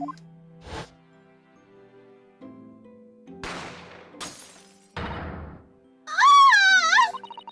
Mr. Sholmes! Mr. Sholmes! Leave me, Mr. Naruhodo.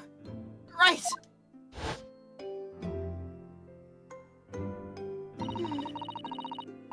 After Mr. Naruhodo had left the shop, I started to think.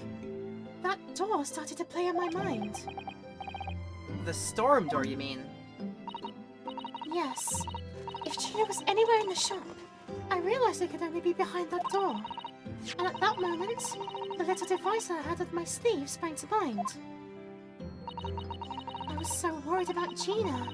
I simply had to know. So you used the Cat Flappermatron to make the peephole in the door? It's captured in a photograph printed to the shop.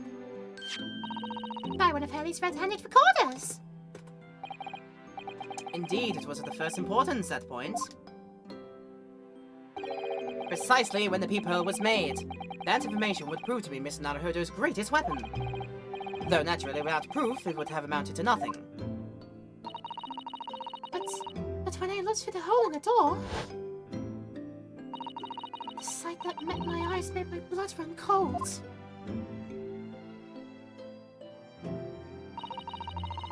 Thoughts started to run through my mind. I remembered that trial 2 months earlier. The trial of Madness McGilded. I thought about how they had manipulated the evidence and arranged false testimony to secure his freedom. It made the British justice system feel very dark and sinister to me. And then, a terrible thought occurred to me.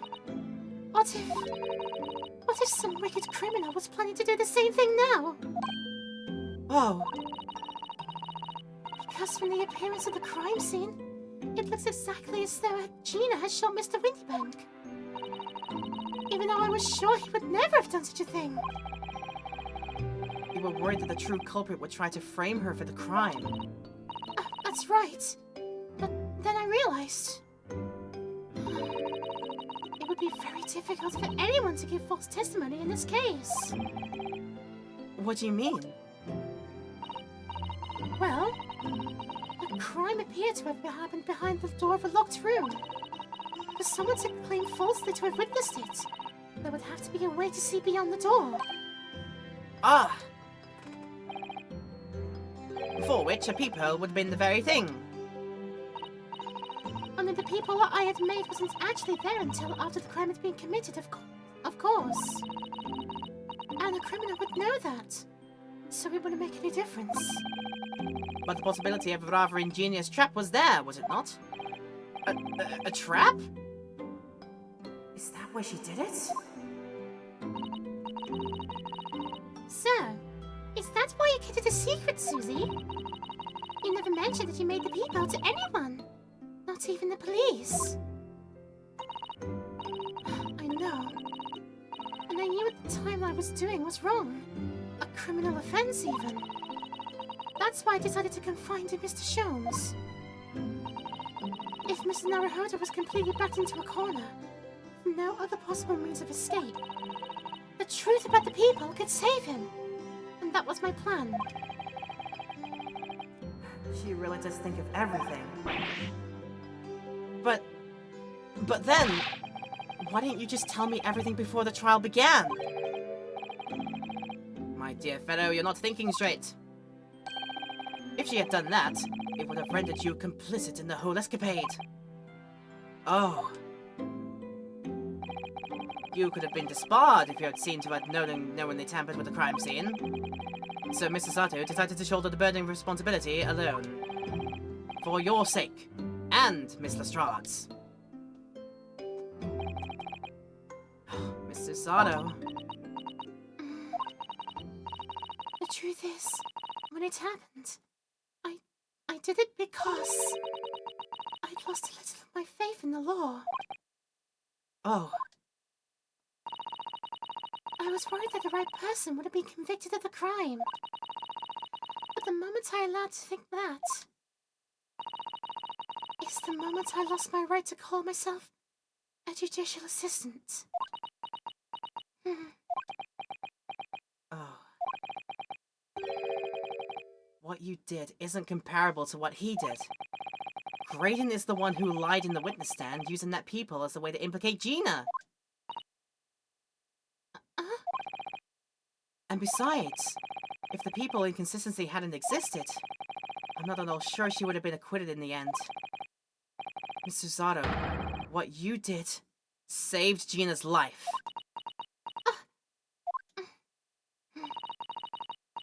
Well, with your kind words, Mr. Naruhodo, you've saved me too, from my regrets.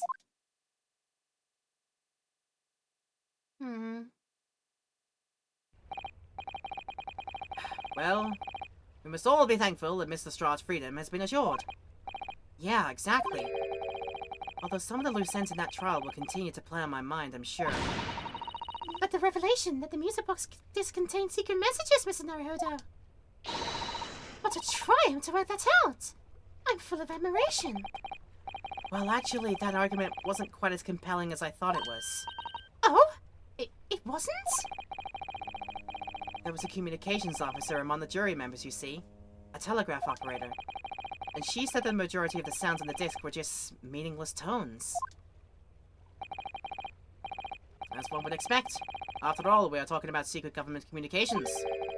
No doubt they were written in cipher to avoid being readily understood should they have been intercepted. In cipher? I see. So then we could never have hoped to understand the message anyway. Nonsense, my dear fellow! It's quite a zero-pi problem, I assure you!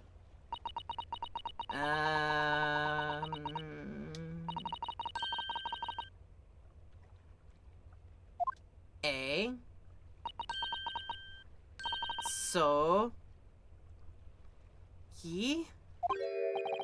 Ah! What?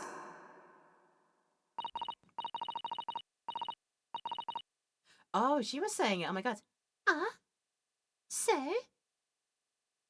Ye. Well, that can't be a real word, can it? How funny. Wait! Iris! What did you just say? Oh, I just said... Asogi. Does that word mean something to you? Means something. Asugi was the name of my best friend! What? But how? How do you know the name, Iris? I wrote it down during the trial before, when the message was playing on the music box. She transcribed it on the fly? Yeah, she really is a genius. Scarily so. I thought the message probably wouldn't be written out in plain Morse code, so I tried various ways to interpret it. But whatever I tried, the words just didn't seem to make any sense. That is, in English at least. Oh! Japanese Morse code. Oh, it suddenly occurred to me, you see. There's more than one Morse code, not just the English variety. Various countries around the world have altered and added to Morse code to use it in their own languages. I don't believe it! Are you saying... That's right. I've only actually seen a chart of Japanese Morse code once before. But I think it's based on the Iroha pangram, isn't it? And you mean to say that in Japanese Morse code, The message says Asogi? Yes, I think so. Sorry, but I don't remember all of the Japanese Morse code. Iris, would you let me see that? Mr. Sato, do you know it? Do you know Japanese Morse code? Yes, I spent some time studying it. Because I'm quite sure Morse code will become ever more important for international communications. For better or for worse reasons, unfortunately. Then, might I recommend, my dear madam, that you focus your efforts in the English version. Be that as it may, Irish, show me the message, please. Of course.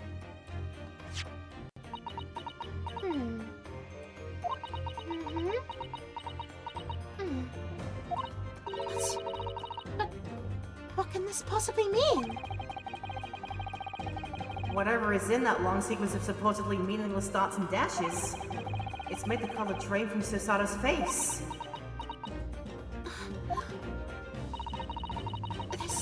There's no doubt that this message is written in Japanese Morse code. So the British Empire had been using Japanese for its secret communications? I don't understand the reason why, but the message appears to be a list of 4 people's names. 4 names? The first is Kei Asogi. Kazuma Asogi. Why? Why was his name on that disc? The second is A. Shin. Shin?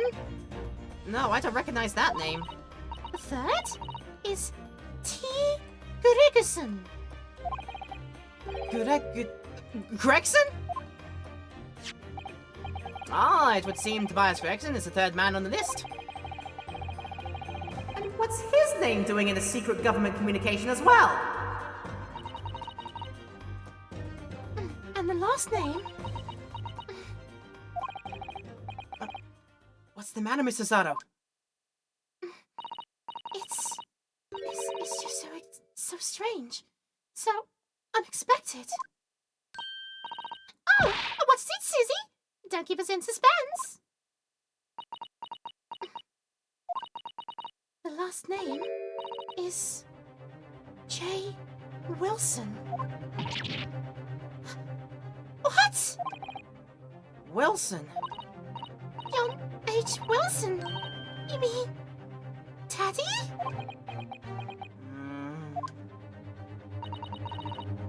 It says only J. Wilson, so I'm afraid I can't be sure. Then, after the 4 names, it reads, if I translate from Japanese, that is all 4, and that's the end of the message. Or rather, the end of what you noted down, Iris. I just can't believe it. Who would ever have thought that those discs contained Japanese Morse code? Not to mention a strange list of some disturbingly familiar names. It would appear... Ooh. Sorry, I'm thinking this. I don't mean to think this. It would appear that this particular message is a communication of some kind between Great Britain and the Empire of Japan. So, Daddy could be in Japan then, where Susie and Runo come from. Oh, well. No, it's not very likely really, is it? I mean, there are thousands of people with the surname Wilson, and there must be lots of J's among them. How do we let this down lightly? Professor John H. Wilson, visiting professor of medicine at the Imperial Yume University. But we can't tell Iris about that now. We just can't. This is so strange. Somehow, in solving the case of Mr. Windybank's murder today, I feel like I've rolled back a boulder at the mouth of a very dark cave. I do wonder if perhaps it's a dark cave that we shouldn't go wandering inside.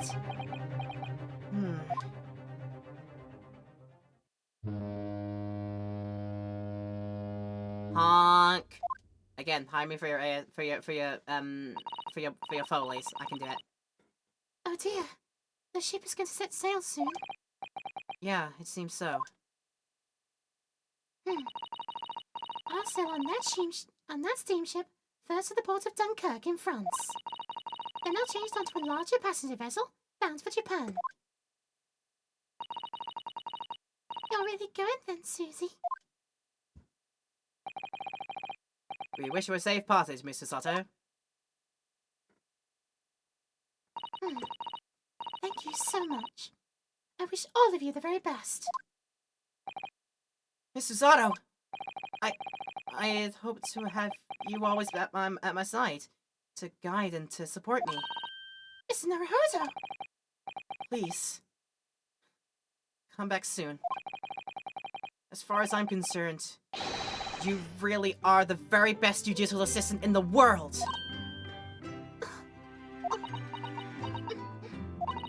I'm quite sure. I'll be back before you know it. Really, Susie? Oh, now don't forget, Iris. I've made you a promise I've yet to fulfill. A promise? About your manuscript. Ah! Oh yeah, the Hound of the Baskervilles. Well, I'll be waiting for you then, Susie. A promise is a promise. Definitely, Iris.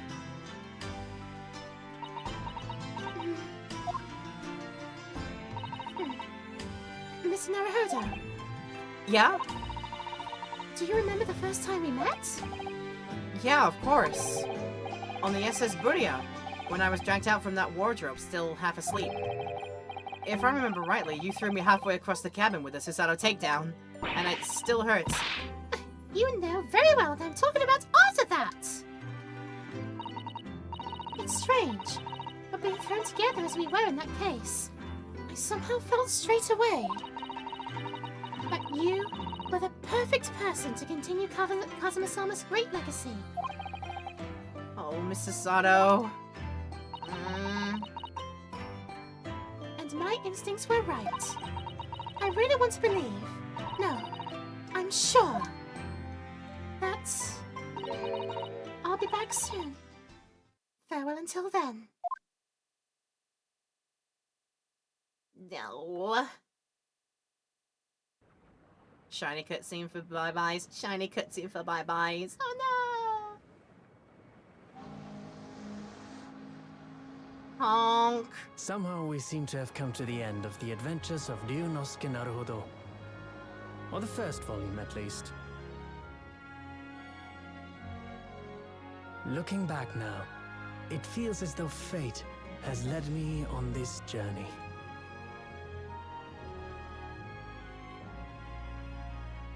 Oh my eyes yeah!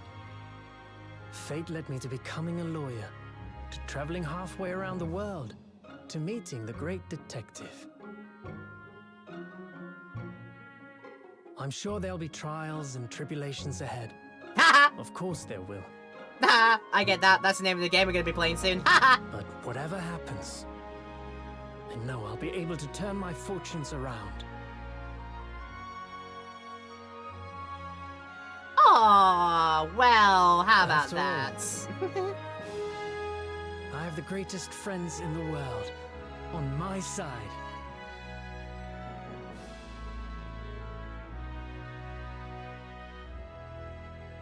Friendship! Yay!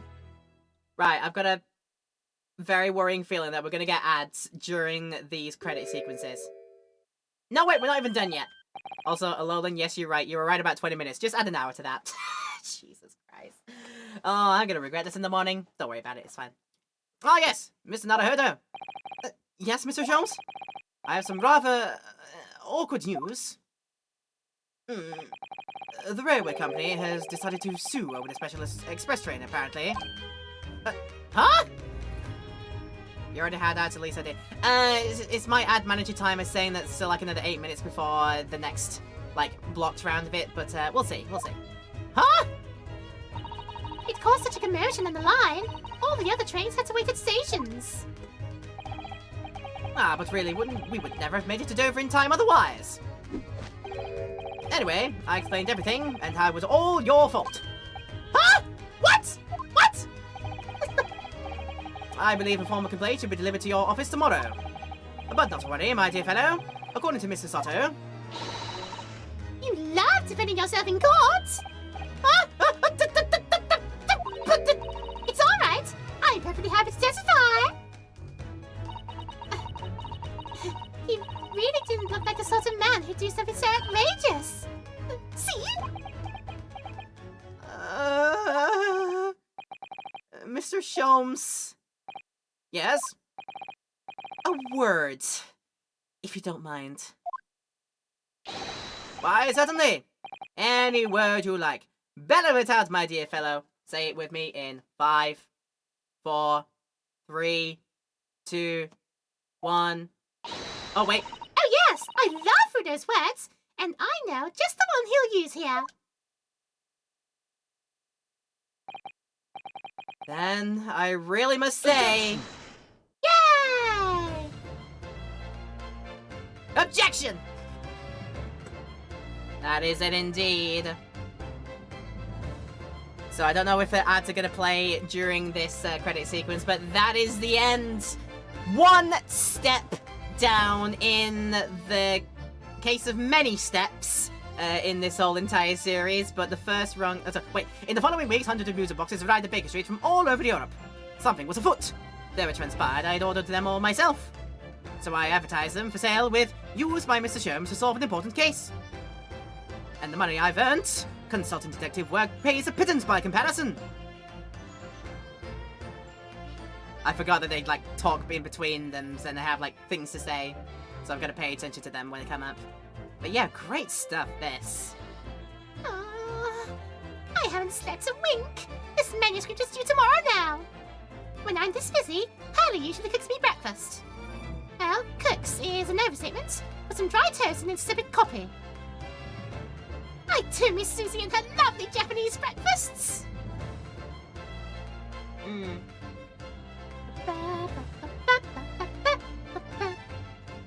This is some great music to this whole thing as well. Oh god, you! Witness, your testimony is riddled with contradictions. Exactly, ready to Rare Corbin, Coin Tide, and the Rare Stakes themselves? Well, I don't know, sir. Knows his father is an innocent man. Or are you calling my son a liar? Witnesses, my courtroom is no place for your petty arguments. These are generally the favorites of the bunch. I know a lot of people do like these ones for sometimes how no holds barred they are. Having delivered the Russian dancer to shore in Shanghai, I laid low in the steamship for a while.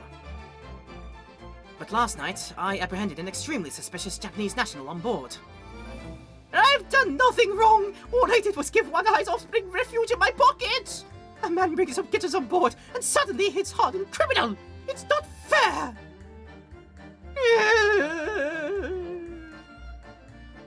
Poor man, Soseki, what did he deserve for this? Yeah, they don't hold back with depictions of whatnot, and they've got very interesting twists, honestly, yeah. And scientific investigation will be the gold standard for policing in the new age. I dream of a world governed by the tenets of order and discipline.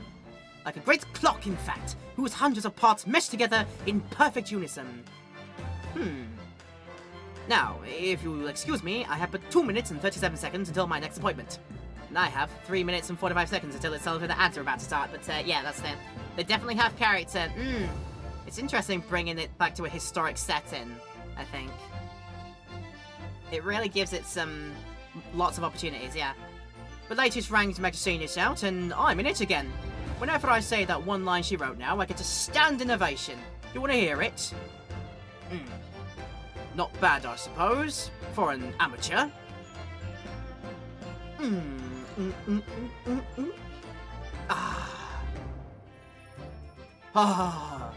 Her ladyship puts me to shame.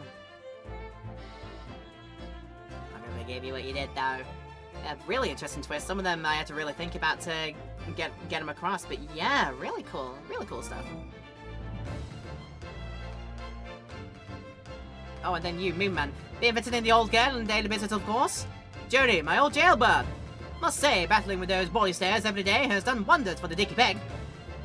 Managing rather well with the housework too. Got this maid business stayed up, I say. Hope the gossiping neighbors don't realize the man of the house is his own maid. Nothing is wrong with this. Like, the world will move on. Don't worry about it. If anything, you're learning, like... You're learning that you're becoming a true feminist. Don't even worry about it. Oh, my Rennie is back on the beach again. All thanks to the Reaper. Oh, there's nothing I enjoy more these days than hunting out the small change in the gutter. I'm a better Bobby now, looking out for Londoners their dropped half pennies and my lovely wife. Oh, Pat! Oh, Rolly. They so remind me of like Rosie and Jim, or like Raggedy Ann and Andy. I feel that between them, like they so belong in an old children's like puppet show, you know? Looks like I'm gonna be doing time for a bit now. But Iris comes every day for a natter, so ain't too boring. She's always going on about them cases what Shames is looking into. Criminal investigations are kind of interesting when you get into them. Spoilers for game 2, maybe she joins the team after her... What is it? Yeah? Rosie and Jim definitely hits, for sure. Yeah. I feel that. I loved Rosie and Jim back in the day as well. Yes, I've renounced my upbringing and chose a life of sophisticated crime, but regrets? Please. Give over, bruv, that ain't the ass we used to know. We got here in time to plan the comeback of Milverton and Skulkin's milk run, right? The three Muscowhutsits milking the neighborhood for all it is worth. Wow. Milking neighborhood. Ugh, I don't want to think about that. Oh, by the way, ads. Probably ads now. I'm so sorry. Not in the YouTube stream, just so you know. But yeah, we have ads playing right now for Twitch peoples. And then after that,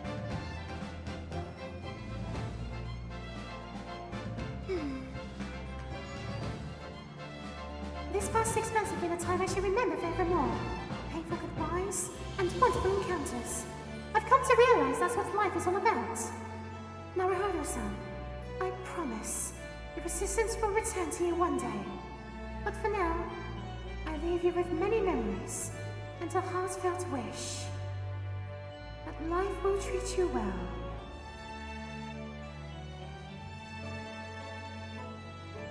yo! I love that.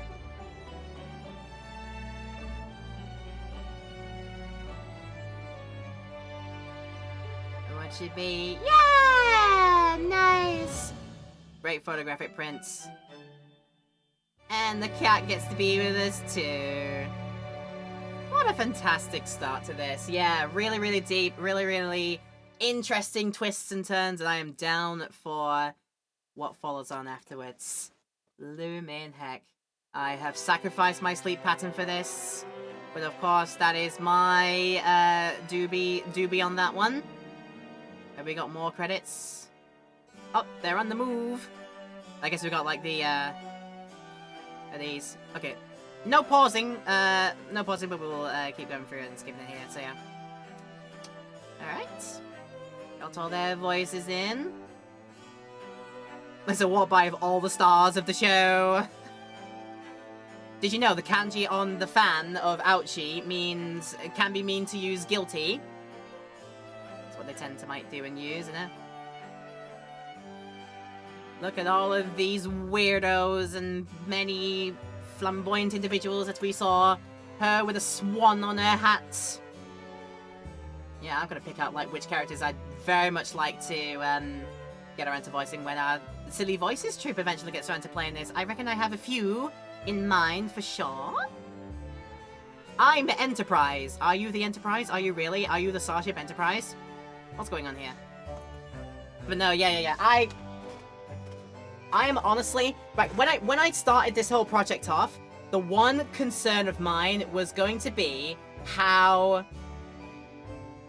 I would not be able to figure out most of the stuff, like most of the connections to make and what things to do. Like, that was a big fear for me, like, getting into this series. Like, I wanted to get into the series after joining in with my friends and such. Oh, and then Kazuma gets left behind because no, that's where he goes. But I mean, is that really where he goes? Because what are we alluding to for the next game? Maybe, I don't know. But yeah, anyway, I was worried. I've always had this sort of like back of the pit of my stomach feeling that I'm not going to be good at playing these games and figuring out what they're all about, you know? I'm not going to be able to figure out most things. But surprisingly, I managed it for quite a few things, actually. There's only one or two things that I got desperately stuck on, but, no, this game is forgiving in that regard, with the whole, like, you can save and just reload, and, though that might make it, just turn into a case of, yeah, just press buttons until you find the right button to press at the right time. And that's the fault of, like, a lot of, like, story, adventure, visual novel types like this. It's a common problem against all of them, really. There's really not there's really not much to do about it. But no, I'm happy with how much of the game I managed to figure out on my own Sims without having to be like, right, I'm resorting to pressing buttons now and trying to figure things out. But yeah, the stories are very interesting as well. The multitude of really likable characters and other characters that I'm like, right, I don't want these in my life anymore. The sooner that they leave, the better. But I understand how people really like certain ones in here, how they're like their favorites, and how this game is one of their bestest in the series, in the whole entire series. Yeah. But yeah. So we'll be leaving that in there. We'll let the credits roll out all the way to the end, because we'll be meeting everybody now towards the end. And there's Soseki, who's been in tabbies, who's been in like wooden sandals all this time. I didn't see that! Is that what Soseki did actually in real life? Was he that eccentric? I wonder. Probably not though, I don't know. Is Irish gonna join us for the walk now? Because she's like officially a partner. Ah, yes she is! Yeah, look at that! What about the Barok? No, Barok is just there. So yeah, I'm intrigued about where the second game is gonna go. When we figure out what it means by the resolve, and look at all of them jujubes. I've somehow really liked doing the whole like JoJo pose shtick with that Graydon character. Such a fun time. And also, yeah, smitten with Gina right at the end. You did a brilliant job. And then she's like, oh no, she's got a gun! Run away, she's got a gun! Oh dear. Interviews and research with the Mount Rocco Cable Car and Tourism Company. International Music Box. Oh, they must have like done special like talks to them about like how a music box would work. So that must have been like a special Japanese style music box. Or like Japanese built. No. I'm being stupid. He must have been told how to make it in the Japanese way or something. I don't know. I'm postulating. I'm saying random things now. But safe to say, this was a very, very, very, very good start. I love that! This is a very, very good start to our Ace Attorney chronology. And the adventures are, as they say, Finn. But who is Finn? I don't know who Finn is. But that remains to say.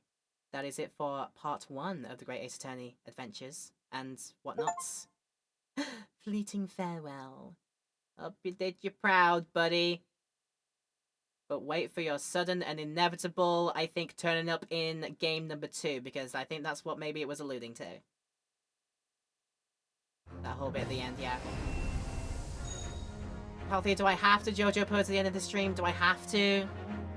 Do I have to? You might have to bribe me better than that, I don't know. But yeah, but that shall be the end of the Great Ace Attorney adventures.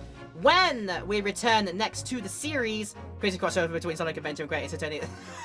Sonic Attorney. I mean, you need to get around to, if you haven't done so already, you need to get around to playing The Murder of Sonic the Hedgehog, because it takes all of the investigation portions of this. It's essentially like you take Sonic but make it into an Ace Attorney style novel adventure where you investigate, look for evidence, and then press people for clues and interrogations. You gotta get around to that if you haven't, because yes, It was actually really good, and it's free on Steam as well. So yeah, look it up. The Murder of Sonic the Hedgehog, free, absolutely worth your time if you can.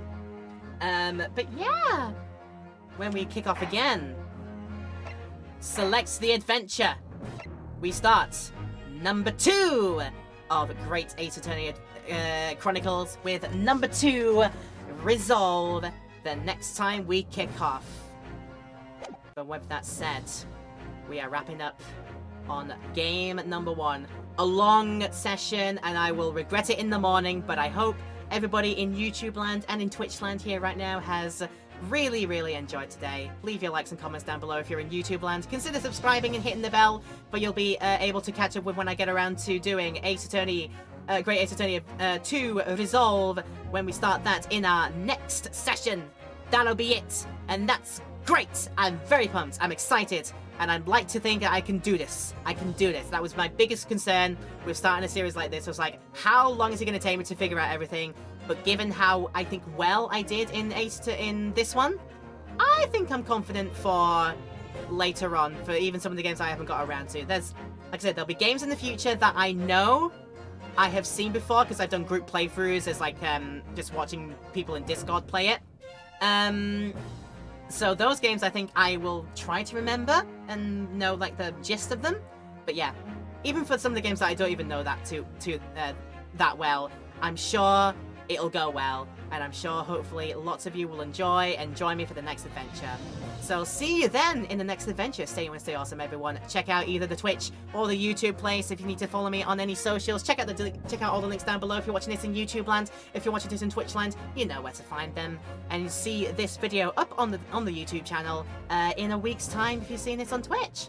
With that all said, thank you so much for joining me for this adventure, and there will be another great Ace Attorney adventure coming your way when we start to Resolve in our next stream, in our next video.